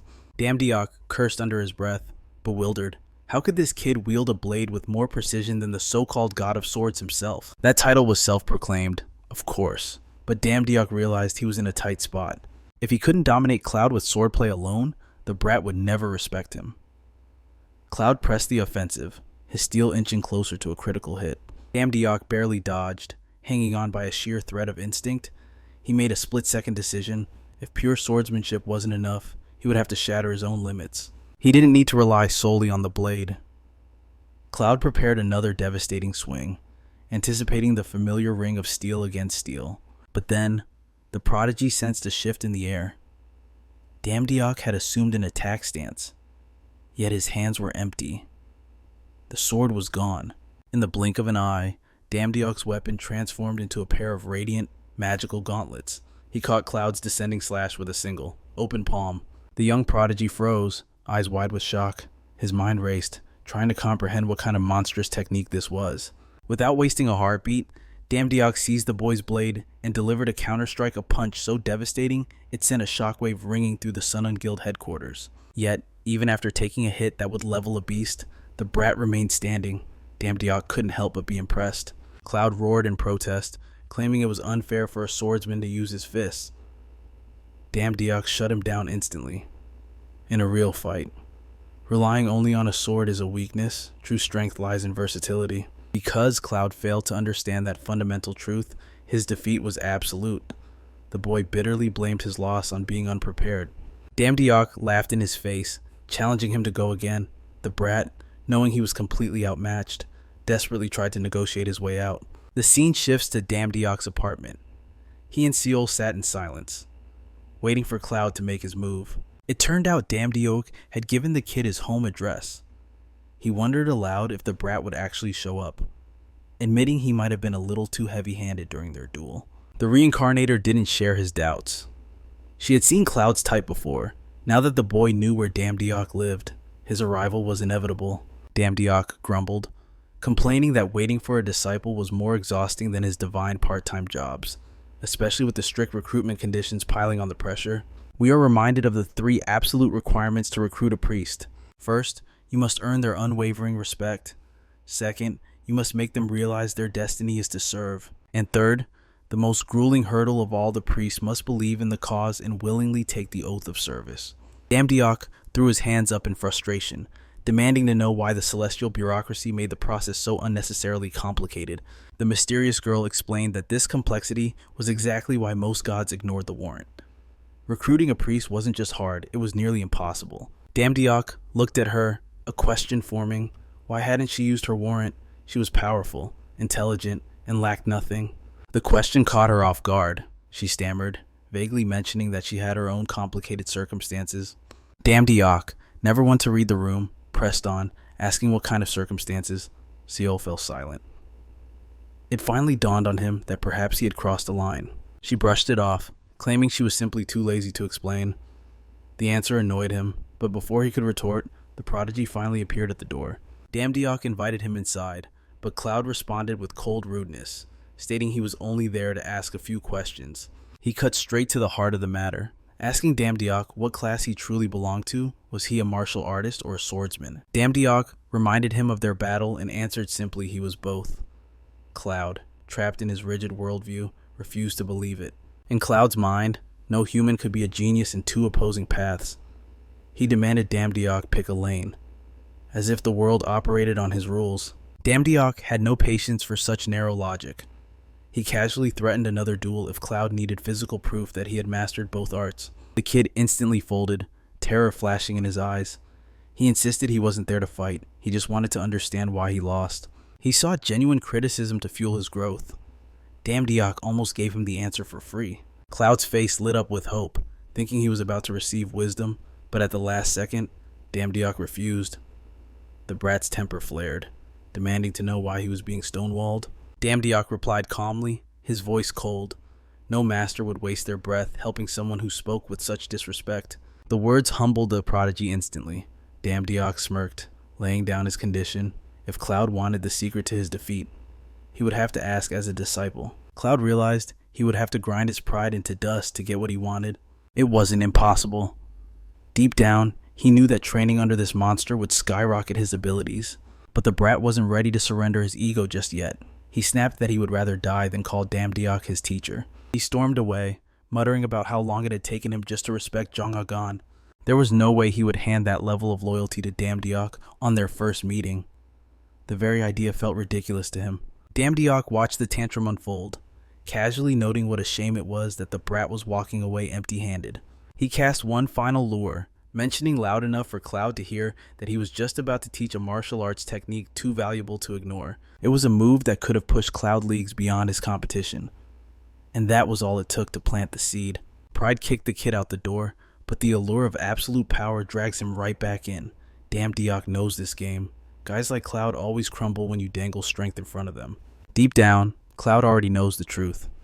If he wants to break his limits, pure swordsmanship won't cut it. He needs to fuse it with martial arts. So, he crawls back, trying to act like that pathetic temper tantrum never happened.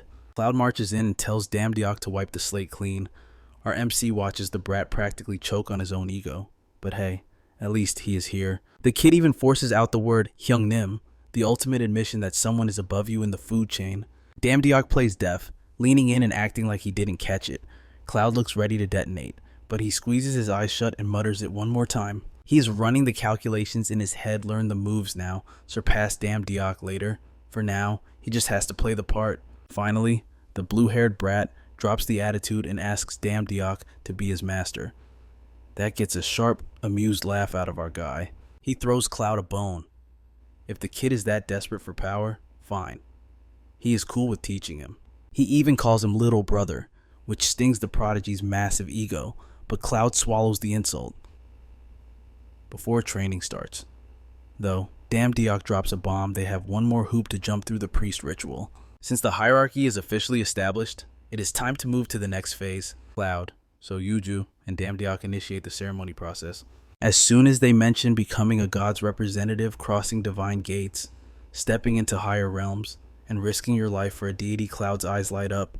The kid treats the priesthood like a high-level quest. Our MC finds this suspiciously easy. Zero pushback. He expected a fight, but the sales pitch worked instantly. With the paperwork done, the real torture begins. In no time, Cloud is drenched in sweat. After a rough session, Damdiok calls time. That is enough for today. Our hero is actually impressed. The kid isn't just copying the moves, he is adapting them faster than the simulations predicted. This is huge. The 12 priests are critical for the upcoming Ragnarok War. At this velocity, Cloud might master the dwarf hammer punch way ahead of schedule. Damn, Diok grins. It is time to turn up the heat and mix everything into one deadly cocktail. Let's see what the kid is really made of. Cloud studies our hero's savage training routine, analyzing every motion. The kid steels himself for round 2. Suddenly, system alerts flood Damdiok's vision. First up, his priest has unlocked the 1-2 combo skill. Second notification, Damdiok's own combat stats just spiked. Sparring with a clumsy but high potential priest is paying dividends. Our guy realizes this priest system is broken in the best way. It is a grind. But the stronger his follower gets, the more power flows back to the god. Cut to the hallway. Cloud's voice is cracking with frustration. He is absolutely livid.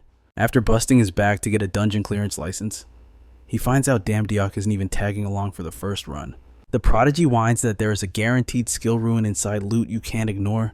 Our boy doesn't even blink. He has raided more dungeons than he can count. He is not impressed. He tells the brat he already gave his answer, and he doesn't do reruns. Cloud tries to guilt trip him, bringing up the God War.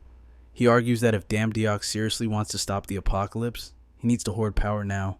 That means clearing dungeons, not just gates. Damdiok sighs. He hasn't filled Cloud in on the big picture yet, so the outburst makes sense. He feels a strange kinship with Soyuju in this moment, perhaps remembering his own past struggles. Being a leader means managing tantrums. He takes the calm approach, explaining that gates aren't just monster closets. They are the countdown clock for the God War. Plus, the gates are where they recruit other priests from different worlds. Crucial info. Right, Cloud doesn't care. He doubles down, declaring he's staying put, and there is nothing Damdiok can do to stop him. Our guy is losing patience. He is starting to understand why the reincarnator was always on the verge of snapping. Diplomacy fails. He grabs the brat by the collar, lifts him up, and starts choking him out, calling him a spoiled child who needs to learn obedience, as always. So Yuju has a contingency plan.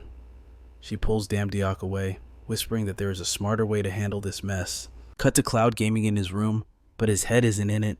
His thoughts keep drifting back to So Yuju and his stubborn master. He wonders if they reach the gate safely.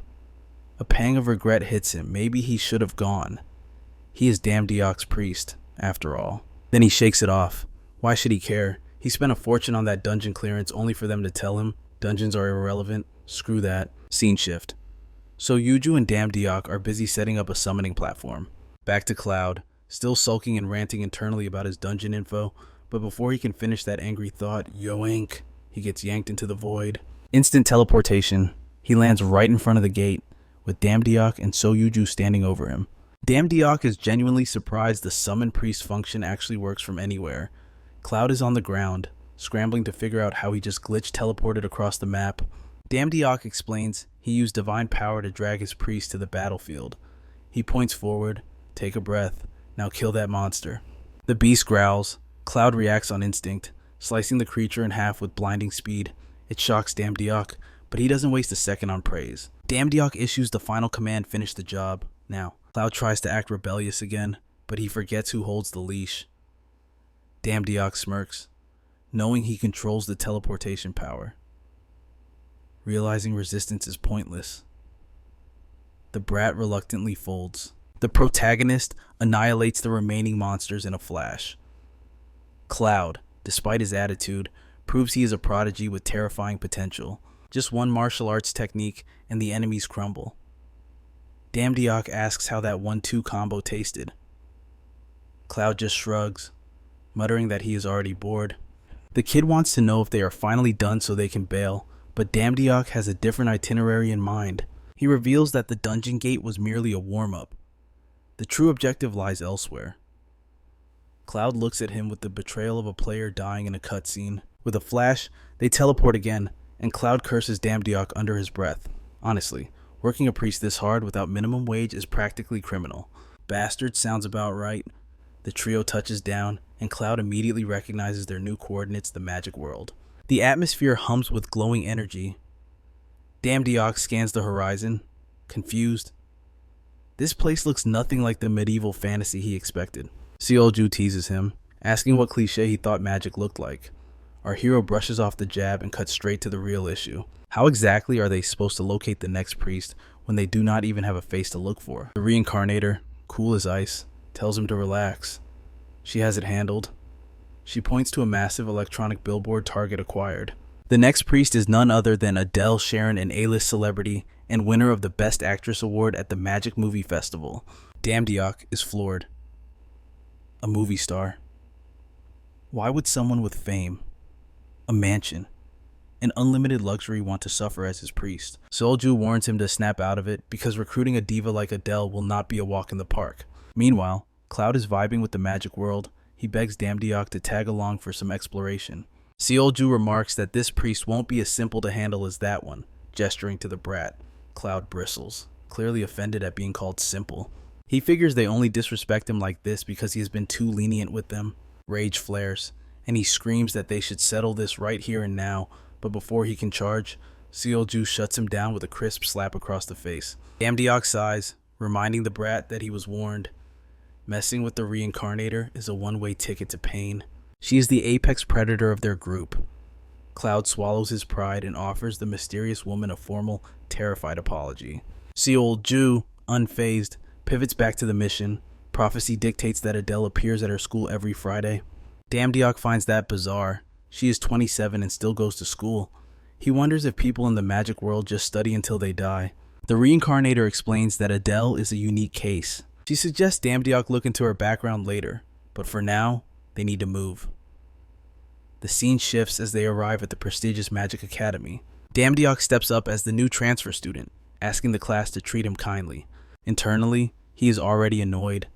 Going back to high school just to scout a priest, this is a nightmare. He figures Seolju must have been grinding side quests just to track these people down. Around him, the students begin to whisper. Word is out the new kid was recommended by the dean, yet somehow managed to score a perfect 0 on the entrance exam. He is instantly branded the school joke. He hates how painfully familiar this atmosphere feels. Back in his original world, insults were his daily soundtrack. This place is no different. People are still judged entirely by their stats. The dean silences the gossip and tells Damdeok to take any empty seat. Our hero already has a target in mind. His logic is tactical, sit near the target to build a bond. He approaches Adele and asks if the seat next to her is free. She barely glances at him, cold as ice, telling him to do whatever the hell he wants. She has zero interest in making friends. He thanks her, hoping for a fresh start, trying to break the ice. He mentions it is his first day and asks where the magic lab is located. Damdeok realizes he is pulling techniques from his counseling days skills he never thought he would need on a battlefield. But Adele snaps. She tells him to drop the fake friendly act immediately. She makes it brutally clear clout chasers trying to befriend a movie star just because they share a classroom mean nothing to her. Damn, our boy just got destroyed. The scene shifts. Damdeok is wandering the halls, lost and irritated that finding Building A is turning into a struggle. While circling, he stumbles upon Adele in a heated argument with a man. The stranger brings up a promise she made about not graduating. He pressures her to drop out and focus on her acting career. Adele looks frustrated, but she holds her tongue. The man launches into a rant, accusing her of being clueless and stubborn about the reality of the situation. He mentions something called mana disease and claims there is no cure. Watching from the shadows, Damdeok absorbs every word. Back in the classroom, the magic lab session begins. The professor introduces the students to the art of pyromancy. The instruction is vague: channel your mana and visualize fire. That is the entire lesson. Damdeok is itching to let loose, but no matter how hard he strains, he's shooting blanks. Nothing happens. He wonders if divine power can swap in for mana, but reality hits hard. No mana, no magic. Simple as that. Meanwhile, the entire class is cracking up at his pathetic display. Desperate to save face, Damdeok tries to talk his way out of the humiliation. He stammers that he's a rookie, just practicing his form like anyone else. Big mistake. That weak excuse just throws gas on the fire.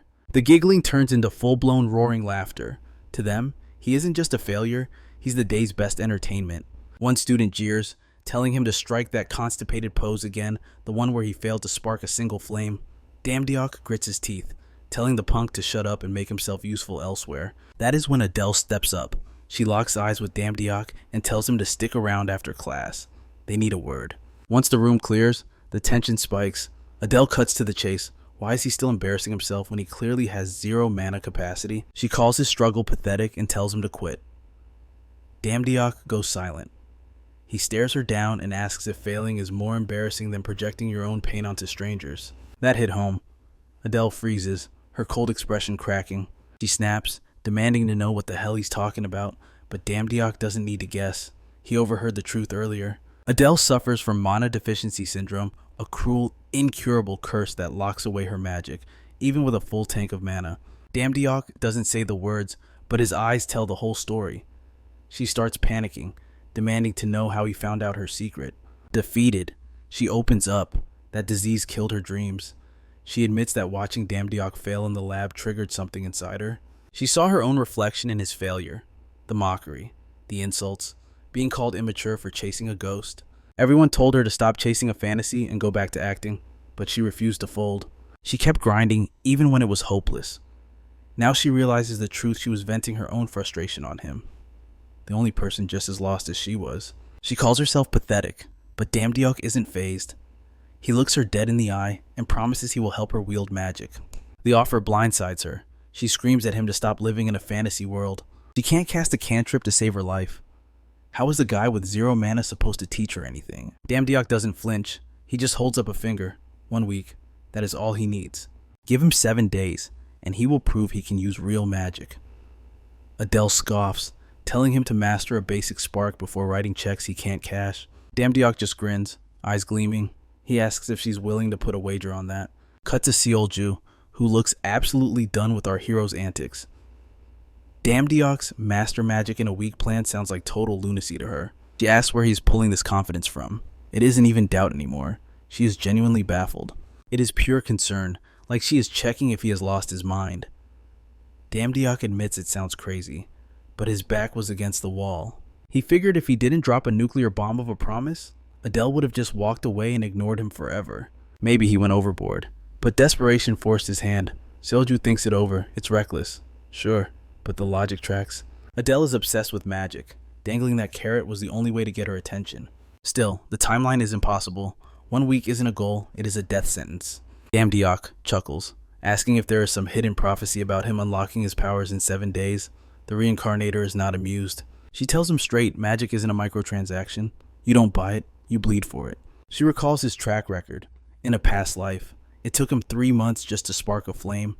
In life 1868, he failed this exact promise. But there is a loophole. Seolju knows a hidden path, but it requires Damdiok to take on a very specific, secret gig. In 2 months, a forgotten deity of the Magic Kingdom is scheduled to wake up and choose violence. That chaos triggers an emergency quest from Belmod, the god of magic. The grand prize, instant access to mana. Seolju remembers every detail because she watched Damdiok crash and burn during this event last time. It is the only legit way to pull this off. Damdiok is stunned, asking what the play is. But Seolju keeps her cards close to her chest. She knows dumping too much info on him now will only cause a paradox. So, she gives him the cliff notes. 2 months. Forgotten god. Accept Belmont's emergency request. No shortcuts, no cheats. She tells him to stall the bet with Adele. 2 months is the hard minimum. But Damdiok, being the stubborn mule he is, waves the red flag. Why wait 60 days when he can start grinding now? Seolju stares at him, wondering how his brain works. Damdiok brushes her off, telling her to relax. He has an angle. He drills down on the Belmod job details. Does the event start on a timer? Or does it trigger when Belmod feels threatened? Seolju confirms it is threat-based. A wicked grin spreads across Damdiok's face. Perfect. Then let's stage a monster attack. Damdiok's plan was simple yet chaotic. He wanted them to masquerade as gate monsters, lay siege to the city, and terrify Belmod into triggering the emergency protocols. Seol was taken aback, but she didn't reject the idea. For the first time, she began to see the twisted brilliance in Damdiok's strategy. She knew the magical realm was a labyrinth of strict laws. For 1,868 lives, Damdiok had always played by the book, but this time his 1,869th life felt wildly different. Still, she voiced her hesitation. A single slip-up would spell their doom. Damdiok merely shrugged, his expression unbothered. He claimed that causing the actual destruction wasn't part of his job description. He pointed a finger right at her. Essentially, the great reincarnator was leaving the dirty work to them. Seol didn't offer an emotional retort. She simply cracked her knuckles with a threatening pop. The scene shifts to Belmod's temple, a massive sanctuary teeming with mages and witches. Even Damdiok was startled by the sheer size of the crowd. He told Seol and Cloud that he would hold the rear while they went in to cause a distraction. Cloud, however, was fuming. He shouted at Damdiok, furious about being dragged into this mess. Damdiok assured him they weren't fighting gods, just acting as bait. The boy was still anxious, but Damdiok ordered him to quit his whining. With the operation a go, Damdiok gave one final reminder to protect his cover. Seol and Cloud vanished into the temple grounds. It didn't take long for a witch to spot them and demand answers. Cloud groaned, feeling less like a warrior and more like Damdiok's errand boy. Yet, he stuck to the script. When the witch issued another threat, Cloud stepped forward, prompting her to give one final, deadly warning. That was the breaking point. Tired of being looked down upon, Cloud faced her flamestorm head-on and countered the inferno with his own power. He warned them to back off, declaring that once he mastered martial arts, he would crush them all. In the heat of battle, Cloud awakened the Flame Slasher skill and gained fire resistance watching from the shadows. Damdiok realized the boy had just created a new technique. It was a truly magnificent achievement. With all eyes on Cloud, Damdiok summoned his Sunwolves. He ordered the beast to sow absolute chaos without killing anyone to lure out Belmod. The mages scrambled to erect barriers as screams for reinforcements rang out. Seol was shocked by the rapid escalation but relieved. She had expected a much longer siege. Cloud couldn't understand why the temple guards were so weak, and frankly, Damdiok had no explanation either. It was all too easy, yet Belmod was nowhere to be seen. Suddenly, a presence materialized behind Damdiok, whispering a chilling question, "Why are you here?" Cold sweat ran down Damdiok's back. He forced a calm facade and asked the stranger's identity, but the man remained silent. The stranger retorted that he should be the one asking questions. Damdiok held his ground, reasoning that if this man wanted him dead, he would already be a corpse. Damdiok wagered that the stranger hadn't connected the dots yet, and he was right. The towering figure was Belmod himself, and he was completely clueless. Damdiok spun a quick lie, claiming he rushed over to help after hearing about the attack. He argued it was only natural for one god to worry about another. Belmod's eyes narrowed as he asked if Damdiok truly considered them equals. Our protagonist quickly backpedaled, trying to diffuse the suffocating tension. Then, unexpectedly, a smile broke across Belmod's face. He told Damdiok to rise, dusted off his clothes, and even apologized for his earlier rudeness. Damdiok was stunned by the mood whiplash. Belmod explained that he had scanned Damdiok's intent and found zero hostility. He noted it would be bizarre for an unknown god to launch such a brazen attack. Damdiok stood frozen, uneasy, while Seal watched the exchange from afar. Cloud joined her, eyeing the figure next to Damdiok. When he asked who it was, Seal stiffened and hissed that they needed to vanish immediately. She refused to linger in the presence of a god. For their own survival, they retreated. But Belmod's gaze had already locked onto them. The god watched them go, calmly remarking that chasing them would be too much of a hassle. Relief washed over Damdiok as Belmod let them escape. Still, he kept his guard up, senses on high alert.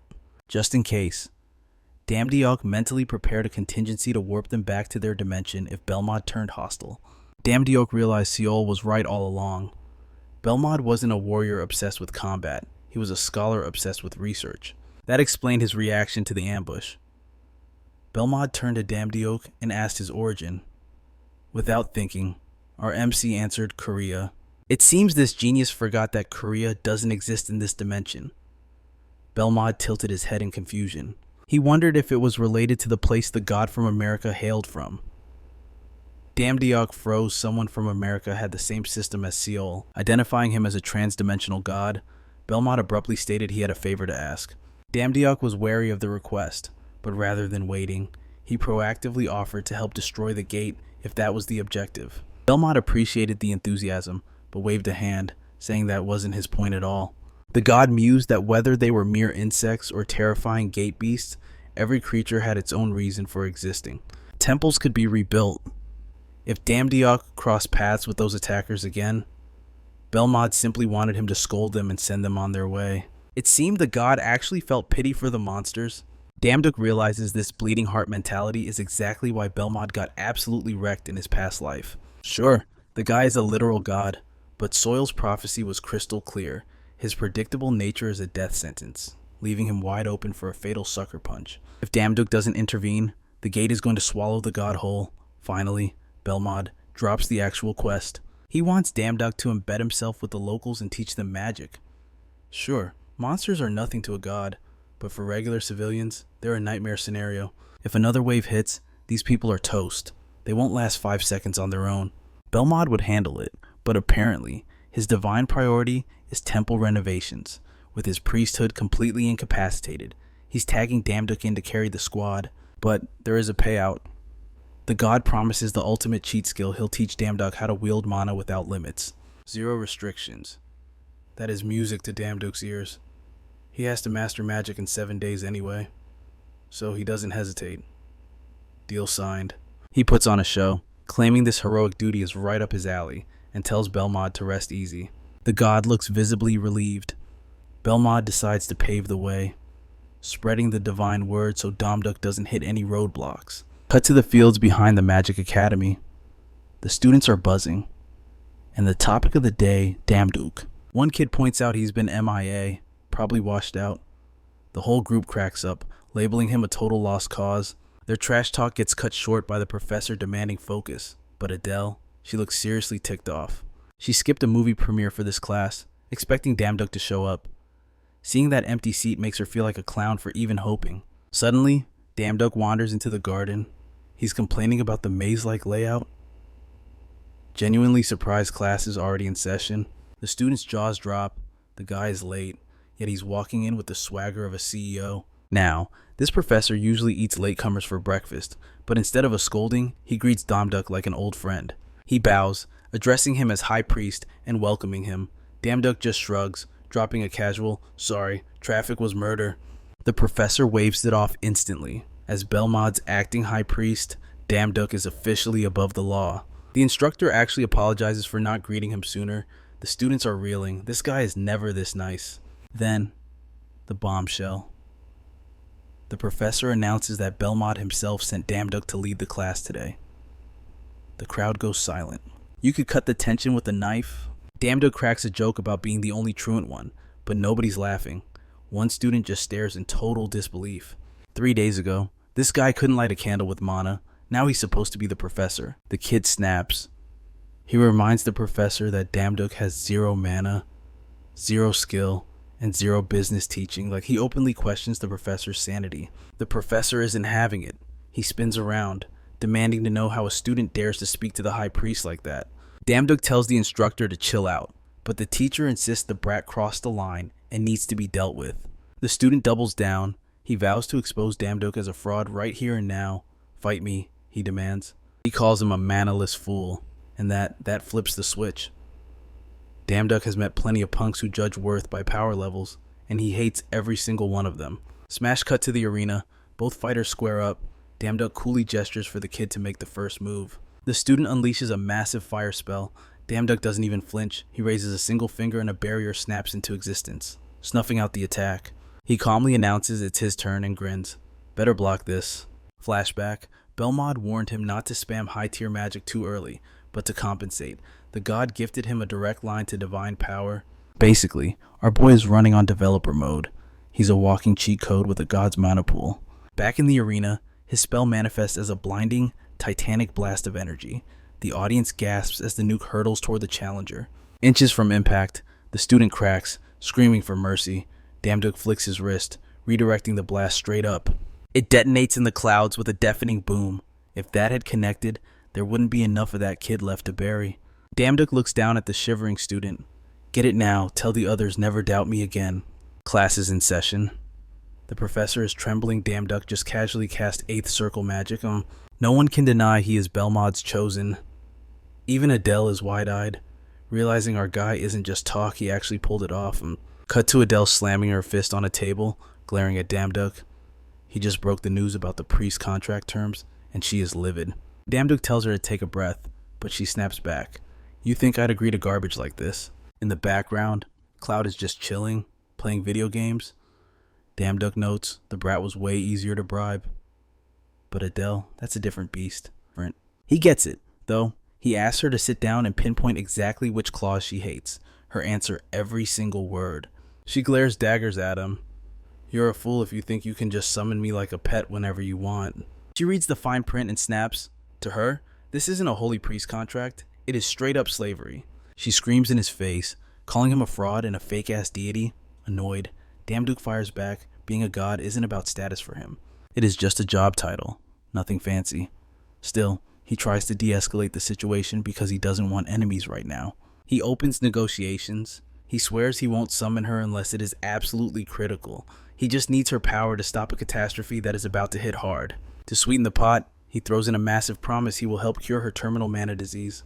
And he doesn't stop there. He vows to personally tutor her in magic, turning her into one of the elite. That finally grabs her attention. She demands to know how the hell he plans to do that. The world's top experts have already said billions of dollars couldn't fix her condition. Damduk's answer is absolute trash. He shrugs and admits he doesn't actually know how yet, but he guarantees he will figure it out. Adele screams again, absolutely done with the nonsense. She calls him a scammer without a second of hesitation. She scoffs that it is more believable for her to call herself the god of magic, because what Damduk is selling is pure garbage. Our guy realizes she has a point. He turns to Seolju, who has been quietly watching this train wreck, and asks if mana disease is curable at all. She doesn't sugarcoat it. No. Plain and simple. But internally, she is impressed Damduk even managed to keep the conversation going this long. Recruiting Adele has always been a nightmare. In this life and every timeline before it. The only crack in Adele's armor is that disease, the curse that has ruined her life forever. Solju steps in and tells him to chill. They still have some time before the monsters invade, so maybe they shouldn't rip each other's throats out just yet. She suggests they take things slow, one step at a time. That is when a massive crash shakes the entire ground beneath them. Our guy's instincts scream danger. He wonders what the hell just happened, realizing the vibe has completely shifted. Then it hits him. The gate of prophecy is here, now. He freezes, stunned, because that nightmare wasn't supposed to manifest for another month. Outside, it is a horror show. Children are crying for their parents while people scream and scramble for their lives. Adele, completely stunned, asks what is going on. She has never seen chaos like this. Our boy turns to Seolju, confused. He reminds her she said Kairos wasn't showing up anytime soon, but Seolju is dead certain this is Kairos. Adele, totally unequipped for this mess, asks why the heroes aren't rushing in to save the day. The reincarnator explains that Kairos has never appeared this early before. The Sun Wolves were weird enough, but something is broken. The prophecy's framework is there, but the details are shattering. For the first time, she has no idea what happens next. Damduk grips his sword tight. Seolju sees this and calls him out, asking what he thinks he is doing. She warns him Kairos isn't like Neptune. Neptune hadn't even fully emerged when the boy beat him. This is a completely different league. If they charge in now, they are walking into a death trap. Damduk doesn't care. Standing around doing nothing isn't his style. They have to move. Right then, a booming command echoes out. Belmod is recruiting fighters to defend against the gates. Hearing the call, our guy grins. Finally, time to go to work. Outside, monsters are tearing through the city streets. The boy cuts one down, but he has been fighting for hours. They just keep coming. The gate's power is insanely high. Seolju notes that killing these things grants a sliver of Belmod's power. It is a small bonus, but useful. Belmod is the top god, and he never asks for help. And that alone proves how desperate the situation is. The boy thinks about the magic he learned from Belmod. It was strong, sure, but he knows the math. Even 50 of him couldn't match one Belmod. Seolju isn't acting like her usual confident self. She orders them to hold the line and keep farming monsters for now. She is clearly shielding Adele, knowing the star is crucial for the endgame. Even if the prophecy has gone sideways, Belmod is strong enough to hold Kairos off for now. When Kairos retreats, they will regroup. Suddenly, a massive boom rattles the entire battlefield. The boy flinches. Kairos and Belmod are supposed to be fighting far away from here. So, what the hell was that Belmod's voice cuts in, broadcasting to every god? He announces that things are worse than expected. He is changing the orders. Forget fighting, focus on evacuating the civilians. He will buy them time. That moment hits hard. Belmod, the strongest god, is sacrificing himself. Adele looks visibly shaken. Claude asks where the voice came from. Seolju explains that it is Belmod himself speaking. Adele watches the other gods start to pull back. She runs up to them, demanding to know where they are going. One replies that Belmod gave the order to evacuate. She can't believe her ears.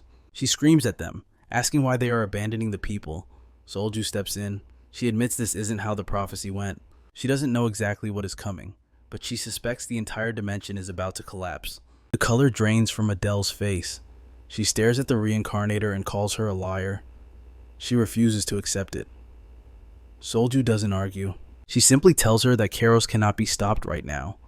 Still, Adele can't just ignore the people suffering around her. She turns to Damdiok, desperation clawing at her voice, begging for a miracle, but he just stares back, looking completely hopeless. For the first time, he drops a simple, "I'm sorry." No jokes, no crazy antics, just a silence that screams it's over. Adele hits the ground, shattered. Through tears, she demands to know why he of all people is throwing in the towel.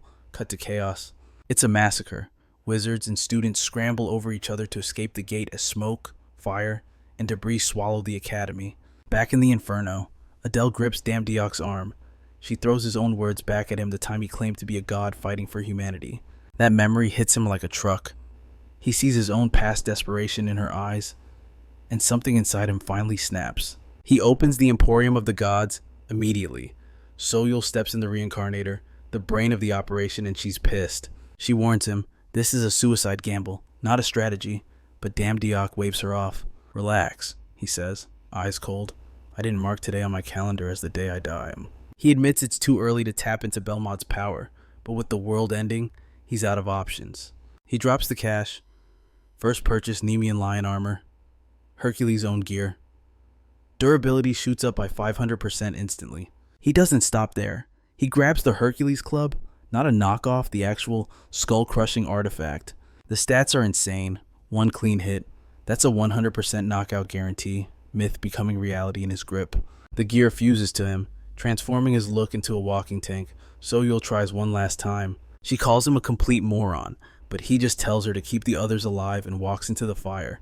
Cut to the god of magic. Belmod is on his knees, agony etched on his face, and ringing through the smoke is a laugh twisted, loud, and cruel. Kuros, the forgotten god, towers over him. He watches the black flames eat away at Belmod, mocking his pitiful defense. Kuros spits venom, claiming he's ashamed he ever called Belmod a teacher. These two have bad blood, ancient and deep. Belmod, clinging to consciousness, asks if Kuros has truly fallen this far, if he's forgotten everything he was taught. Kuros just laughs harder. Your beliefs, he sneers. They're a punchline. He preaches his twisted gospel, Belmod, and the humans are the fallen ones. True magic is about hunger. More strength, more dominance. Power for the sake of control is the only truth. He charges a spell that could wipe the map, but Belmod stands his ground, barely holding back the annihilation. Through gritted teeth, Belmod fires back. Your black flames only destroy. That isn't magic, it's butchery. In a final moment of clarity, the old god throws the lesson back in Kuros' face. Strength exists to protect, he roars, not to dominate, not to burn the world to ash. Kuros scoffs. I'll protect them, he says, by leaving nothing left to save. Belmod's knees buckle, his light fading. He knows he's done, but just as the darkness closes in, a massive surge of magic slams into Kuros. Eighth circle hellfire. Belmod's eyes go wide, and then a familiar voice cuts through the noise. You look like you're struggling, old man. Damn Diok steps out, looking ready to end a god. Backup has officially arrived. But Belmod doesn't look relieved, he looks furious. He glares at Damn Diok, scolding him for charging into a death trap. Kuros is out of his league, and Belmod has 0 divine juice left to spare. Get out of here, Belmod yells, while you still have a life to save. But the hero stands firm. I'm not here for glory, Damn Diok says, and I don't give a damn about my name if everyone's dead. Belmod pauses, stunned by the kid's guts. Damn Diok grins. Besides, I've got a plan. Kuros is cackling again. He mocks the hellfire, calling it a sad excuse.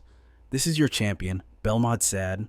He throws shade at the old god, joking that he must have scraped the bottom of the barrel to find this kid. Honestly, he's not wrong. Kuros winds up to incinerate them both, but Belmod throws up one last shield.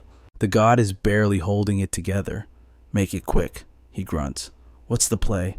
One hit, Damn Diok says, gripping the club. I land this on him, and he's out cold. Game over. Belmod eyes the weapon. He nods. I can give you a split second, but those black flames, you're on your own. Fine by me. Damn Diok activates his speed boost. I've got a trick for that. Belmod flares his power, drawing Kuros' attention. Damn Diok blurs forward, but Kuros wraps himself in a wall of black fire. He's walled off. No matter how fast Damn Diok moves, there's no gap in the inferno. Kuros blasts him point blank. The hero goes down hard, and it looks like the end of the line. Kuros throws his head back and laughs, a maniacal sound that rattles the air. He mocks Belmod, sneering that his little disciple has been reduced to nothing but ash. But the arrogant god is too fixated on his victory to notice the shadow rising behind him. While the world holds its breath, watching the boy, Belmod has already set the trap. In a heartbeat, thick chains of mana explode from the void, wrapping tight around Kuros. The god scoffs, asking if Belmod truly thinks this pathetic bind is enough. But Belmod doesn't need to hold him for an eternity. He only needs a few seconds, because Damn Diok is far from dead. Diok escaped at the final microsecond using godlike speed. Now, he sees his opening, muscles screaming. He winds up the massive Hercules club. As the weapon sinks through the air, a system window flashes before his eyes. Neptune's blessing imbued. Kuros' eyes go wide with disbelief. The insect survived. Before the god can twitch a finger, Diok smashes the club directly into his face. Impact one devastating strike, and the deity is knocked out cold. A mere human has just toppled a god that even Belmod couldn't restrain. Panting, Diok casually asks for permission to land the killing blow just like he did with Neptune. He hungers for that power. Belmod does not answer immediately. The silence is heavy. Instead, Memory drags him back to a rainy day long ago. He sees Kairos not as a monster, but as a cursed child with talent too brilliant to ignore. Back then, Belmont arrogantly believed he could rewrite the boy's destiny. He poured his soul into teaching him, granting him mastery over the black flames. He placed too much faith in the boy, but greed consumed Kairos. When Belmont finally saw the darkness rotting his student's heart, he exiled him, yet he was too weak to execute the one he once considered family. Deep in his immortal soul, he always knew Kairos would return. How many tragedies could have been avoided if he had never trained him? That guilt has been a millstone around Belmont's neck for centuries. But the time for atonement is now. In the end, Belmont cannot bring himself to swing the blade. Whether paralyzed by regret or a flicker of hope, he steps aside. So, it is damned Deok-gu who delivers the execution. As he absorbs the god's essence, a strange sensation washes over him. For the first time, becoming stronger feels physically repulsive, yet the harvest is rich. Seol Eye, the lunar fox, evolves instantly from level 1 to 3, her sealed potential finally unlocking. A new notification chimes. Deok-gu has acquired the legendary Black Flame skill. The potency of these flames is tied directly to his magic power. Reflecting on his brush with death, Deok-gu realizes a fundamental truth. The origin of power matters less than how one wields it. Finally, Gurium and the rest of the party scramble onto the scene. The moment Gurium sees the black flames, he loses his composure entirely. He begs Deok-gu to teach him the technique. Deok-gu just smirks. Gurium persists, tears streaming down his face, until Deok-gu shuts him up with a sharp rap to the head. "Quit your whining," he barks. The boy keeps wailing until Adele finally snaps. She orders him to show some damn respect to their leader. She assures the kid that Deok-gu will teach him when the time is right. Deok-gu blinks in surprise. Is this the same Saintess who once called his contract slavery? He teases her, asking if she finally recognizes his greatness. Adele scoffs. He isn't amazing. She argues just recklessly brave. However, she admits he is no fraud. That alone is enough to earn her grudging respect. Deok-gu grins, asking if she is finally accepting the contract. Adele sighs. The terms are still absolute garbage, but if her master is someone like him, she is willing to gamble her fate. For now, however, she chooses to remain here in the magic world. She still cannot control her own magic. Refusing to be dead weight in battle, she resolves to stay behind until she finds a power only she can wield. Hearing her resolve, Belmont steps forward and offers his tutelage. Adele freezes, stunned to be addressed by the god of magic himself. She is visibly humbled, but Belmont waves it off. He owes Deok-gu a debt for saving him, and training his companion is the least he can do. A sudden worry strikes Deok-gu. Belmont might recognize Seoyul and Gurium as monsters from the gate. The mysterious woman rolls her eyes. The god barely spared them a glance. Deok-gu isn't convinced. The risk remains, and he plays it safe. Seoyul is just relieved the battle is over, since there is no cure for her mana disease yet. Leaving Adele here to grow stronger is the logical tactical move. Deok-gu agrees. It is time to leave before the situation complicates further. He, the reincarnator Seoyul, and Gurium teleport back to Earth, but the moment their feet touch the ground, they freeze. Their home is in ruins. Deok-gu stares blankly at the devastation. What the hell went wrong? He whispers into the silence. Screeching, giant bat-like abominations tear through the skyline. The city is a landscape of chaos. Deok-gu instantly commands his sunwolves to charge into the fray, but the summons barely make a scratch on the enemy. Deok-gu scans the perimeter, mind racing to assemble the puzzle. His first instinct screams dungeon break, but the evidence doesn't add up. There are no hunters, no military presence, not even the wail of sirens. The silence of the defense forces is unnatural. While he analyzes the battlefield, a massive serpent slithers from the blind spot, fangs bared to decapitate him. Slashed before the fang lands, Seoyul cleaves the beast in two. She flicks blood from her blade and mutters that this apocalypse is starting far too early. Her words hit Deok-gu harder than the monster. He whips around, eyes demanding an explanation. Seoyul's expression is cold as ice. She looks him in the eye and reveals the terrifying truth: this isn't a dungeon break. It's worse than a dungeon break. We are talking about an explosive gate. The sheer concept hits the hero like a freight train, scrambling his brain just trying to process the magnitude. A standard break is already a catastrophe. But if this is a tier above that, Yeah, they are in serious trouble. He makes a dark guess: if a gate goes nuclear like this, it has to be tethered to a forgotten god. Seolju catches his eye and nods. Bullseye. She confirms his worst fears: the forgotten gods are reclaiming their power. His mind races. He only has 2 priests under his command right now. That is nowhere near enough. But Seolju remains ice cold. She tells him to breathe. She doesn't sense the signature of an actual god here yet, which is the only silver lining they have got. Suddenly, the roar of rotors drowns them out. A helicopter screams in, hovering low, as a voice booms over the PA system demanding their identities. The agent on board cuts the chatter. He isn't there for small talk. He wants Damduk, Cloud, and Seolju now. He flashes his badge: Gate Bureau. They are coming with him. Cut to the Bureau headquarters, where the tension is thick enough to choke on. A suit at the head of the table breaks the silence. No preamble needed. 12 gates have hit explosive states simultaneously, ripping through major cities. The scale of the devastation, it is unlike anything humanity has ever witnessed. Civilian body counts are sky high, but the real kicker, the hunters failed. Most didn't show up in time. Hell, most didn't show up at all. A few stragglers made it, but it was too little, too late. A hunter from the Iris Guild speaks up, claiming the Bureau Minister is coming down too hard on them. He argues that nobody had this on their bingo card.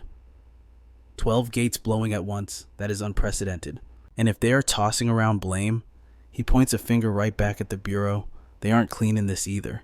They treated these gates like tourist spots until they detonated, so they can drop the shocked act. The chairman fires back, visibly fuming. He demands to know if the hunter is seriously pinning this on the Bureau. But before the room erupts into a shouting match, the Guildmaster of Iris cuts in. He shuts it down, reminding everyone why they are occupying these chairs. The goal is damage control, not a blame game. He declares that the hunters in this room are the elite, the apex predators. They are the only ones who can't afford to turn a blind eye to a national apocalypse. Then he drops the hammer. 12 out of 18 hunters showed up late. That isn't a logistical issue. That is a total failure. The Iris hunter who tried to clap back at the minister suddenly finds his chair very uncomfortable, shifting awkwardly under the scrutiny. The Iris leader clears his throat, commanding the room's attention with a proposal. He believes every hunter needs to unite into a single front to purge these gates. Surprisingly, the sheep in the room nod along without a fight. But our boy, he leans back, completely unimpressed. He is getting sick of this political theater. Nobody batted an eye when the minister spoke, but the moment the Iris leader opens his mouth, everyone falls in line. It is just an Iris fan club meeting. Damduk finally stands up. If all they are doing is brainstorming hunting trips, he is out of there. He strolls right past the Iris leader, the most respected hunter on the planet, without even breaking his stride. The old man calls out, asking why he is so hell-bent on going solo. Damduk doesn't even flinch. He reminds them of the hard truth: he is the only one who can actually enter the gates. He already knows their little strategies won't make a dent. Our boy knows the score. If the nightmare from the magic world starts bleeding into this one, no army on Earth can stop it. Damduk is playing the long game. His target isn't the monsters, it is ending the war of the gods. He understands that is the root of this chaos. Unless he cuts the head off the snake, everything else is just a temporary bandage. One of the Iris hunters doesn't vibe with the attitude. He snaps, calling the hero a disrespectful brat. The rest of the Iris squad piles on, telling their leader to ignore him. They claim his ego is just inflated because he hit 6-star status. To them, he is just a cocky kid with too much power. But before they can escalate, a frantic messenger bursts into the room. Emergency. A gate just detonated at Incheon Airport. The room freezes instantly. Dead silence. The messenger stammers that the blast radius erased everything. The damage is catastrophic, and they are flying blind without a full report. Damduk's thoughts spiral into dark territory. With destruction on that scale, it is highly probable a forgotten god just touched down. Back in the magic world, he had divine backup for threats like this. Here he is surrounded by mortals. The odds are garbage. Seolju spots him zoning out. She taps his shoulder, snapping him back to reality. Stay calm. She knows he is already prepping for doomsday, but she assures him whatever is at the airport isn't a forgotten god. The fruit of knowledge backs her up. It confirms she is right. Someone shouts at the minister, asking if 6-star hunters are cleared for private jets. The minister hesitates, But with the threat of more gates going nuclear, he screams, "Go!" Cut to the tarmac. Multiple private jets touch down right on the edge of the kill zone. Monsters are swarming the area. Our boy wastes zero time. He summons Cerberus to slaughter the beast while keeping his eyes on the prize. He needs to crush this disaster fast so he can get back to the grind. He knows what is coming, and he doesn't have a second to spare. Damdiok's thoughts drift to Adele Sharon, his second priest. He needs to know if she has made any progress in conquering her mana sickness. He maps out the future, arranging pieces on the board before the real chaos ensues. Suddenly, his survival instincts scream in warning. A chill crawls up his spine. Before he can even blink, a lethal strike targets his neck, aiming to end Damdiok instantly. Steel clashes against steel. Seolju intercepts the blow, saving him. A mysterious silhouette stands before them, radiating menace. The assassin demands the reincarnator step aside. He only wants the boy. But Seolju stands her ground. Baron. She knows this enemy. Baron's gaze pierces through them. He asks if they truly expected mercy after stealing a beast belonging to the Lord of the Underworld. There is no doubt. He seeks retribution for the capture of Cerberus. He shifts his focus to Seolju, his voice cold as the grave. Interfere again, and you die alongside him. No second chances. But Seolju does not break. In a flash, her blade presses against Baron's throat. She scoffs, asking if he truly believes he can kill them both. Unfazed, Baron doubles down. He advises her to retreat while she still draws breath.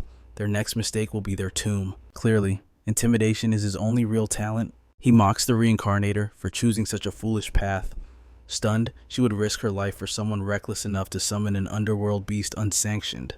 He is not exactly wrong, but his arrogance is insufferable. Realizing he is outmatched, Baron makes the strategic play. He steps into the shadows to retreat, but leaves a parting curse. "Savor your final moments, low-ranked god," he sneers. Master Hades comes to collect his due.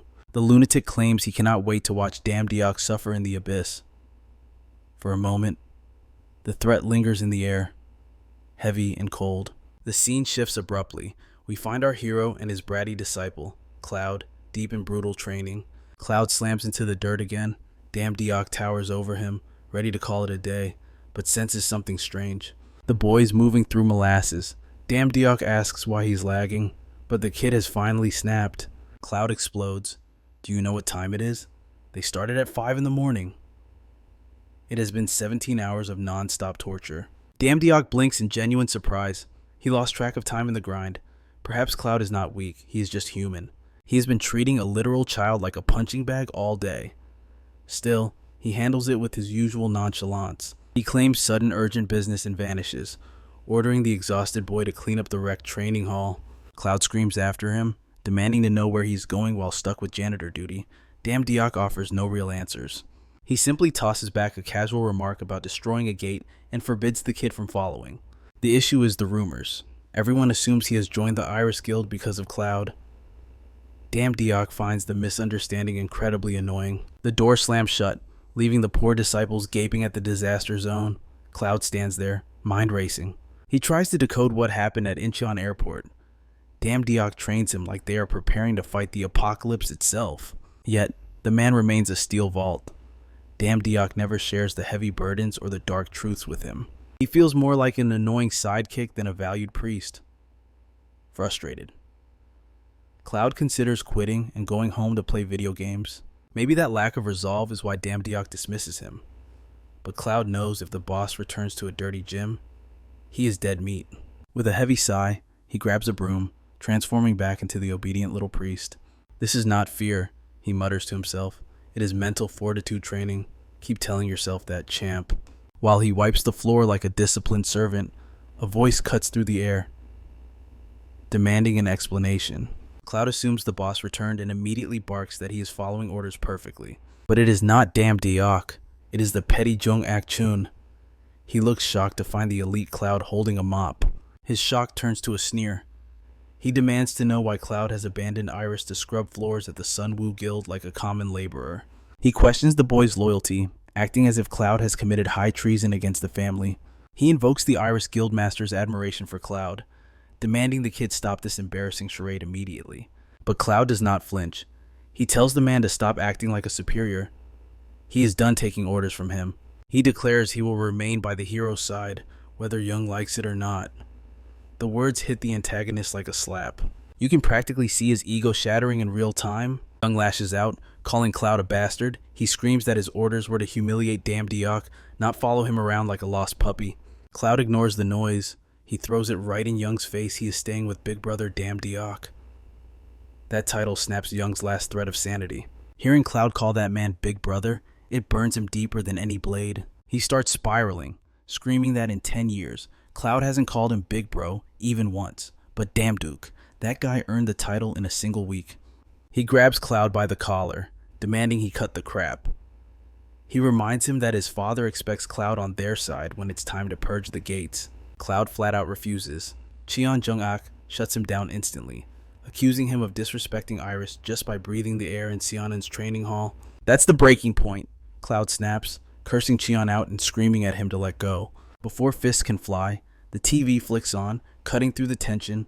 Cloud's eyes immediately light up. Damduk appears on screen, and suddenly, the kid is all smiles. He's hyped about Damduk's armor, noting it looks completely brand new. He wonders if it's some high-tech artificial suit, but what really gets his blood pumping are those black flames. He's absolutely obsessed. Cloud turns to Cheon and makes it crystal clear he wants to learn everything from his new big bro. He couldn't care less what Cheon Jung-ok thinks. The brat made his choice. Cheon, trembling with rage, just watches him walk away. Even after Cloud disappears, Cheon can't let it go. He curses Damduk under his breath, furious that our guy always manages to stay one step ahead. He hates it. He wishes our protagonist had never been born. The scene shifts. Our guy scratches an itch like someone's gossiping about him.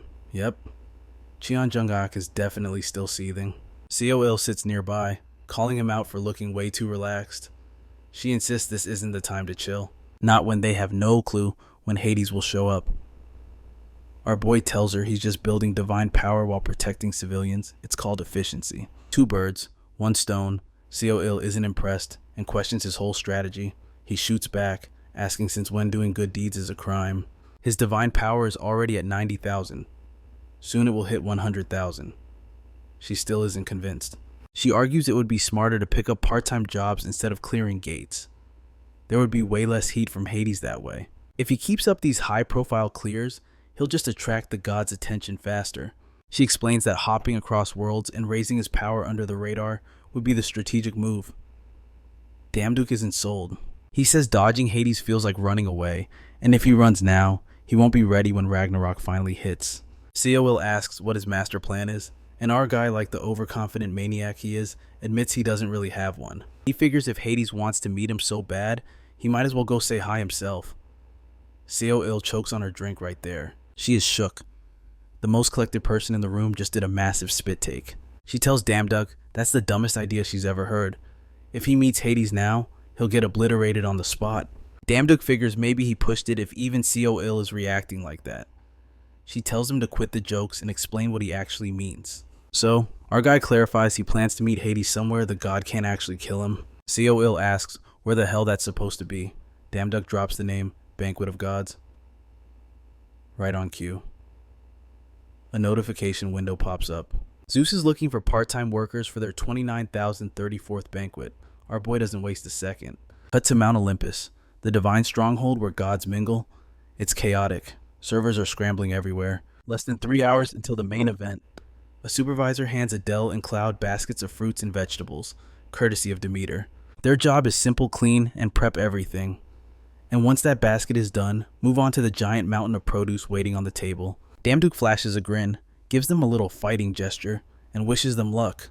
Cloud immediately starts whining, shouting about how this was supposed to be some critical mission. The dude literally paused his game for this. Adele's even more furious. She was in the middle of filming a scene. Now she's stuck on onion peeling duty. Damduk tells them they're both annoying as hell, but he insists this is all part of the master plan to stop Ragnarok, even if it involves manual labor. Before the 2 priests can argue back, an announcement blares through the hall. All banquet servers are ordered to move out. Our hero dips instantly, leaving the poor souls behind to finish the prep work alone. They are absolutely done with this guy. Neither of them signed up for this mess. Meanwhile, our guy is in his own world, thanking them silently and praying everything goes smoothly once he steps into the main hall. The scene opens with the few gods chatting it up, clearly enjoying the high life, while our guy strolls into the banquet like he owns the place. A couple of gods glance his way, confused by the lion skin draped over him. One of them points out that he looks suspiciously like Hercules. No wonder. Since Damduk is literally wearing the man's entire drip while serving drinks, it's like no one told him this wasn't Olympus Comic-Con. Damduk starts scanning the crowd for Hades, but the bastard is nowhere in sight. He remembers Seoil's concerns, but he's betting everything this gamble will pay off. Just as he's muttering to himself, he gets ambushed by Apollo again. That guy clearly has no concept of personal space. Apollo descends with blinding charisma, greeting our protagonist like a long-lost soulmate. He gushes over the Nemean lionskin gear as if it were high fashion from the heavens. Considering the sun god usually worships only his own reflection, this level of attention is unnerving. It is absolutely wild. Damdiok forces a polite smile, exchanging pleasantries while trying to hide his confusion behind a mask of calm. Suddenly, the atmosphere shifts. Another powerful presence enters the fray. It is Poseidon, the king of the seas, arriving with the swagger of a main event star. He is stunned to find our boy here, especially since their last encounter at the Sea Palace was nothing short of chaotic. Poseidon immediately brings up the exclusive bodyguard offer he made back then, insisting the position is still open. Damdiok offers the Sea King a respectful nod. It seems the young hero's name carries serious weight in the divine realm. But before the recruitment pitch can continue, Apollo cuts in sharply, reminding his uncle that he claimed Damdiok's attention first. Poseidon refuses to back down, equally hyped to recruit our guy. Two ancient, absolute powers are ready to throw hands over a mere part-timer. Whispers erupt among the lesser deities in the gallery. They are desperate to figure out who the hell this Damdiok character actually is. He looks like a nobody, yet he is tight with the elite of Olympus. That fact alone has the crowd sweating, sensing that something legendary is about to go down. The next thing you know, Apollo and Poseidon each grab one of Damdiok's arms, literally turning him into a divine tug-of-war rope. The poor hero is stuck in the middle, praying his limbs do not get ripped apart by two immortals. That is when a voice with the weight of a mountain crashes through the bickering. It is Thor. The thunder god himself has arrived. He calls out to Damdiok, greeting him warmly and praising the kid's boundless energy. Our homie manages to break free from the impromptu wrestling match and bows instantly out of respect. He apologizes for the rushed dungeon construction he did for Thor earlier, feeling a pang of guilt. But Thor is in high spirits. He tells Damdiok to forget it. But just as the tension seems to dissolve, a voice dripping with death cuts the air. Hades has finally arrived, and his aura is pure rage. He sneers at Damdiok, calling him a sneaky rat who just walked straight into his own grave. The boy spins around, the other gods fading from his mind as pure killing intent locks onto him. Hades stares him down, declaring that the fool just saved him the trouble of a manhunt. He does not even hesitate. The Lord of the Dead strikes immediately, attempting to rip the soul straight out of Damdiok's body. The hero gasps, fighting for air. His soul begins to slip away, but Thor steps in. The thunder god blocks Hades instantly, condemning him for preying on the weak. Hades is unimpressed. He fires back, asking if this brat is one of Thor's errands boys, and reminds everyone that this is Olympus, not Asgard. Thor does not flinch. He knows exactly where he is, but he also knows that Hades is not the one wearing the crown here. He coldly reminds Hades that Zeus is the only one in charge. Meanwhile, the minor gods are losing their minds. If a full-blown war between pantheons breaks out, they are all collateral damage. Poseidon steps in like a tired father. He commands everyone to chill out. This is a banquet, not a battlefield. Thor, still blazing with righteousness, refuses to let injustice slide. Hades insulted an Asgardian and tried to execute someone half his level. As Poseidon attempts to de-escalate, he notices Hades still trying to creep toward Damdiok with murder in his eyes. Without wasting a beat, Poseidon stops him cold. The Sea King is not letting anyone die at a dinner party today. Hades is beyond reason now. He threatens to slaughter every last one of them without a second thought. Endless darkness swallows the banquet hall. Hades enters a full meltdown, ready to unleash a massacre in the heart of Olympus. Poseidon watches in disbelief, wondering how far his brother will go for revenge.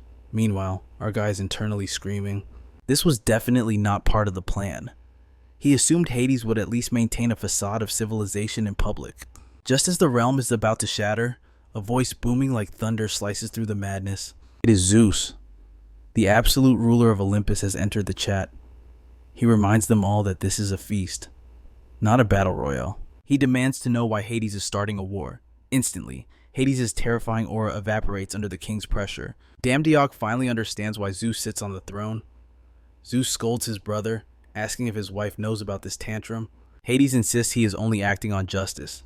He claims someone in this room stole from the underworld. Zeus raises an eyebrow. That is a grave accusation. He asks what was taken. Hades spits out the name Cerberus. That is right, Damdiok's favorite summon. Now Damdiok has the full attention of the king of gods. Zeus asks Hades if he is certain this boy is the culprit. Then, he turns his gaze to our boy, asking what kind of deity he is. The hero is confused, so Zeus clarifies. He wants to know his divine title. Damdiok straightens his back and declares himself the god of swords. Zeus has never heard of him, which makes this intriguing. Damdiok might not look like much, and Zeus dismisses him as a low-ranked god with a single glance. This guy looks way too composed for someone at the bottom of the food chain. Now Zeus is genuinely intrigued. He needs to know how a low-tier god managed to tame Cerberus, a beast that doesn't even listen to the king of Olympus himself. Damdiok explains it simply. He found Cerberus's collar inside a stone pillar and just bonded with him. And somehow, that one reckless decision has dragged him straight into a war between the gods. Zeus is absolutely losing it. The man is laughing his head off, remarking that he never imagined a bottom feeder could actually pull off a stunt like that. Our boy just blinks, trying to figure out if he is being praised or roasted. Honestly, he is stunned. Zeus didn't just vaporize him on the spot. Maybe, just maybe, if the king steps in, he can squash this beef with Hades and save everyone the drama. But of course, that is not happening. To our guy's horror, Zeus decides the best solution is a death match between Hades and our bro. Damdiok feels his soul physically leave his body. He's about to get slaughtered, and Hades won't even have to lift a finger. Apollo looks at Zeus like the old man has finally lost his divine marbles. He asks if Zeus is serious, expecting a low-ranked scrub to survive a cage match against someone like Hades. That is unheard of. Zeus, ever the helper, adds a single condition to make it fair: no divine power allowed. Then he just dips. He doesn't even wait for Apollo's response. According to him, our homie and Hades ruined the party vibe, so now they have to fix it. Apollo tries to talk some sense into the old man, but Zeus is already tuned out. Damdiok stands there, fully convinced he is already a walking corpse. Even Thor and Poseidon look like they are planning his funeral in advance. Hades doesn't look thrilled either, but he walks off, muttering that Damdiok's expiration date has just been extended a little longer. The Lord of the Underworld tells Damdiok to enjoy the time he has left before he gets erased from existence. Our homie starts wondering if the shop sells tenacity skills, because he is going to need a hell of a lot of courage to survive this. See old Jew, looking like she just watched this idiot dig his own grave, throws in some sarcasm, asking if things have finally gone too far. Honestly, he kinda earned this. She reminds him that she warned him this plan was suicide. There it is, the I told you so moment. Damdiok knows she is right. He definitely didn't think this through. He is cooked. Still, she offers a crumb of encouragement, telling him to treat the duel like he is fighting a human. Maybe she is drunk. Our boy notices how weirdly chill Seolju is acting. It is like this whole death match doesn't even involve her. Right as he turns to prepare for what is definitely his funeral, someone calls out to him. It turns out to be Hercules. Yeah, the actual guy our bro has been impersonating. The legend himself. Hercules invites him to the Ares arena to train. The scene shifts, and suddenly they are standing inside the Colosseum. Damdiok checks the place out, low-key impressed by Olympus's infrastructure. Hercules casually says that if our boy trains here for 1 month, he will be ready to take on Hades. Damdiok is grateful, admitting he never expected the hero to help. But the big man shrugs it off and calls Damdiok his brother, claiming their armor binds them tighter than blood. Our boy just got brothered by Hercules. He definitely didn't see that coming. Suddenly, the sound of steel clashing echoes through the hall. Our hero's attention snaps to two gods going at it in the center of the arena. He asks Hercules who they are. These two aren't just playing around, their moves are sharp, fast, and brutal. The goddess lands a savage kick and drops her opponent like a sack of potatoes. The guy tries to play it off, claiming he wasn't paying attention. She claps back immediately, reminding him that no one pauses in a real fight. He tries to call it a draw as they sheathe their weapons. Damdiok watches closely. These two definitely aren't low-tier gods. If anything, they might be stronger than most of the banquet crowd. Turns out, they are Ares and Athena, Hercules' older siblings. Our guy loses it. Ares and Athena are literal war gods, major Olympians, and Ares still can't admit he took an L. Classic Seolju pops up out of nowhere, pointing out how convenient it is that all three of them specialize in battle. Maybe this will actually help our homie survive the week. Ares doesn't waste any time. He goes right back to challenging Hercules to a duel, but Hercules holds him off, saying he brought guests to introduce first. Ares turns and asks if he means these two weirdos. He explains that since he and Athena never show up to parties, they don't really know who is who.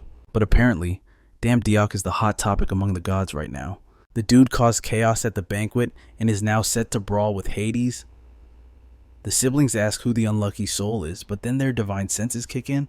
They can tell Seolju has more raw power than damn Diok.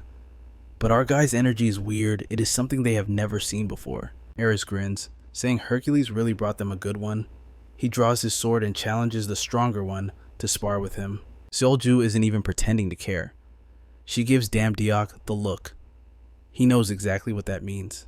She throws him straight into the fire. Damn Diok asks why she is staring daggers at him, and she just shrugs. She's heading back to Korea. The world is fracturing. Dungeons are breaking open and gates are appearing everywhere. Someone has to step up as the shield. Damn Diok exhales the heavy breath of the condemned. He accepts his dark fate and steps toward Ares. The god of war eyes him, sensing a wild, untamed aura, ready to die. Athena watches from the sidelines, pitying the poor mortal tasked with slaying Hades. As for Ares, he does not care about the politics, he just wants blood. Only one truth remains for our protagonist: train like a demon or die like a dog. His survival depends on it. Boom Ares descends from the heavens like a meteor, shattering the arena floor. Damn Diok barely evades, but the shockwave alone rattles his bones. Hercules buries his face in his hands. His brother has absolutely no off switch. Is he simple or just brain dead? Athena muses. Damn Diok stumbles, vision blurring, but he refuses to kiss the dirt. He is still standing. Show me your steel, Ares roars. Intrigued, the war god descends, a hurricane of violence. Damn Diok is pushed to the brink, barely deflecting the onslaught. Is cowardice your only technique? Ares taunts. Damn Diok looks like he has been trampled by a stampede, yet not a single clean strike has landed. Against all logic, he counterattacks. Athena raises a brow. For a low-tier deity, the kid has a spine of steel. But bravery cannot bridge the abyss between them. Ares is a millennia of war incarnate. Damn Diok is just a kid with cheat codes trying to defy a god. Ares yawns mid-swing. The predator is getting bored. He orders Damn Diok to entertain him or face immediate annihilation. The god lunges again, a feral grin splitting his face. Damn Diok's spirit wavers. The power gap is not a wall, it is a mountain. He lowers his guard, figuring he is outmatched. I yield. But the god of war knows no surrender. Get up, Ares barks. We stop when I say we stop. We stop. Another hour of hell passes. Athena's skepticism turns to intrigue. The kid is lasting longer than any mortal has the right to. Hercules grimaces, pointing out the danger. Look at Ares' eyes. They are rolling back. The beast is waking up. They need to intervene now. Athena hesitates, arguing that Damn Diok is evolving in real time, but Hercules knows the truth. Ares has been playing with his food. Athena agrees. A low-tier god should not be breathing, let alone blocking. But the atmosphere shifts. Ares is visibly annoyed. Ow! How is this insect keeping pace? The impossible is happening right before the war god's eyes, and he does not like it. Paranoia strikes Ares. He was mocking me, hiding his true strength. The god's irritation ignites into genuine fury. Ares unleashes a strike meant to cleave mountains. But Damn Diok does not dodge, he counters. A sharp crack echoes. The war god's blade snaps. Damn Diok lets out a shaky breath. He prays to every god he knows that the lesson is over. It was not luck. The longer our hero clashed with Ares, the more transparent the war god's movements became. Every near-death experience honed his reflexes. Every block perfected his form. At this peak, even a divine blade had to shatter. Ares stares at the jagged metal in his hand, then at Damn Diok, standing tall in Hercules' armor. The silence is deafening. This is not the work of a novice. You, Ares growls, eyes narrowing. Have you been hiding your power this entire time? His voice carries a dangerous edge. The god of war's massive ego just took a fatal blow to the throat. He does not wait for an answer. To the end, he screams, logic drowning in humiliation. He abandons the blade. He launches forward with bare fists, intent on turning Damdiok's skull into dust. Flash step, Athena materializes, catching the blow cold. Cool it. Ares, this is sparring, not an execution. Ares snarls, veins popping, but he backs down. Athena turns to the mortal, giving credit where it is due. The title God of Swords wasn't a bluff, she admits. Damdiok waves it off, humble on the outside, but sweating bullets on the inside. He knows the truth. Ares fought without using a drop of divine power, and Damdiok still nearly died. The only reason he is still breathing is that his skills leveled up frantically in the heat of battle, but a realization hits him. If he trains with these monsters, he might actually survive the duel with Hades. He looks up, determination burning, no hesitation, no fear. Teach me, he demands. I want to learn from the absolute best. Athena blinks, caught off guard. Are you certain, she asks. I know it's sudden, Damdiok replies, but make me strong, and I will pay this debt with interest. Athena sighs, reminding him of reality. Do not get cocky. Ares was holding back the entire time. That was Ares trying to keep the mortal grounded. But she admits it is impressive, even facing that impossible gap. Damdiok did not shrink away, he used the fear as fuel. A smirk touches her lips. I am starting to see why Hades finds you so annoying. The goddess explains that their routine has been stagnant for centuries. Molding a chaotic variable like him might be exactly the change they need. But now that he has spoken, there is no turning back. She warns him, asking war gods for training is asking for torture. The scene snaps instantly. Peace is gone. Damdiok stands alone, surrounded by a legion of terrifying iron golems. Blade flashing, he swings with everything he has, desperate to drop them fast. Nearby, Ares screams the countdown 10 minutes remaining. If he doesn't flatten every single enemy by then, they respawn instantly. Damdiok is running on pure fumes. His divine power tapped out ages ago. He's cornered. If he had even a scrap of energy left, a single wave slash would have nuked the lot, but the tank is empty. Now, he has to do this the hard way. The golems roar, charging in for the kill. Ares bellows at him to push through the pain. The hero is exhausted, drained, and honestly, pretty pissed off. But if he wants to survive the hell that's coming, this is the price of admission. He grits his teeth and fights on. The scene explodes into a thundering arena thick with divine aura. The gods are packed shoulder to shoulder, screaming in bloodlust. Every eye is locked on the center ring, Hades and our boy, seconds away from the clash of the century. Judging by the roar of the crowd, everyone is betting on the king of the underworld to crush this self-proclaimed sword god. But Hades, he's unnervingly calm. He actually looks impressed that Damdiok even bothered to show up. He tells our hero that if he hadn't had the guts to step into the ring today, Hades would have hunted him to the ends of the earth just to finish the job himself. But since Damdiok has the backbone to face him head on, the dark god promises to make his death quick and painless. Damdiok stands tall, focused, without a shred of fear on his face. That is massive character development. Nike, the goddess of victory, steps into the spotlight, her voice booming as she officiates this sacred duel. She lays down the ironclad rules. Divine powers are banned. A laurel wreath strikes the ground between them, sealing away their godhood. This duel comes down to raw, unadulterated skill. Nike wishes them luck and levitates out of the kill zone. Our guy wastes zero time. He triggers a speed boost, closing the gap instantly and slashing at Hades with flawless form. The training is clearly paying dividends. Every strike he throws is high tier, but confidence gets the better of him. Hades analyzes the assault, mocking his movements for being too flashy and inefficient. That split-second hesitation costs Damdiok everything. Hades lands a clean, brutal blow that sends our boy flying across the arena. The Underworld King taunts him, asking if this pathetic display is what he calls swordsmanship. Damdiok has no business claiming the title Sword God with that amateur technique. Hades isn't here to play games.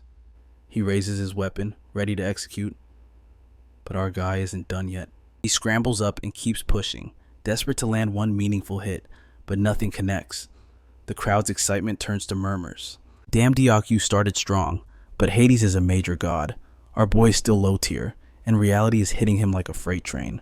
Somewhere in that sea of divine faces, Ares watches in silence. When the whispers of doubt get too loud, the god of war finally speaks. Damdiok is not losing. The statement stuns the crowd first because Ares is even there, and second because he's defending the underdog. Ares doubles down, declaring his absolute faith in his disciple. The spectators erupt into a buzz, trying to confirm if this nobody is actually the apprentice of the war god.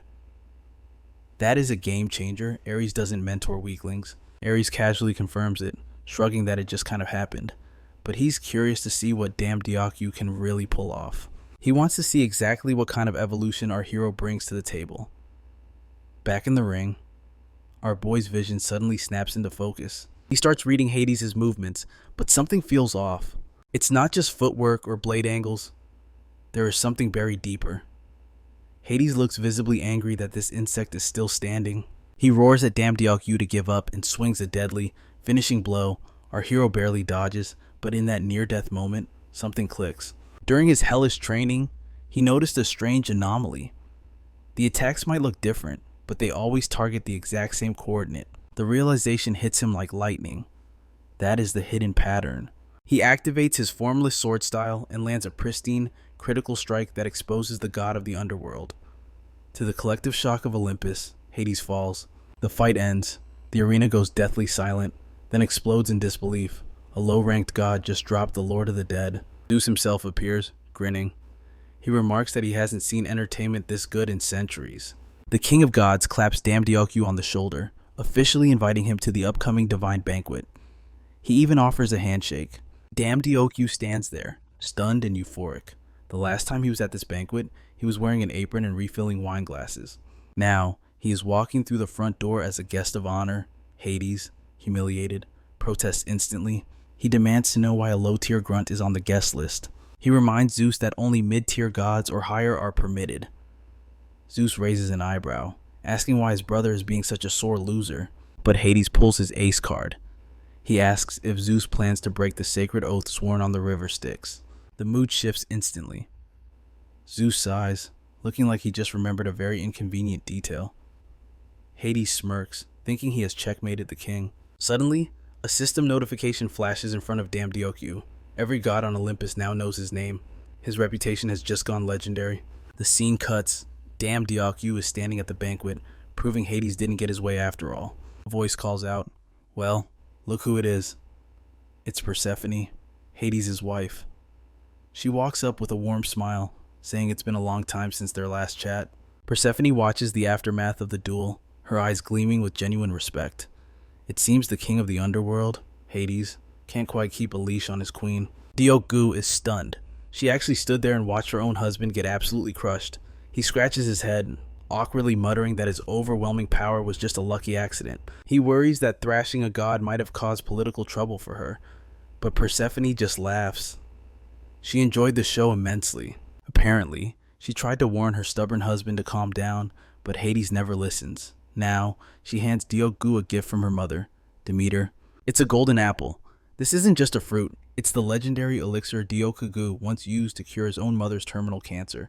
Persephone explains that Demeter had been drowning in centuries of bitterness, but watching Diokyu fight finally helped her release that grudge. The goddess of harvest sends this apple as a token of high praise.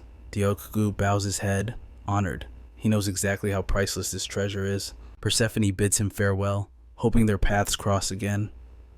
Diokyu grins. He's always down to hang out with a goddess who treats him like a day one homie. Suddenly, Seolju arrives on the scene. Diokyu's face lights up the moment he spots the reincarnator. He immediately brings up a new part-time job listing, eager to get to work. Seolju looks at him like he's crazy. She reminds him this is a divine banquet, not a labor exchange. She suggests he focus on finding a cure for Adele's mana disease, but Diokyu just smirks. No need. He reveals the golden apple. The reincarnator's eyes widen in disbelief.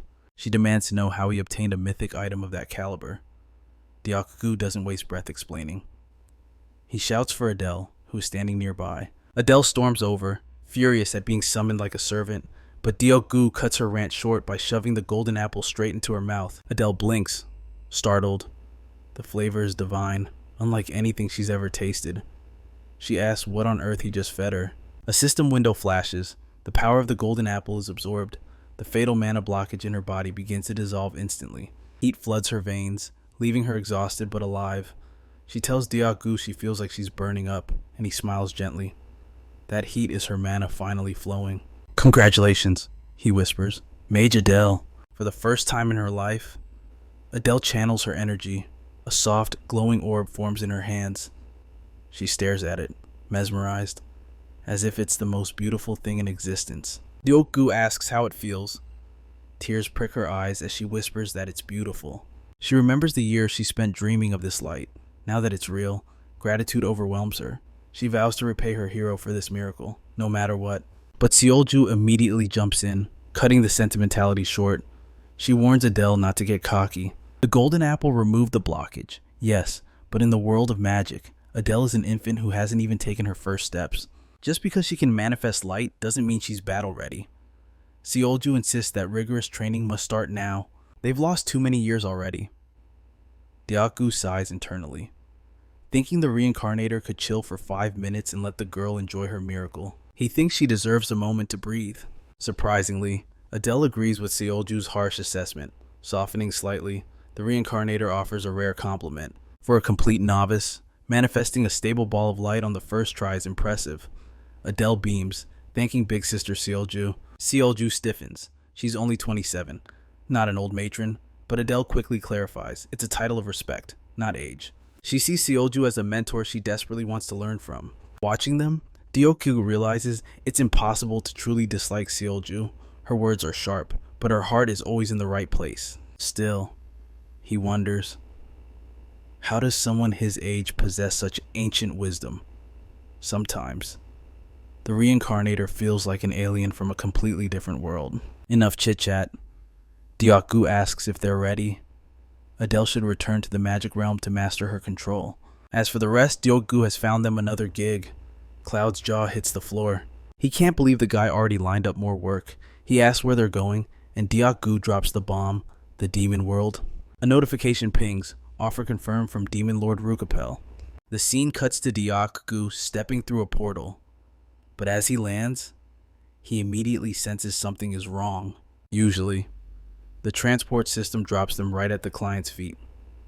This time, it dumped them near a random gate with GPS directions. That's suspicious. Before Ryokgu can process the glitch, the gate in front of them begins to pulse violently. A Gate Bureau employee screams in panic. The energy reading is spiking. A mid-sized portal is rapidly evolving into a large gate. Chaos erupts. A massive suction force drags a screaming civilian toward the void. Ryokgu moves like a blur. He snatches the man from the jaws of death, ordering him to run before he becomes Monster Chow. With the civilian safe, Ryokgu checks the coordinates. The job lies inside the gate. He clears the area to prevent collateral damage and steps forward. As he enters the swirling vortex, a system message confirms his arrival and ends the navigation. But Ryokgu looks around, confused. This isn't the demon world. Where the hell are they? So, why wait? He starts wondering if the demon world is actually linked to this entire gate system. Or worse, maybe the forgotten gods are squatting in the demon realm instead of their usual hideouts. Before he can finish that thought, a massive beast lunges from the shadows. Seolju steps in just in time, slapping him awake and yelling at him to get his head in the game. Another monster charges. Damduk shakes off the confusion, locks in, and prepares to throw down. Cut to the aftermath. Monsters annihilated. Damduk stands amidst the carnage, victorious. The only thing blocking his path now is the barrier on the other side. It reminds him of every sealed gate he's ever faced. The second he touches it, a system alert pops up. The Eye of the Abyss is watching. Does he care? Not even a little. He commands the barrier to move and rips it open with brute force. Turning to Seolju, he asks, "Is this the place?" But Seolju freezes. Her senses are screaming danger. She begs him to turn back, but Damduk isn't hearing it. He's come too far to bail now. This is their one and only shot at securing the demon warrant. Seolju drops the hard truth. The demon world should be swarming with chaos, but this place, it's dead silent. And she asks if he knows what that means. It means there's an apex predator nearby. Something so terrifying. It scared every other monster away. Suddenly, a piercing screech shatters the quiet. Seolju panics. They've definitely been spotted. She screams at Damduk to smash the gate's core now, but before he can twitch a muscle, a booming voice shakes the ground. "Who dares disturb me?" A colossal monstrosity materializes, a grotesque, floating giant eye. It glares down at Damduk, sentencing him to death. Seolju doesn't hesitate. She screams for him to run for his life. Snap. The scene shifts. Damduk is standing on a floating, fragmented puzzle, completely disoriented. He looks around, muttering to himself, Where the hell am I? Last thing he remembers is the ambush in the demon world. Suddenly, he spots two kids giggling and running hand in hand. He calls out, hoping for answers, but they ignore him completely. It's like he doesn't even exist. Then, a sinister darkness creeps up from behind. It engulfs him instantly. Damduke struggles, trying to make sense of the chaos surrounding him. And then he sees it. Something worse than the darkness. His own lifeless body, lying in a pool of blood. He freezes. This has to be some kind of twisted illusion. Next to his corpse kneels Seolju, or a version of her, sobbing, apologizing over and over for failing to protect him. He screams at her, "I'm right here, I'm alive," but she can't hear him. She doesn't even look up. Then, he spots another version of himself in the distance getting impaled by his own sword. He looks around, bodies everywhere, dozens of dead versions of himself scattered across the floating fragments. Damduke drops to his knees, broken. He begs for it to stop, for the spinning pieces to halt, for the nightmare to end. And suddenly silence. He snaps back to reality, gasping for air like a drowning man. Cloud is right there, asking if he's alright. Damduke nods, catching his breath, then turns to Seolju. He needs a word. Private. He tells her straight up he saw her in that nightmare, or whatever the hell that was. He asks if that vision was a memory of their first meeting. The reincarnator gives him a sharp look. His memories are leaking back. It makes sense. Confronting that entity in the demon world must have triggered a dormant memory. She drops the name Asodius, one of the 72 demon lords, the ruler of blades, the very monster that killed Damduke in a past life. That explains the vision, but Damduke isn't satisfied with just that.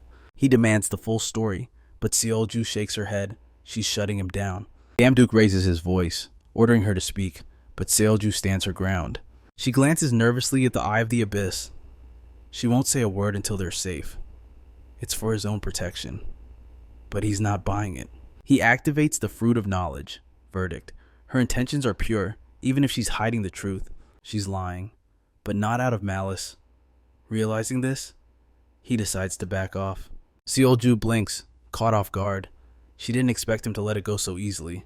Damduke catches her surprise. He still wants answers. But there's one thing he needs to know right now. He looks her dead in the eye. Will you always be on my side? Seolju blushes, but her answer is instant yes. The fruit of knowledge pulses. Confirmed. Her intention is real. Damduke raises the barrier, sealing them off from the outside world. His eyes lock onto Seolju as he demands their next move. She had mentioned they would need overwhelming power to crush the third priest, and time is wasting away. He asks, the burning question, is the path to the demon world finally open? Seolju shakes her head grimly. The answer is no, not yet. A shadow looms over them, for there is a high probability Asodius is still prowling nearby. Damduke's gaze sharpens. If she knows that bastard's name, she must have known he was involved long before they stepped foot in this mess. He confronts her, voice laced with suspicion, but the wise guide stands her ground. She swears she had no way of knowing. She reveals a chilling truth in every single one of his past lives. Damduke never crossed paths with Asodius until he had ascended to the rank of a high god. This encounter is an anomaly, a variable she never saw coming. Damduke accepts her explanation, but a lesson etches itself into his mind. Relying solely on her foresight is a dangerous gamble. The scene shifts abruptly to the blinding lights of a studio. Damduke stands amidst a commercial shoot. Cut. The director's scream tears through the air as he demands Damduke stick to the script. His line was simple propaganda claim. The M Company shield can withstand a direct hit from a 6-star hunter. Easy, right? Damduke shrugs. The picture of innocence. He says he was following the script. The only issue is the prop mannequin wearing the shield now lies in shattered ruins on the floor. The director loses his mind. He screams that if a living, breathing human had been wearing that garbage, they would be a corpse right now. He reminds Damduke of the golden rule of advertising. Make the product look invincible, not like it was obliterated by a stiff breeze. But our protagonist refuses to yield. He will not peddle lies just so some trash company can scam the public for a quick buck. His honor is not for sale. The director's patience snaps. He decides to teach our hero a lesson in humility, summoning a squad of 5-star hunters from M Company to intimidate him. With a sneer, he mocks Damduke. If he loves unscripted drama so much, surely he will enjoy a real, unchoreographed brawl against these elites. The signal drops. 5 hunters launch their assault in unison, yet Damduke stands motionless, staring them down with eyes full of utter boredom. In his mind, He offers a silent apology. They are mere pawns for his next grand scheme. Then, with terrifying speed, he proceeds to absolutely dismantle them. The director's jaw hits the floor as he watches the massacre. In the shadows, Seolju sighs heavily, wondering how she's supposed to manage this chaotic force of nature. The narrative jumps. Damdiok now sits composed before a firing squad of reporters and cameras, ready to spill the truth. A reporter asks the cliché question, is teamwork the most vital trait for a hunter? Damdiok shoots that soft idea down without a blink. He declares the cold, hard reality. The number one trait for a hunter is not friendship or teamwork. It is raw, overwhelming natural strength. He points to the footage of the 5-star hunters he just humiliated. It does not matter how perfect your formation is or how synchronized your attacks are. When a predator with superior power walks into the room, you are nothing but prey. Defeat is inevitable. The broadcast cuts to the aftermath. The elite hunters are a sorry sight, bruised, broken, and one clinging to crutches, looking like he regrets every life choice that led him here. Damdiok doubles down. If a hunter's true duty is to protect the innocent, then prioritizing individual power is simply common sense. Teamwork is a pretty concept for textbooks, but on the battlefield, it is just meaningless fluff. He drops the final bombshell. The true heroes are the wolves who forge their own strength, independent of corrupt companies or massive guilds. Those are the only ones capable of actually protecting their nation when the sky falls. While Damdiok delivers this incendiary manifesto, a figure in the background makes a shadowy phone call. The gears of a conspiracy are beginning to turn. The camera's cut. As our hero steps away from the limelight, his path is blocked by a man whose presence screams authority. The stranger is not smiling. He coldly remarks that Damdiok's interview left quite the crater in public opinion. He introduces himself as the director of the media giant's Korean branch, and he has a message the chairman himself demands a face-to-face meeting. It is a polite request veiled as an order. The scene transitions instantly to the opulent office of the media company. Damdiok sits casually, staring across the desk at the man pulling the strings, the chairman. The chairman wears a mask of practiced politeness. It is an honor, he says smoothly, to finally meet the only hunter who has ever traversed a gate and returned. Damdiok tosses a lazy compliment about the man's fluency in Korean, but instantly cuts the pleasantries. Why am I here? The chairman drops the act and gets down to business. His demand is simple. Damdiok must publicly retract every single word he just said in that interview. Internally, the chairman sneers. He sees Damdiok as a loose cannon and arrogant upstart who spits on government authority and public image. So, he resorts to the oldest trick in the book, bribery. He promises that if Damdiok plays nice and takes it back, the company will grant any wish he desires. He speaks to him like a child who just needs a shiny toy to behave. Damdiok's expression shifts. He decides to play the game. He asks if that is really all the chairman wants. If so, he is perfectly willing to follow the script and even endorse their shady company. The chairman smiles, thinking he has won. Most hunters crumble before wealth and gifts, but he has severely underestimated the man sitting before him. Damdiok sets his own condition. He demands a specific weapon, a blade forged in the fires of English history, a relic of legend. The chairman is confused, failing to grasp the hint. He asks for the name. Damdiok leans in, his voice unwavering. Excalibur. The room goes deathly silent. The chairman freezes, his blood running cold. He stammers, asking Damdiok to repeat himself, but our hero's eyes burn with absolute seriousness. Damdiok leans in and reminds the chairman of his offer. He questions if the old man can actually handle the weight of Excalibur. This isn't just an antique. It is the legendary blade of King Arthur, rumored to be the most destructive weapon in history. The catch, no living soul has ever laid eyes on it. The chairman doesn't like the direction of this conversation. He starts sweating bullets, terrified of how Damdiok even knows the sword exists. He tries to rationalize it. That level of confidential intel is impossible to leak. So, he plays dumb. He lies through his teeth, pretending he has zero clue what Damdiok is blabbering about. But our boy isn't buying the act. Damdiok drops the hammer. He doesn't just know Excalibur is real, he knows the dirty history of exactly how the chairman stole it. That rattles the old man. He flies into a rage, calling Damdiok rude and asking if he thinks throwing a tantrum will get him results. Damdiok just waves him off. Relax. I'm not asking to keep the sword. I just want to peek. 5 minutes. That's it. In exchange, He'll scrub the negative interview and even endorse the media's company's training program. It is a sweetheart deal for a PR nightmare, but the chairman refuses to budge. He calls Damdiok's bluff and kicks him out. Internally, though he is panicking, he knows he almost folded. Even if Damdiok knows about the relic, he has no proof. So, the chairman throws out a desperate counteroffer. Excalibur is off the table, but if you change your mind, pick any other weapon in our arsenal, just call me. Outside, Seolju asks what the next move is. Damdiok smirks. He figured the chairman wouldn't hand over a national treasure that easily. It makes sense. You don't hoard a weapon of mass destruction without a contingency plan. The reincarnator asks if it is truly the Excalibur, the one that vanished from history. Damdiok nods and drops some lore he picked up from Thor himself. Apparently, over drinks at a celestial banquet, the god of thunder mentioned the Medius group went on a slaughter spree just to track that sword down. Thor even joked it was a relief King Arthur wasn't around to see the mess. Seolju looks at him like he's insane, then realizes this is standard Damdiok behavior.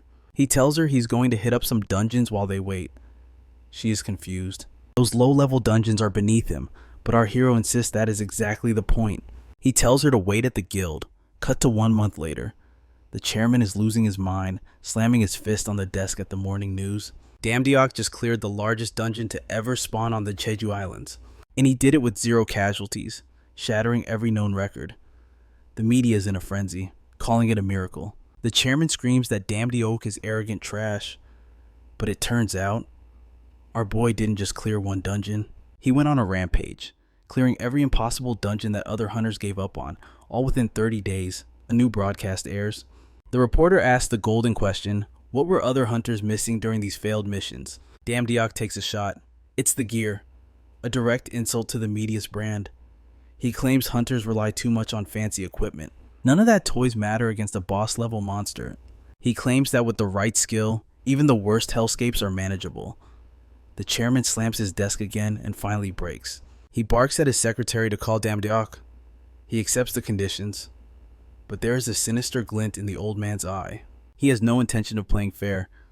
The scene cuts to the chairman leading our hero and Seolju down a massive, spiraling staircase. He reminds Damdiok, you get 5 minutes with the sword, not a second more.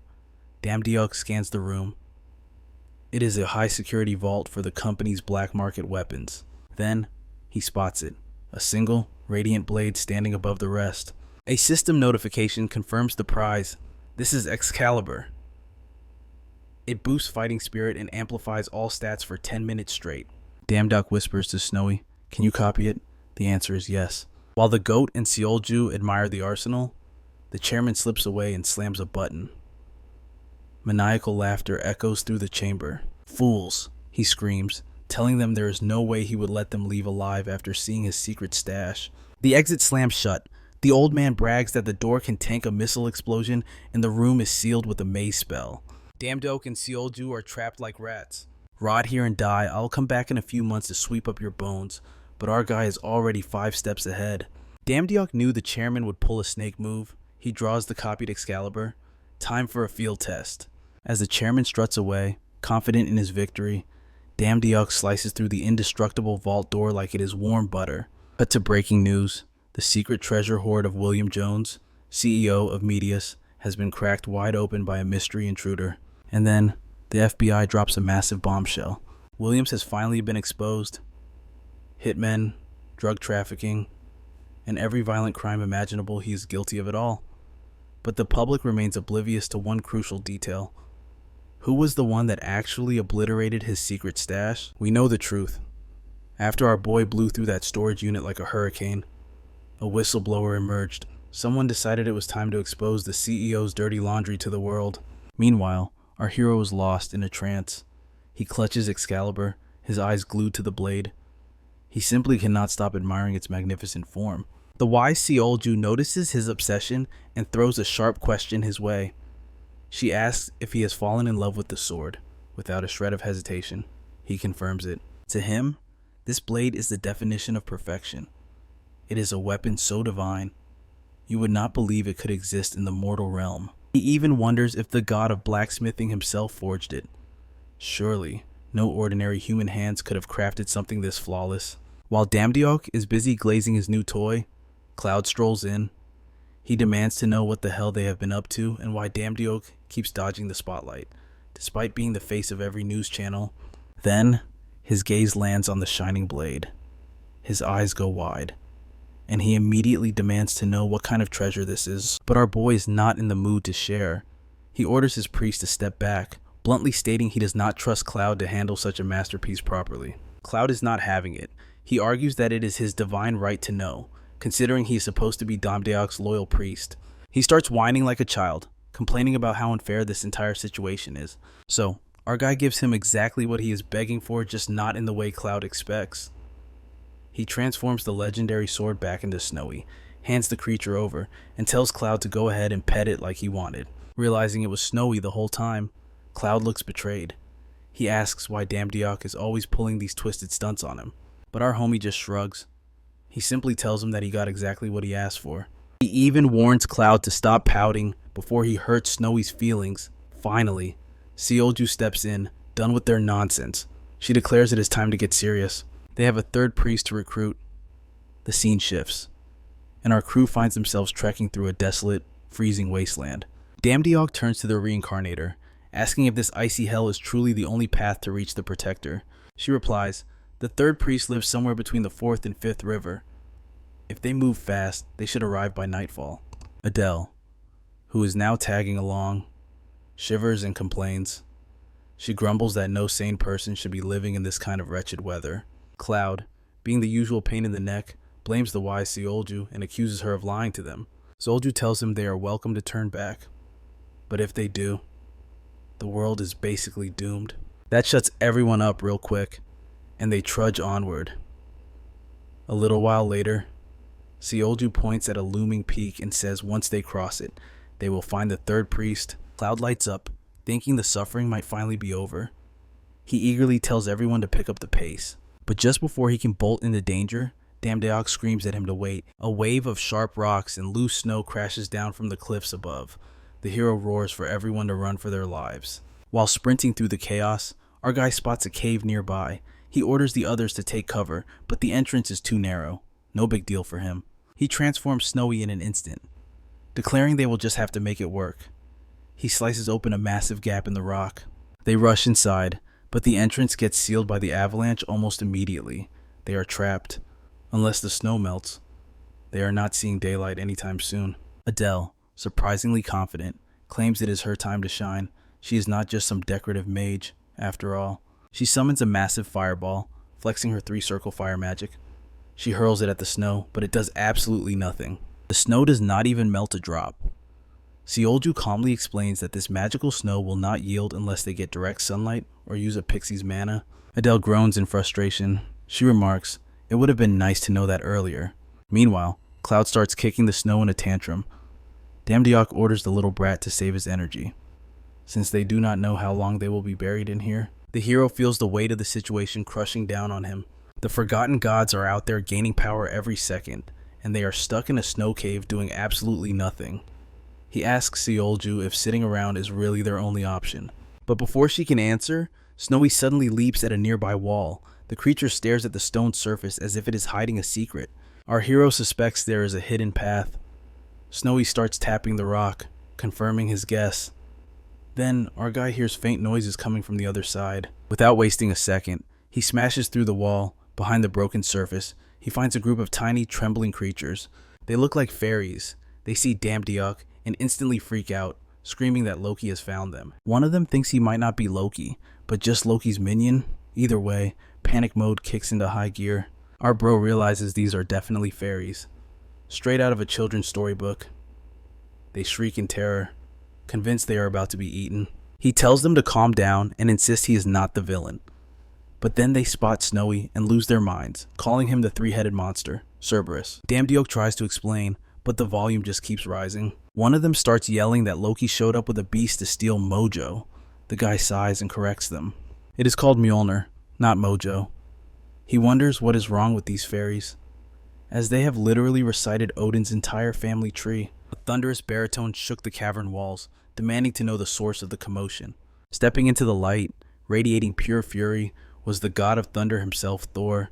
It seemed the god of mischief, Loki, had played him for a fool once again. Beside the protagonist, Cloud stared up at the deity, questioning reality itself. The thunder god merely threw back his head and laughed, calling Damdiok bold for traveling with a priest like Cloud. He even hailed Cloud as the god of mountains. Someone really needed to break the news that Cloud had abandoned that title a lifetime ago. Damdiok cut to the chase. He asked if the massive avalanche sealing the cave was another one of Loki's traps designed to cage Thor. Thor confirmed it with a grim nod. Loki was conjuring an army of frost giants, yet the reincarnator did not flinch. He knew better. A natural disaster of that magnitude did not just occur by chance. The situation was spiraling. All they wanted was to recruit the third priest, but now they were entangled in the chaotic drama of Asgard. The hero shot a glance at Thor, asking the obvious question, why was the mighty god of thunder trapped here? Thor looked genuinely offended.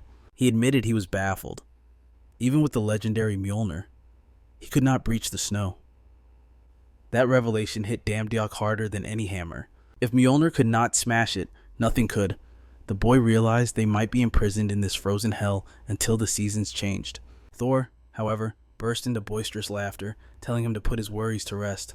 He gestured to the glowing, angel-like creatures fluttering around them. The fairies would feed them. All they had to do was wait. That plan sounded perfect until the creatures began to whisper violently. They were furious. Thor had barged in, raided their pantry, and was now lounging like a king. One of the tiny beings stepped forward and spat a single word at the god beggar. It was an insanely bold move. You do not insult an Asgardian unless you have an army behind you. But these fairies had slaved over that food. When Damdiok turned to address them, they flinched, fearing he had heard their disrespect. But the protagonist had no time for petty insults. He demanded a way out of this icy prison. The no-nonsense fairy crossed her arms, asking why she should assist intruders who entered uninvited. Thor, thinking only with his stomach, interrupted to demand a feast heavy enough to break the table. Damdiok stepped in immediately, cutting the god off before he ate their only bargaining chip. He used logic as a weapon. If the fairies refused to help, they would be stuck hosting these gluttonous guests until the snow melted. The mood shifted instantly. The fairy realized the horror of the situation. If Thor continued his rampage on their pantry, they would all starve.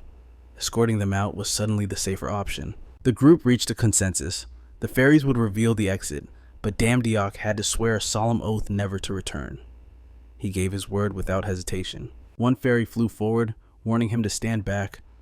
The technique she was about to unleash was volatile. Then, she struck. With a fist the size of a pebble, she punched the snow, shearing a massive chunk off the frozen wall. Damdiok's jaw dropped. The legendary hammer Mjolnir had failed, yet this tiny creature had shattered the barrier with ease. It was a fusion of ice magic and physical force. That specific combination was the only key to breaking this cursed snow. Damdiok ran the numbers. At her current speed, they would be trapped for eternity. He asked if there was a way to obliterate the blockage in one strike. Adele suggested the fairies work in unison, but they refused. They were not about to drain their mana reserves for strangers. One fairy spoke the harsh truth. The gods had never lifted a finger for them. So why should they suffer for a god's convenience? The weight of the situation pressed down on Damdiok until the fairy offered a brilliant alternative. They would have to break the snow themselves. They simply needed to master ice magic. Cloud's eyes shone with excitement. He asked if this meant he could unlock a technique like the Protagonist's Wave Slasher. Adele noted that if magic was required, Sharon, their top-tier mage, was essential. Thor looked visibly confused. The thunder god believed only the little creatures possessed ice magic. The fairy scoffed, explaining it was simply because the gods were arrogant. The gods never took mana seriously, treating it as a power beneath their divine station. She asked if anyone possessed an affinity for ice. Even a trace amount would suffice. Silence filled the cave. Not a single hand went up. The fairy's expression darkened. She deemed them hopeless. Adele admitted she had zero experience with the element. Cloud had not even begun his magical training. Disappointed, the fairy noted that water magic was a close relative to ice, offering a sliver of hope. However, Thor, losing all interest in training, suggested they simply sit down and wait it out. His focus returned to his stomach, asking when dinner would be served. The fairies went into full-blown panic mode. If Thor took another bite, their supplies would vanish. Just then, Damdiok raised his hand. A memory surfaced. A system notification flashed before him. Neptune's blessing. He had possessed a basic water affinity all along. He summoned a shimmering ring of water. The fairy's face lit up with relief. It was pure water element, exactly what they needed. She commanded him to focus, instructing him to condense that fluid energy into a solid sphere of power. Dan focuses his mind, condensing mana until a small but volatile orb of water manifests. The fairy advises him this isn't a weapon, but a lure to bait the elusive ice essence. With a surge of concentration, he devours the freezing energy in a single breath. A system notification rings in his mind. Ice elemental understanding has instantly unlocked at 10%. The fairies freeze in absolute shock. It usually takes years to grasp even a sliver of that power. He did it in seconds. Cloud sighs, shaking his head in disbelief. I hate people like him. The geniuses who are just naturally perfect at everything. Even Adele can't hide her awe. A true prodigy. The fairies cheer, buzzing with excitement, but their expressions turn serious. Absorbing the power is merely the first step on a long road. Control is the real test, they warn. Dan just scoffs. Details. He draws Snowy, and in a flash of light, it morphs into the legendary Excalibur, now wreathed in chilling ice mana. He channels every ounce of his newfound power into the blade. One strike. That is all he needs to obliterate the frozen barrier blocking their path. Slash, the ice wall shatters like glass under his might, but as the debris clears, a new nightmare awaits. A colossal yeti towers over them, radiating menace. Dan stares up at the beast, confused. What is this? Then, his gaze shifts past the monster, and the true scale of the threat reveals itself. It is not just one beast. An entire legion of fur-clad monsters surrounds the cave entrance. Dan's mind races. How did the situation spiral into a siege so quickly? Thor scans the horde, his grip tightening on his hammer. This reeks of Loki's mischief. Suddenly, Soil's voice cuts through the tension. I feel him, she whispers. The third priest is close. She points toward the chaotic mass. Eaton, the king of the frost gates, is on the battlefield. These aren't mindless beasts. They are frost giants, ancient, organized, and hungry for war. They move like a pack, a violent brotherhood. Soil realizes the implication immediately if the pack is here. The Alpha, Eaton himself, is watching from the shadows. Dan connects the dots instantly. The third priest isn't just a potential ally. Right now, he stands as a sworn enemy of the Thunder God. Eaton has too much pride to serve a trickster like Loki willingly. Soil insists there is only one explanation for this unnatural alliance, mind control. Loki isn't leading them. He has enslaved the king. The trickster has twisted Eaton's will to serve his own dark games. Below them, Thor is a whirlwind of violence, smashing through the frost giants. Loki, he roars, his voice shaking the mountains. I will rip you apart when I find you. He brands the trickster a coward, screaming at the sky, daring him to show his face and fight like a god. High above, on a cliff's edge, Loki lounges casually. He gestures to the slaughter below, whispering poison into Eaton's ear. Look, Odin's dog is slaughtering your children. Save them, Loki commands. Eaton's eyes glow with unnatural fury. The king is ready to descend, looking every bit the monster Loki made him. Thor screams at the heavens, but his challenge is cut short. Boom! A massive fist hammers him into the mountainside.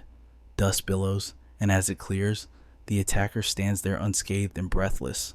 Dan spots the silhouette on the ridge. Loki. The strings of the puppet master are visible to those who know where to look. The brute who just floored a god, that has to be Eaton, the Frost King. The realization hits Dan like a physical blow. We need to act before Thor goes berserk and levels the entire mountain range. Dan decides. Adele looks at him like he is insane. You want to jump into a battle between gods and giants? Even Cloud hesitates, eyeing the Frost King fearfully. That thing, it radiates pure death. Dan smirks. Glancing at his companion, scared, Cloud stiffens, puffing out his chest to hide his nerves. Please, the word fear isn't in my dictionary. Neither is mine, Adele adds, steeling herself. Dan nods, his eyes locking onto the target. Good. You two keep Loki busy. I will handle the rest. The reincarnator smiles. This is it. That unshakable confidence. That natural command Dan was born to lead. She readies her weapon. It is recruitment time. Dan analyzes the battlefield. Controlling a monster like 18 must be draining Loki's mana reserves rapidly. Perfect control requires perfect focus. If they can rattle the trickster, the spell will shatter. The plan is set: distract the god, free the king. But the puppet protects the master. Eaton stands like a fortress, ready to crush anyone who dares approach Loki. Dan launches himself toward the cliff, but a shadow blots out the sun. Eaton drops from the sky, a meteor of frost aimed solely at protecting the god of mischief. Crash Dan barely rolls away as the ground explodes where he stood. High above, Loki sneers down. "Screaming won't save you, mortal." Loki gloats, his voice dripping with arrogance. "Do you know the effort it took to leash these beasts? Eaton isn't just a giant. He is the apex predator of Niflheim." The god's eyes narrow, dissecting Dan's soul. You don't feel like you belong to this world? Or perhaps, not even this dimension." Sneaking up from behind, Loki laughs. "Did Thor teach you that?" Dan remains stone-faced, offering no words, only killing intent. The silent type. How boring. Loki smirks, smoothing his hair. "Gods always fall due to their pride. Allow me to introduce the architect of your demise." "Our meeting is clearly fate," Loki muses. "So, as a parting gift, let me educate you on the true nature of power." The Aesir turn their noses up at Mana, claiming divine power is superior. Fools, both forces spring from the same well, Mother Nature herself. In this frozen wasteland, Thor's lightning is dampened, but Loki taps his temple. "I adapted. I studied the elements, and now I have perfected them." And pitch black fire erupts from Loki's hands, defying the cold. Behold flames hot enough to melt the eternal ice of Niflheim, the ultimate form of Mana. Dan stares at the black inferno. It looks familiar. Too familiar.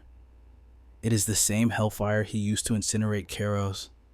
The same power that flows through his own veins. A look of boredom crosses Dan's face. Loki, mistaking silence for awe, grins. "Intriguing, isn't it? I have never unleashed this in combat before," Loki boasts, the flames roaring higher.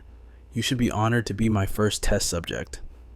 Dan finally breaks his silence with a cold, mocking smirk. Diokyu summons his own black flames, his sword instantly engulfed until the blade transforms into a blazing inferno of destruction. He smirks, remarking that Loki really should have given him a heads up about the true power of this fire. The god of mischief is stunned. He can't believe a human is wielding the forbidden magic it took him centuries to master. He lunges for the kill, but Eaton throws himself in the way at the last second. The giant takes the slash, losing an arm to save the hero. Diokyu has a clear shot at Loki's head, but he holds his fire. Realizing this mortal is in a league of his own, Loki panics. He throws his hands up, trembling, and screams that he surrenders. Diokyu issues an ultimatum: release E10 from the mind control, and maybe he gets to walk away with his life. Loki nods frantically, begging him to lower the fire sword so he can focus on the spell. Diokyu glares daggers, warning the trickster not to try anything stupid. Loki swears he won't, but a liar never changes his stripes. He whispers a final command to eat and kill them all. The spell is still active. Without hesitation, the frost giant lunges at Diokyu, his eyes burning with murderous intent.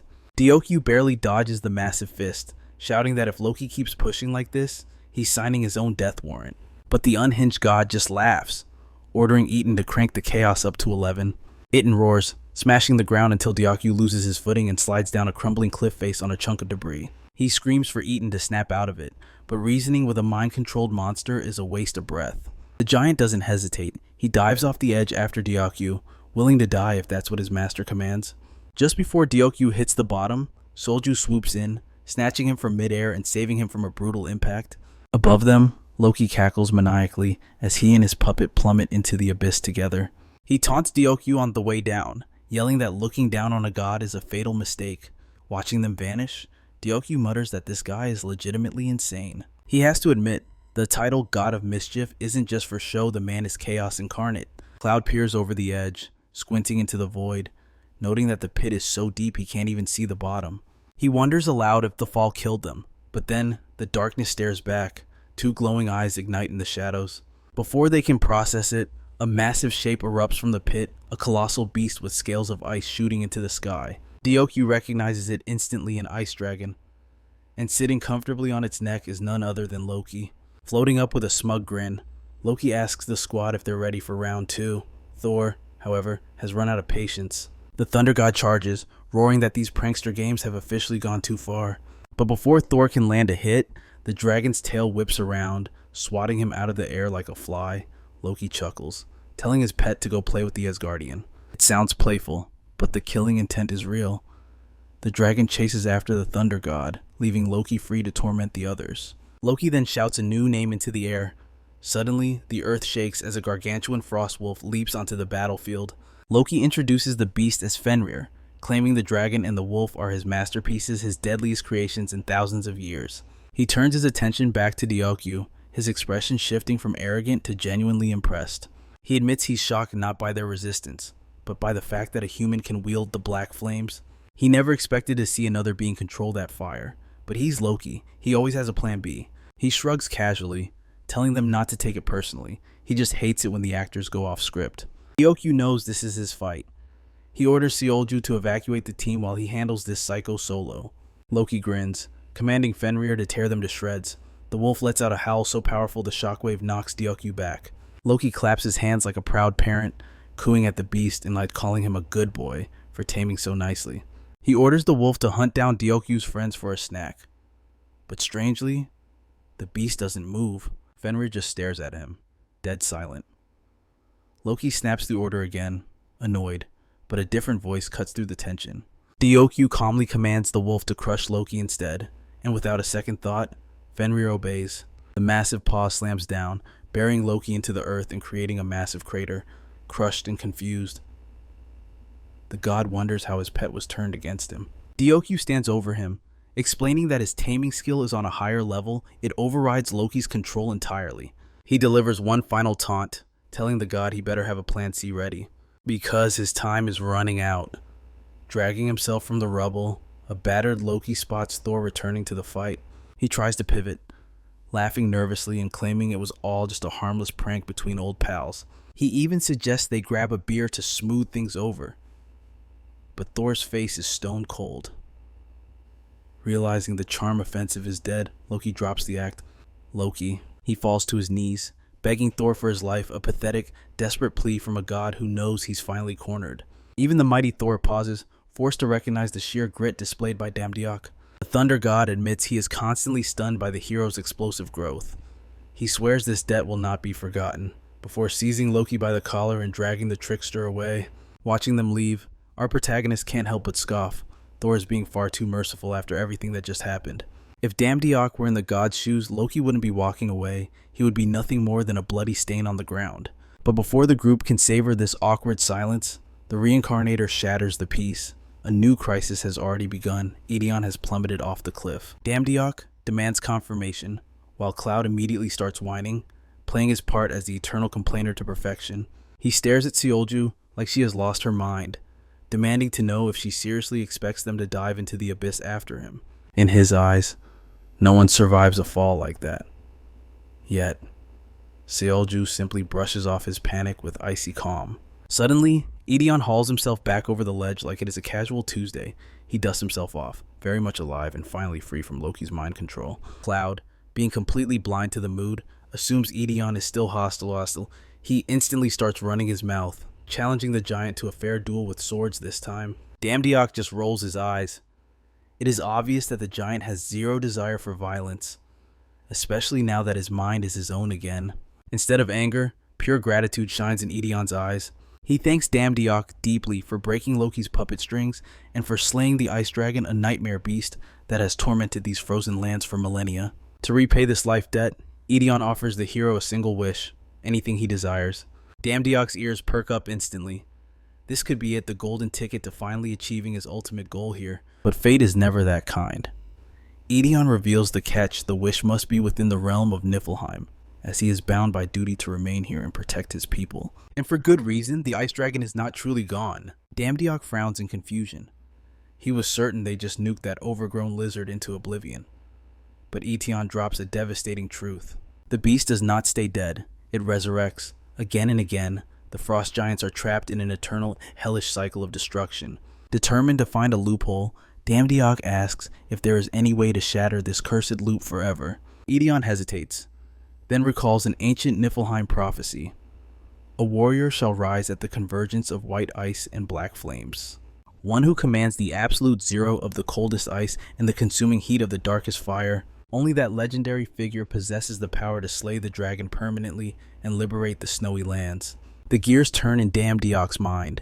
He thinks of the black flames Loki wielded and the very same inferno dormant within his own soul. He summons the dark fire right there on his palm.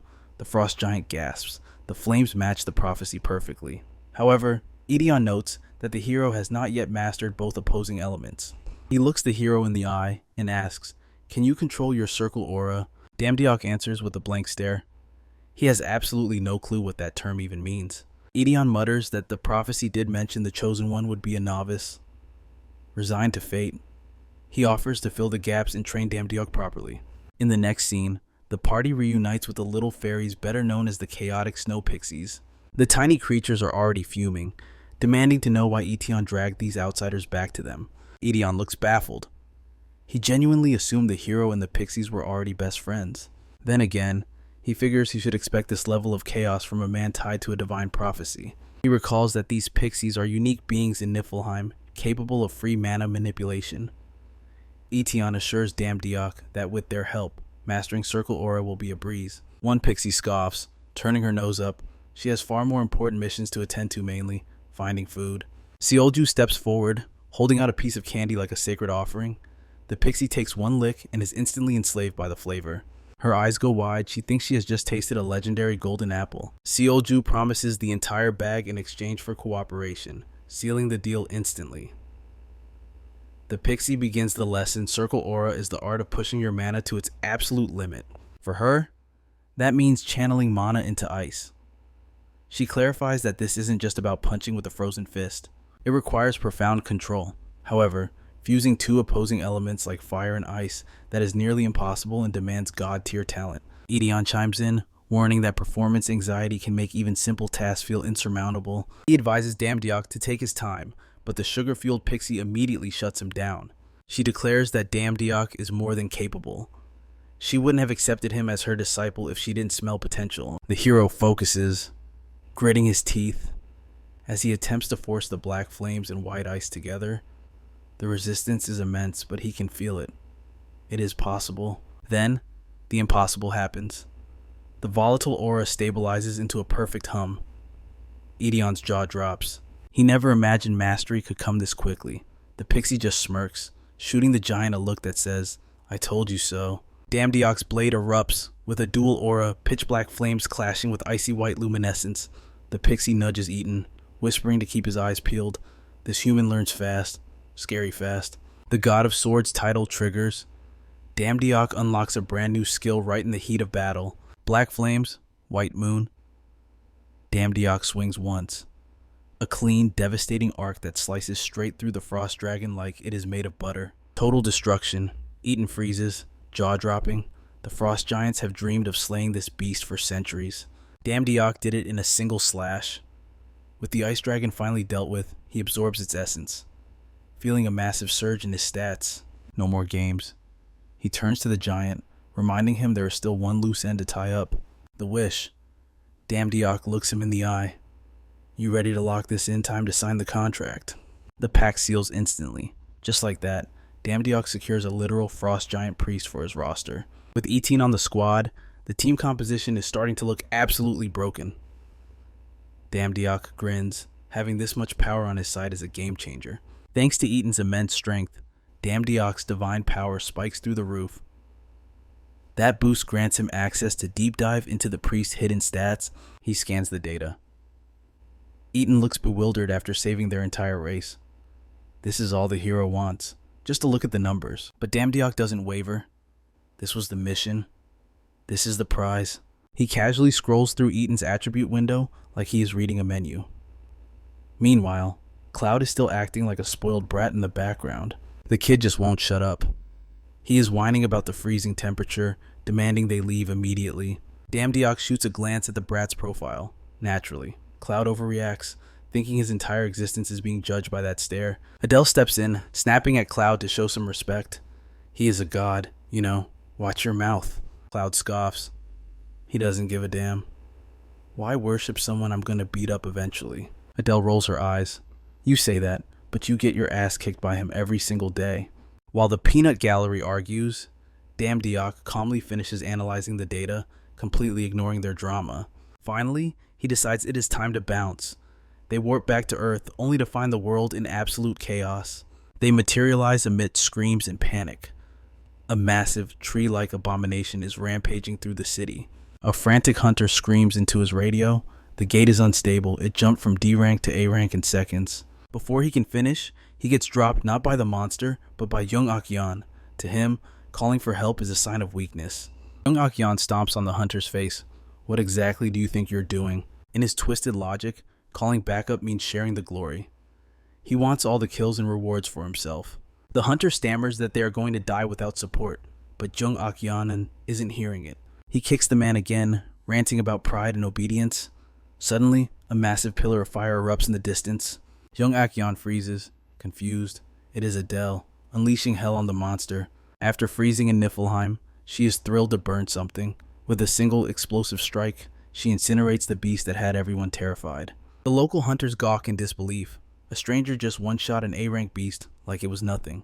Whispers ripple through the crowd. Is she foreign? An overseas elite. Young Akyan loses it. He screams at his men to chase the interloper away. His team tries to reason with him. Civilians are in danger. They need help, but his ego is too fragile. I pay you to follow orders, not think. Call the gate bureau now. Hunter grabs her phone, but before she can dial, Cloud slices the device in half. Adele is annoying, he draws, but dealing with the bureau is worse. Young Akyan's face twists in rage. He recognizes Cloud, and he knows exactly who comes next. If the brat is here, the boss isn't far behind. Right on cue. Damdiok steps into the clearing. Young Akyan glares, trembling with fury. You said you wouldn't interfere. Why are you here? Damdiok doesn't even blink. Too many dead, Damdiok says coldly. Your team is incompetent, and frankly, you're weak. Instead of attacking, Jung Akyan forces a smile. Weak, or maybe I'm just not using dirty tricks like you. How does it feel? He sneers. Relying on corrupted powers you didn't earn. Damdiok looks at him blankly. What are you even babbling about? But Jung Akyan presses on. I figured it out. Your growth makes no sense. People are starting to notice how unnatural your strength is. For a split second, Damdiok thinks the man actually figured it out that he is a god. But then he remembers who he is talking to. That would require a brain. Realizing the idiot is just grasping at straws, Damdiok walks right past him, but the fool just won't let it go. In the background, the jealous scheming continues as he vows to seize this opportunity, refusing to let Damdiok slip through his fingers this time. Meanwhile, our protagonist ignores the noise and keeps walking, until a formidable squad from the Hunter Association blocks his path. An official steps forward, his voice cold as steel. He declares that our hero is now the primary suspect in a high-level case of monsterification. The verdict is harsh. Damdiok is to be placed under immediate surveillance by the Hunter inspectors, and any suspicious movement will be met with lethal force.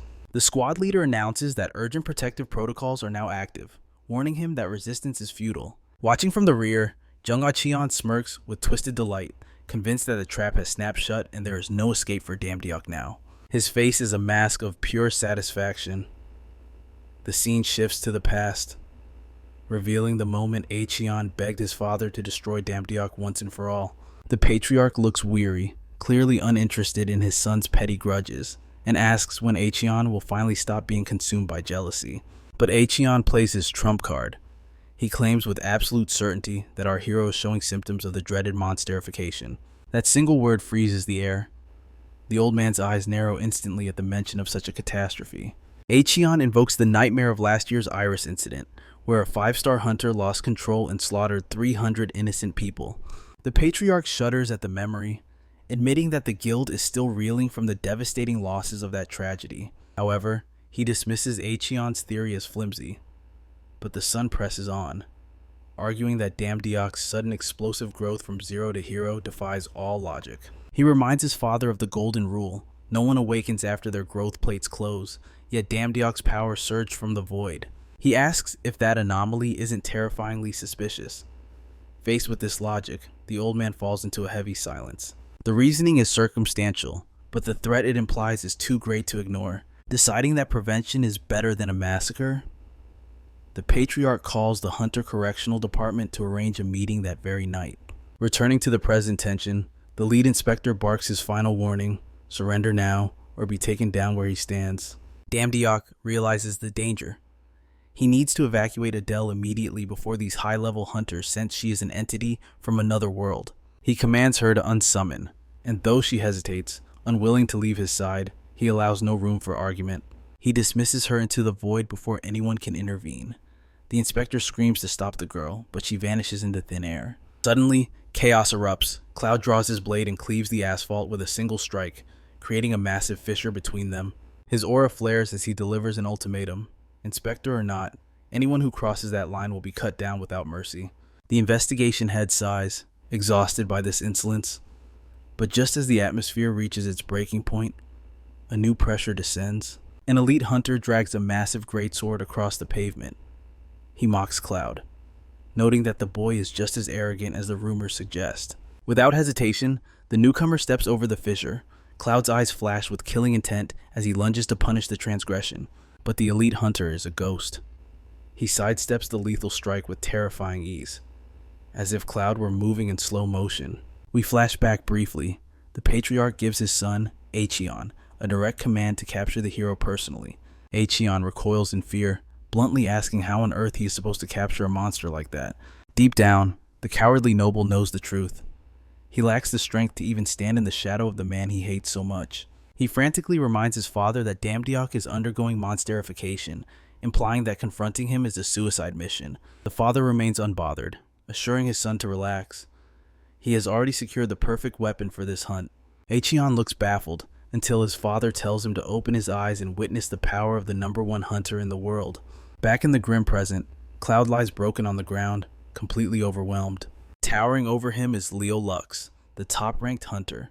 Leo's expression is void of anger, radiating only superior indifference. He states calmly that since Cloud chose to protect a potential monster, he must accept the consequences without complaint. Leo raises his blade for the execution, but a blur of motion intercepts him. Damdiok arrives like a lightning bolt, planting a devastating kick to Leo's face. Taking advantage of the shock, Soyul rushes in and drags Cloud's battered body to safety. Leo tries to pursue her, but Damdiok blocks his path, warning him that looking away during a deathmatch is a fatal mistake. Soyul assesses the damage. Cloud is in critical condition. She yells that she needs total focus to regenerate him, begging Damdiok to buy her time, too. The two titans, Damdiok and Leo, stand face to face. Leo swings his colossal weapon, sneering as he calls our hero the monsterification boy. Damdiok weaves through the attack effortlessly, genuinely confused, and asks what the hell this monsterification actually is. Leo pauses, the giant blade resting on his shoulder, unsure if his opponent is feigning ignorance or is truly oblivious. He explains that monsterification is a curse where a hunter with abnormal traits suddenly gains godlike power. It feels like a divine blessing at first, but inevitably, the host's humanity rots away, leaving behind a mindless, flesh-eating beast. Leo doubles down on his theory. He notes that these monsterification incidents have skyrocketed ever since the gates entered their explosive phase. Then he points a finger squarely at Damdiok. The guy used to be a nobody and average Joe, and now he is suddenly one of the strongest hunters on the planet. To Leo, the math is simple. The timing is just too perfect. Damdiok immediately denies the accusation, but Leo isn't hearing it. He has seen this script before: overnight power spikes, bizarre abilities, and zero logical explanations. He claims Damdiok's powers reek of a chaotic mashup, like he has stitched together abilities from different monster species. Leo scoffs, calling Damdiok even more shameless than he anticipated. In his eyes, the guy is just like every other corrupted user denying the truth until the bitter end. But Leo knows the stakes. Once that transformation process hits 100%, there is no turning back. You are gone. A monster like that puts the entire world at risk. Agents from the Hunter Correctional Department try to intervene, but Leo silences them instantly. He is out of your league, Leo warns. The investigation lead agrees, signaling the officers to stand down. This is Leo's fight. Leo explodes forward, charging straight at our MC. Damdiok doesn't flinch, matching his momentum and holding his ground. But mid-clash, Leo senses something off. Damdiok isn't going all out. He calls it out, his voice dripping with irritation. Fine, Leo growls. I will use everything I have. Damdiok stays cool, sticking to defense, desperately trying to talk sense into the rampaging hunter. Think about this. Damdiok urges, there is no upside here. You win, nothing changes. You lose, your reputation takes a massive hit. I don't give a damn about rankings, Leo snaps. I am here to save the world. Damdiok tries again, insisting he isn't the enemy, that this brawl is pointless, but Leo is deaf to reason. He vows that he has put down every single monsterification case he has ever met. And Damdiok, he is just next on the list. Damdiok sighs internally. He knows the apocalypse is coming, and he needs heavy hitters like Leo alive to fight it. Even though he has the power to end this instantly, Damdiok restrains himself. But Leo is done playing. He starts charging his ultimate attack. Don't take this personally, Leo warns. He rockets into the sky, gathering every ounce of mana for a catastrophic strike. Damdiok realizes talk time is over. Sorry about this, he mutters, and instantly equips the Nemean lion armor. Before Leo can even blink, Damdiok unleashes the black flame white moon. It slams home, but even now, our hero throttles the power to avoid a kill. He respects Leo too much to end him. As the smoke clears, Leo is still on his feet barely, but he is standing. Damdiok blinks in genuine surprise. He didn't think anyone could tank that hit and stay upright. Did he absorb the impact? If so, Leo's mana control is god tier, especially on Earth where the energy is so thin. Leo sways, on the verge of collapse. Looking at him, Damdiok finally understands why this man is ranked number 1. A memory surfaces. Belmod, the god of magic. Once mentioned an American hunter who had visited him. Could Leo be that guy? It fits. Damdiok decides to verify his hunch. He looks Leo in the eye. Do you know about the system? The job notifications, the status windows? Leo blinks, confused. You mean the interface every hunter has? He clearly misses the point, still fixated on the monster theory. You are too dangerous, Leo stammers. But his body is quitting on him. That last clash drained his reserves completely. Finally, Leo collapses, out cold. Damdiok frowns, suspecting the American hero might be hiding what he really knows. If he does know about the god system, they need a serious chat. But that is a problem for another day. Right now, there is trash to take out. Damdiok turns his gaze to Cheonjonguk, cowering on the ground. Damdiok's eyes go cold. This jealous little snake really crossed the line this time. You pathetic piece of trash, he spits. He is done holding back. Cut to the aftermath. Leo looks like he went through a meat grinder. Doctors swarm him, rattling off a laundry list of fractures, ruptures, and internal trauma. Yet, miraculously, his vitals are stable. The doctor notes the attack was surgically precise to spare his life. Even if Leo is currently a wreck, it looks bad. Cheonjonguk's father watches, sweating bullets, and asks the big question, is he going to die? No, the doctor replies. But he won't be fighting anytime soon. Recovery will take at least 6 months. The Iris Guild leader is stunned. He never expected his alliance with Damdiok to end in such a disaster. Deep down, a cold fear takes root. Has Damdiok actually become a monster? Meanwhile, Cloud is getting patched up by Adele. I seriously thought I was a goner, he whines. Adele just rolls her eyes and smacks him on the back. Dramatic much. Cloud nearly passes out from the sting, but Adele is grinning. She looks almost proud. To her, Cloud's wounds are badges of honor. He sacrificed himself for his god's pride. And in her book, that earns him a gold star. Elsewhere, Damdiok sits down with Seoju. He looks at her, serious, and throws out a question. Diok breaks the silence with a heavy question. He asks if she has ever encountered beings like them before. Seoju tilts her head in confusion, prompting him to clarify the weight of his words. He needs to know if there are others out there acting as proxies for the gods. Then, he drops a theory that chills the air. Could Leo Lux be one of them as well? Seoju falls into deep thought before asking for his reasoning. Damdiok doesn't hesitate to reveal a piece of the past. During his last journey to the magic world, he received a tip from Belmod, the god of magic. Another deity had recently passed through those realms, but this visitor wasn't from Olympus or Asgard. No, this god hailed from America. That detail instantly snaps Seolju's attention back to him. The protagonist connects the dots. Leo Lux is an American hunter. And not just any hunter, but a prodigy overflowing with mana control. The coincidence is too sharp to ignore. The clues are aligning in a way that screams suspicion. Seolju nods, admitting the strangeness, but argues it is not proof enough. Damdiok holds his ground, demanding to know the source of her confidence. The reincarnator keeps her cards close to her chest. However, she offers one absolute certainty. She and Damdiok are the only ones on Earth wielding this divine system. Period. Damdiok presses harder, his gut telling him there is more to the story. She refuses to budge, telling him the truth will reveal itself in time. For now, he simply needs to trust her. The hero relents, not out of understanding, but because her track record is flawless. She has never been wrong before. If they are going to stop the apocalypse, he needs her by his side. Just as he turns his thoughts back to Leo, a system notification shatters the quiet. Grandmother Samson is requesting help with babysitting, but the moment of levity is short-lived. A second alert screams for attention. The Hunter Association issues a code red. A nearby C-rank gate has suddenly mutated into an S-rank catastrophe. It is the same village where he and Leo clashed. Realization hits him like a truck. They never closed that gate.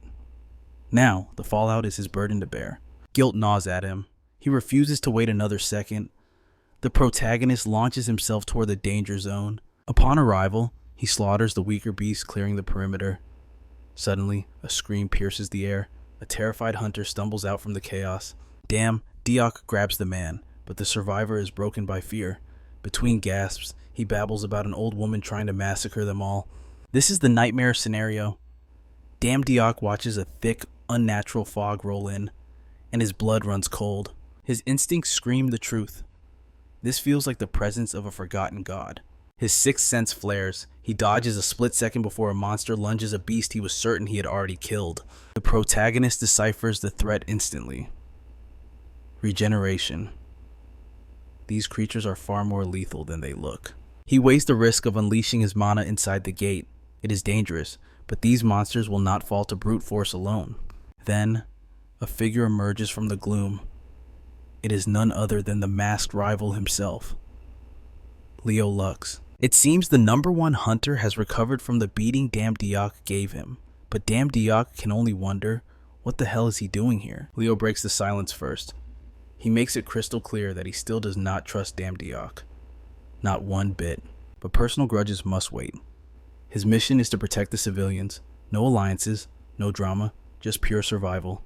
Lux roars his commands. No one leaves, and not a single wooden freak gets past them. The hunters scramble to seal the perimeter. A monster leaps at a vulnerable hunter, but before it can land, Lux obliterates it from existence. He rallies the formation, his voice cutting through the panic. His priority is absolute. Contain the breach. Protect the outside world at all costs. Like a true commander, he directs the non-mana users to target the monster's physical forms. He orders them to maintain distance. The squad obeys, finding courage in his leadership. Until now, Lux has always dominated. No matter how cursed the gate, he has always been invincible. But the world is changing. The gates are evolving, becoming chaotic nightmares that challenge even the strongest. A legion of twisted wooden horrors marches forward. One snatches a hunter, yanking her off her feet as she screams for her life. Lux prepares to strike, but Seolju's hand shoots out to stop him. She warns him to hold back. Her intuition screams that something massive, something truly terrifying, lurks within that black fog. Lux listens, realizing the truth. Stepping into that mist blindly could be a death sentence. Meanwhile, our protagonist sees the girl moments away from death. He doesn't wait. He doesn't ask. He dives straight into the abyss to save her. Seolju curses his recklessness, but Diok is already gone. The moment he lands, the world spins. He realizes where he is. This is the dimension tethered to the black fog. The air is heavy with malice. Danger oozes from every shadow. Silence reigns, devoid of life. Then, a chilling voice echoes, calling him an interesting child. Diok spots the source, an ancient hag whose very presence puts him on razor's edge. It is confirmed. She is the puppet master behind the monsters. And right now, the hero's sixth sense is screaming for him to run. He freezes for a split second. Actual fear real, raw, and unfiltered creeps across his face. It has been a long time since he felt terror like this. The hag stretches out a withered hand, moving with a slow, deadly grace. Diok doesn't stick around to find out what happens. He barely manages to slip out of her lethal reach. His mind races, wondering if this is the same ancient monstrosity that had the other hunter trembling in his boots. Even though he has never laid eyes on her before, every survival instinct screams that she is a catastrophe waiting to happen. The granny chuckles, clearly amused that our boy is terrified. She mocks him for his lack of manners and launches another vicious strike. The guy dodges, but it is too close for comfort. Still, it is enough to make him realize the truth. This old witch might be ancient, but she moves with supernatural speed. The hag catches on to his realization, sneering that he is nothing like the soft children she has devoured in the past. She lunges again, trying to snatch him up. Damn Diok-gu keeps slipping away, dodging and weaving, but it isn't enough. Centuries of killing experience are backing her moves, and it kicks in hard. Eventually, she catches him. He is pinned, trapped. However, he isn't finished yet. A glimmer of hope remains on his face, and strangely, the hag notices it. She finds it refreshing. Apparently, hope makes the struggle more entertaining. She whispers that she wants to see his true expression, the one beneath the mask. She starts name-dropping her past victims, describing in graphic detail how they looked when the fear truly took hold. Then she fixes him with a glare so cold and heavy, it paralyzes him on the spot. The guy's stats plummet instantly, and he feels the drain in his very bones. Panic sets in. This is the same gut-wrenching dread he felt when he stood face-to-face with Asodius. The hag feeds off that fear, savoring it. She actually sneers. The damn duck looks better like this. She stretches out her hand again, poised to deliver the killing blow. Just when it feels like the end is inevitable, the part-time job application skill kicks in.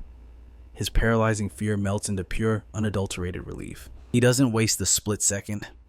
He activates his transportation ability, ready to bail out of this nightmare. He even throws a jab at the hag, grinning. You think I came here without a backup plan? But the hag isn't done playing. She casually shatters the system notification window like it is made of cheap glass. Our hero stares, completely stunned. His one exit strategy is gone. She tells him his fate was sealed the moment he stepped into the fog.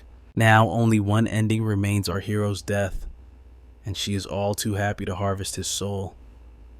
The old hag begs to see that look of terror on his face one more time. She's craving that expression of absolute hopelessness, but damn Diok-gu isn't in the mood to play this psycho's game, and there is no way he is letting her win that easily. He fights back with everything he has left. Fire-type mana blazes to life as he sets her creepy wooden limbs on fire. She is obviously not thrilled about being torched. However, instead of retreating, she gets even more hyped. Eager to see him break, she calls our bro a bad kid, which only makes her sound even more deranged. The hero, finally free thanks to his mana burst, grabs Excalibur and is ready to go another round. The ancient witch is still obsessed, waiting for the exact moment his spirit shatters. Yet, damn Diok-gu tells her it is never going to happen. He declares that monsters like her stepping into the real world would mean the apocalypse. So, even if he dies today, he is not giving up. The hag's patience finally snaps. She is sick of hearing his voice and more than ready to watch him die. She grabs him again, choking the life out of him with one of those nasty limbs. Blood pours from our guy's mouth, but for once, luck decides to take his side.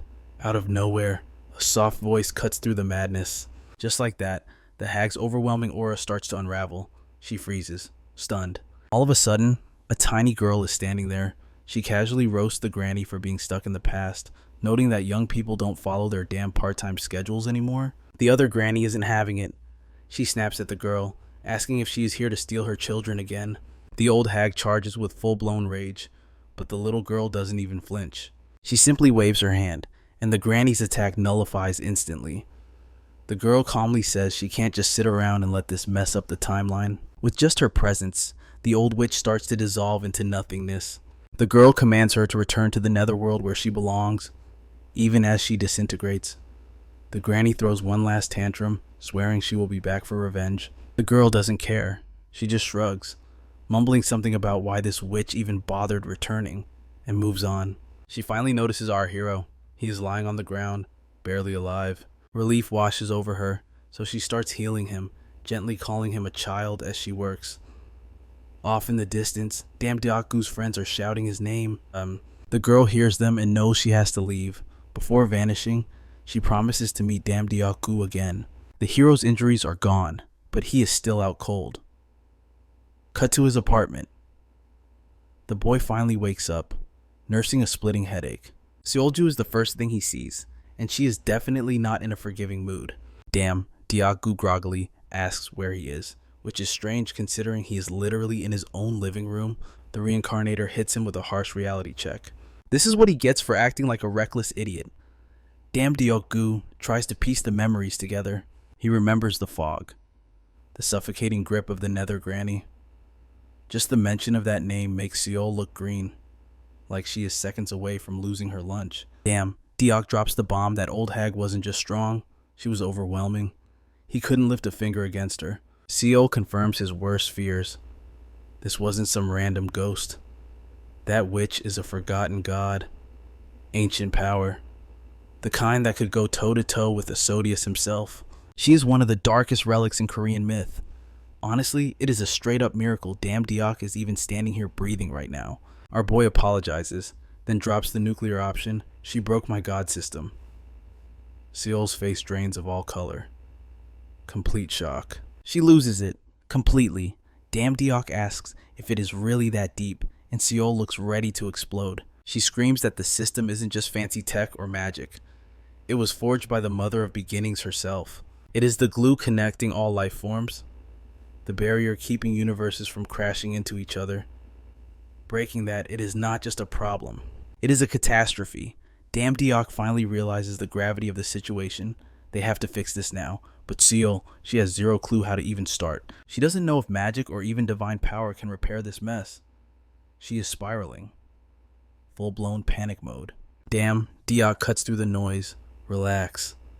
That one word jogs her memory. Hestias. If anyone can fix a broken divine tool, it's the god of blacksmiths. But because nothing is ever easy, the guy isn't home. He is out on a trip. Our boy just cannot catch a break. Damn Diok figures this Hestia's guy probably treats his divine duties like a side hustle anyway. While they sit there plotting their next move, a voice pipes up from the flower pot on the table. Don't worry, it says. My consciousness is right here in this plant. It is the little girl, the savior who pulled our boy out of the fire.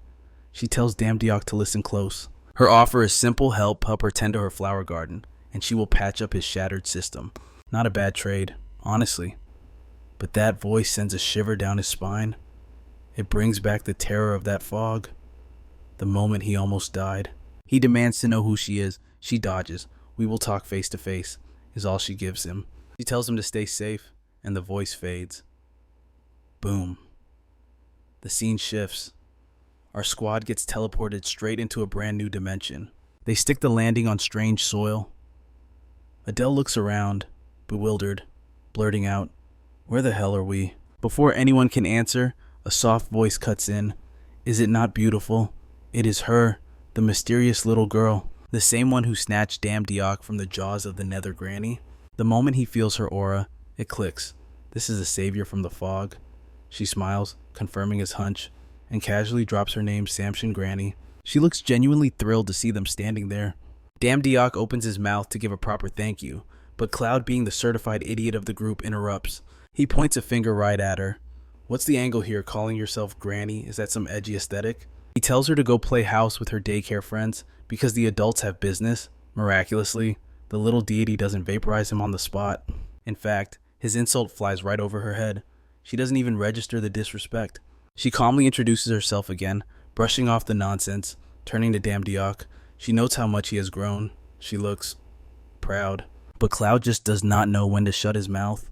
Finally, our MC steps in. A quick dose of violence shuts Cloud up.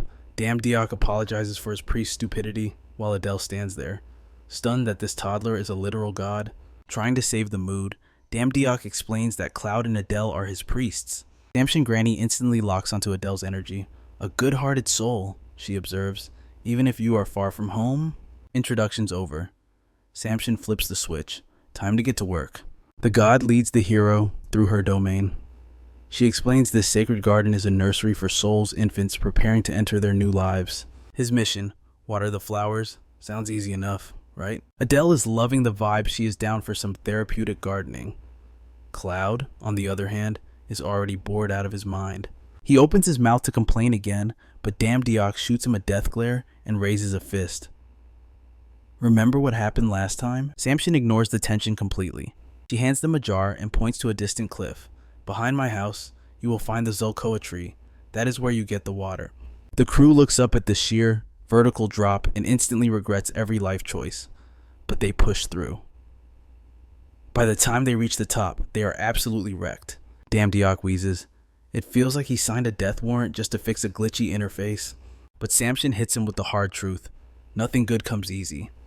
He wants that system fixed. He better be ready to bleed for it. She guides him into a whole new realm. As they walk, she drops the bomb. Watering these flowers isn't just a chore. It is a sacred ritual to purify unborn souls, a profound cosmic duty that our hero stops listening to almost immediately.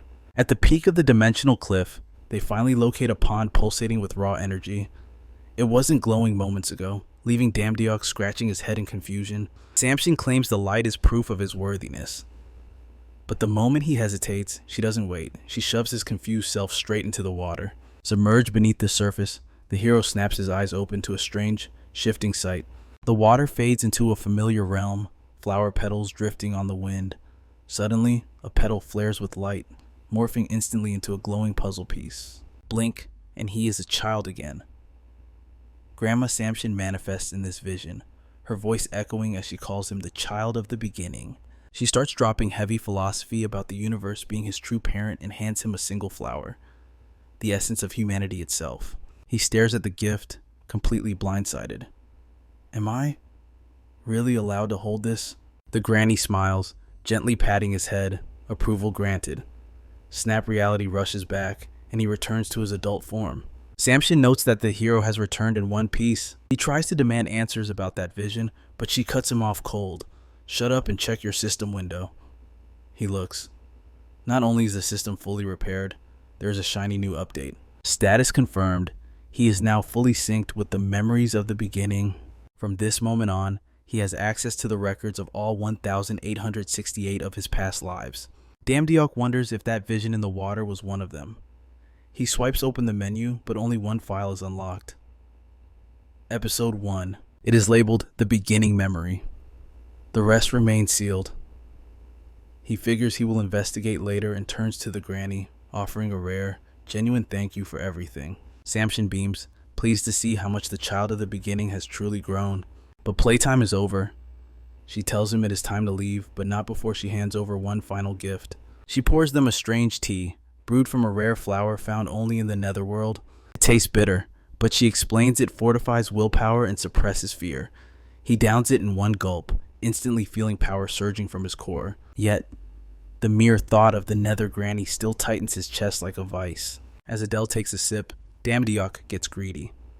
Hey, can we maybe get a refill on this? Grandma Samson reads between the lines. She doesn't blame him for asking.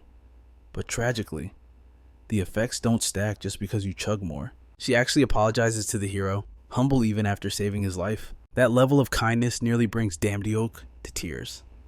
He swallows the emotion and thanks her again, fully sincere this time. Ping a new job alert flashes. Client Aaliyah, mission target Medusa on Gorgon Island. The name rings 0 bells, but when Damdiok sees the reward, complete fear immunity, his eyes go wide. It is the perfect gig. He is ready to smash accept until Seolju snatches his ear like a furious big sister. Her glare could kill. She tears into him without mercy. You act like you're immortal. Do you have a death wish? She screams, demanding to know if he thinks chopped off arms just magically sprout back. Seolju isn't done. She roasts him for learning absolutely nothing from his humiliating defeat by the Nether Woman. The scolding is so savage that even his priests look away, visibly awkward. The reincarnator rips him apart for being reckless and deaf to advice. Damdiok's confidence crumbles mid-rant. He hangs his head, apologizing like a sinner before a god. Seolju finally cools off, admitting the job itself isn't terrible. But if you want to survive it, she warns, you need the right gear. She lays out the shopping list. First, Hermes' winged boots. Without them, you don't even reach the island. Next, the helmet of invisibility to ghost Medusa before she turns you to stone. Finally, a mirror shield to fight without making eye contact. Seolju says she can secure the mirror shield through a quest. Since the helmets are basically common loot in the magic world, Adele can fetch one easily. Adele gives a thumbs up. Consider it handled. That leaves the boots. Hermes is usually chill about handing them out. He's always scouting for fresh talent. So, Seolju orders Damdiok and Cloud to Hermes' arena to close the deal. Cut to the post office. It is absolute chaos. Someone lost a package, and workers are scrambling like headless chickens. Cloud stares up, taking in the massive scale and the magical letters floating in midair. Prime Divine Real Estate. Suddenly, A worker spots them and sprints over. Surprise, it is Hermes himself, and he welcomes them to his divine post office and drops a bombshell. "I'm your boss for today." He eyes them skeptically. "Can just the two of you handle this grunt work?" Damdioke and Cloud assure him they were born for this. The hero clarifies the terms: no cash, just the winged boots. Hermes grins. "Deal. Now get moving." Damdioke turns to see a mountain of letters waiting. Hermes slaps him on the back with a grin. "Better run fast, kid." Cut to the Ares arena. The god of war spots our hero and lights up like it's Christmas finally. A worthy challenge. He squares up, ready to throw down instantly, but Damduke shuts him down cold. He is booked solid, so he offers Cloud as a tribute instead. Ares shrugs, grabs the kid, and drags him off screaming. Jump cut to the underworld. Damduke strolls right up to the king of the dead and casually hands Hades a sealed envelope. Hades looks like he swallowed a lemon. He is still fuming over Damduke's stunt last year. He incinerates the letter on sight and growls at him to get out before things get ugly. Damduke doesn't flinch. He calmly informs the death god that the mail wasn't for him anyway, it is for Persephone. On cue, Persephone materializes behind her husband, staring daggers into his soul. The color drains from Hades' face. Instant regret. Scene transition. Damduke and Cloud blaze through the rest of the delivery list. They check off heavy hitters like Hestia, Achilles, Artemis, and even some random low-tier god of pebbles and sand. Final stop: the Caucasus Mountains, home to Prometheus, the god of foresight. They crest the summit as massive eagles circle hungrily overhead. Suddenly, a blue system window pings in front of Damduke. New memory fragment unlocked. Episode 10,002, Prometheus' Prophecy. Damduke enters the vision. He sees his past self, bearing the name Akataris. He is an unstoppable force, slaughtering his ancient nemesis after countless battles and ascending to peak power. But it wasn't enough. Even with godlike strength, he failed. The apocalypse won. Moments before total annihilation, he snatched one final cryptic clue from Prometheus. It involved a single name: Pandora. The vision snaps off. Back in reality, Damduke buckles under the mental backlash. Cloud rushes over, panic written all over his face. Damduke waves him off, muttering about a migraine. But internally he is reeling. What the hell was that? He remembers the slaughter, the victories. But none of it stopped the end. The prophecy is absolute brute force alone won't save them. The path forward is clear. He needs to uncover the truth behind Pandora. Ahead, Prometheus hangs chained to the cliffs, looking barely alive. Damduke steps forward and presents the letter. The Titan stares blankly at the paper, then rasps out a request. He wants Damduke to read it to him. It is brutal. The letter roasts Prometheus, accusing him of screwing up everything and shifting the blame instead of owning his failure. Damduke barely gets halfway before Prometheus silences him. He has heard this song before. Endless reflection on his sins. Endless begging for forgiveness from gods who couldn't care less. Damduke looks confused. The chain Titan sighs if the delivery is done. The kid should leave. To the other gods, Prometheus is nothing but a punchline. Damduke doesn't move. He just watches the broken god, eyes softening with sympathy. Then, green light flares as he activates his healing arts, mending the Titan's ravaged flesh. Prometheus flinches, stunned. He glares at Damduke, demanding an explanation. The answer is simple: just patching you up. Damduke shrugs. Prometheus scoffs, calling himself a sinner and asking if the boy understands the weight of defying the god's punishment. Damduke brushes it off. Prometheus shouldn't overthink it. Prometheus sacrificed everything for humanity. If his reward is eternal torture and mockery from the heavens, then it is up to a human to show him some gratitude. For Damduke, this isn't defiance. It is paying respects to the original hero of mankind. Prometheus stares at him, completely floored. He warns Damduke that healing a condemned god is a death wish. Damduke just smiles. "I like humans. That's all." "You're an odd one," Prometheus mutters, asking for a name. As Damduke introduces himself, Cloud bursts back into the conversation with his trademark chaotic energy. He nags that it is time to bounce. In his mind, the quest is complete. Prometheus squints at the boy. Zero divine energy. Is this brat a human? Damduke nods. Cloud is his disciple, here for training. Surprisingly, the Titan looks genuinely worried. He warns them that these mountains are crawling with hostile entities. It is no place for a weakling. Cloud snaps. He hates being called weak and fires back, calling the legendary Titan bird food. Damduke sighs, embarrassed. Prometheus just watches impassively as Damduk smacks the back of Cloud's head for the disrespect. Cloud whines that he was defending his honor, but Damduk isn't having it. Disrespecting an elder god that deserves a beatdown? They bicker back and forth like squabbling siblings while Prometheus observes in silence. He muses to himself, is this how the new generation does it, treating disciples like family? Chained to this rock, the world has moved on without him.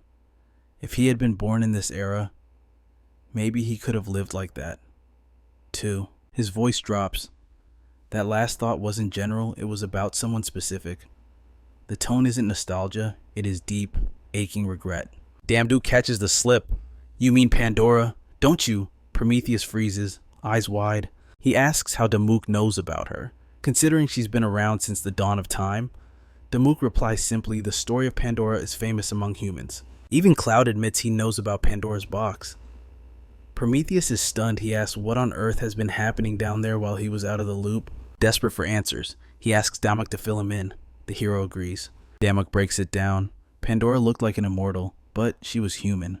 The gods blessed her with beauty, skills, and every gift imaginable. She married Epimetheus, Prometheus' own brother, but eventually, her curiosity triggered a massive catastrophe. Prometheus drops a heavy confession he had feelings for her, even though she was with his brother. But she never believed in his prophecy. Damuk's ears perk up. Is this the same prophecy he heard about during his 1000th life? Prometheus looks disappointed. Did Damuk only save him to extract intel on the prophecy? Damuk admits he would be lying if he said he wasn't curious, but healing him was a separate matter. Prometheus respects the brutal honesty. Realizing the guy has a way with words, the Titan decides to spill everything. He says the physical torture is hell eagles tearing out his guts daily, but the real agony, knowing misery is coming and being powerless to stop it. He is tired of waiting for doom. Talking to someone is a strange relief.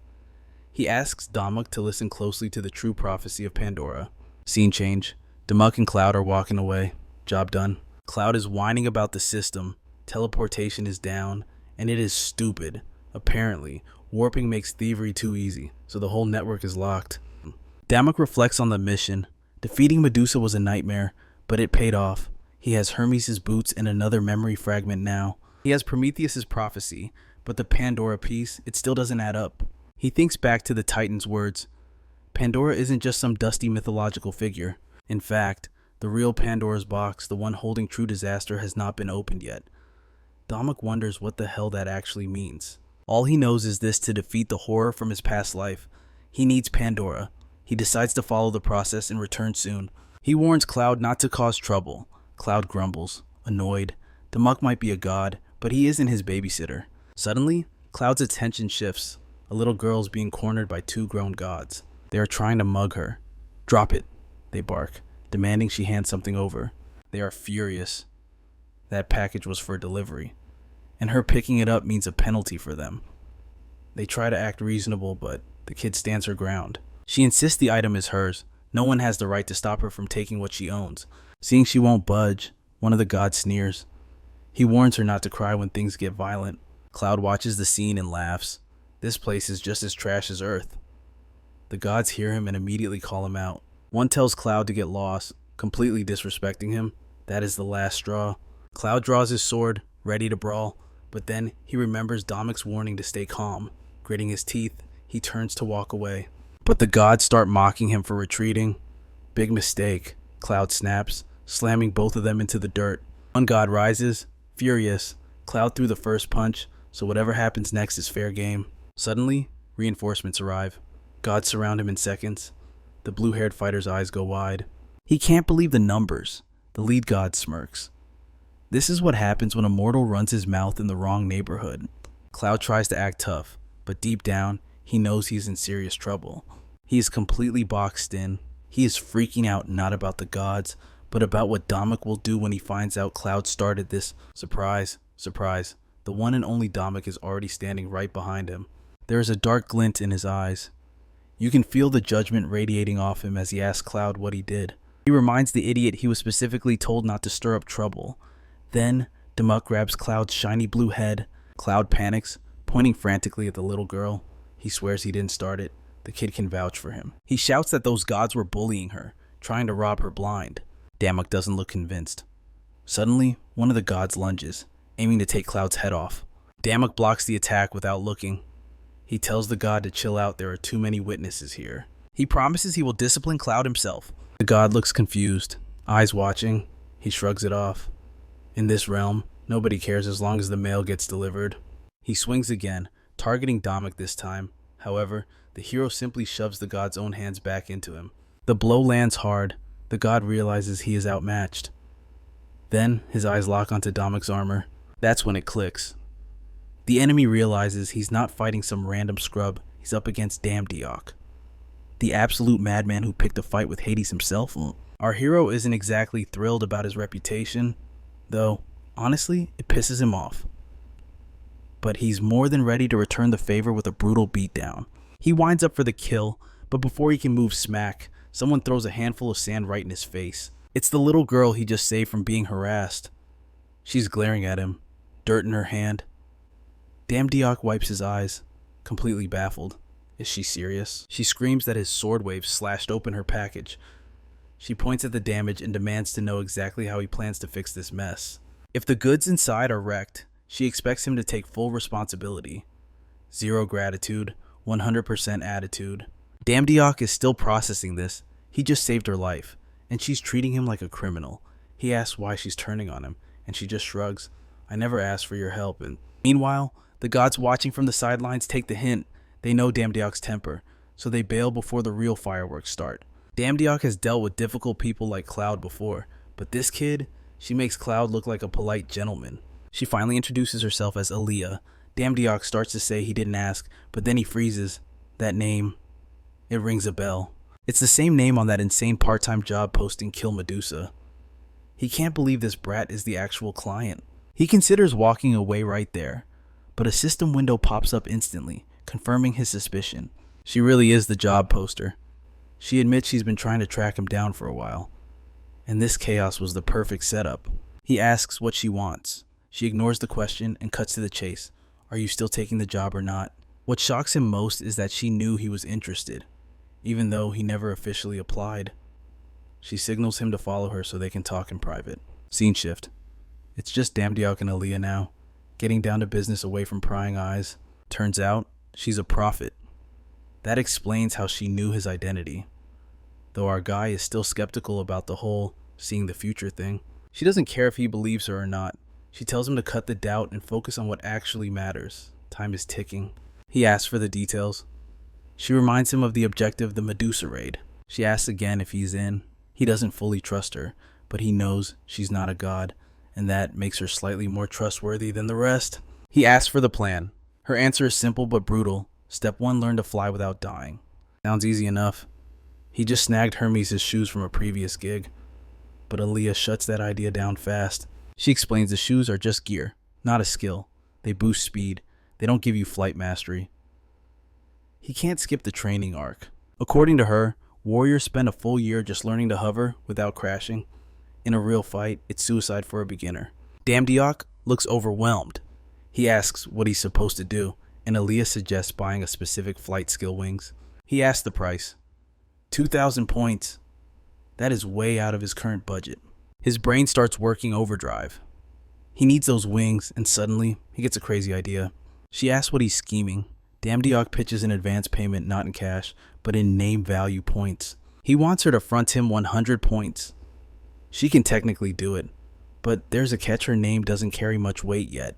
She's not famous enough to pull high-level favors, but Damdiok doesn't care about the details. He's got a plan and tells her to send it anyway. She transfers the points with a sharp warning, screw me over, and you die. If you run, I'll take your head instead of Medusa's. Cut to the next scene, Damdiok is already airborne. He bought the skill from God's Emporium. Soaring through the sky, he wonders why gods obsess over bounties when skills like this exist. It's pure freedom. He pushes higher, testing the limits.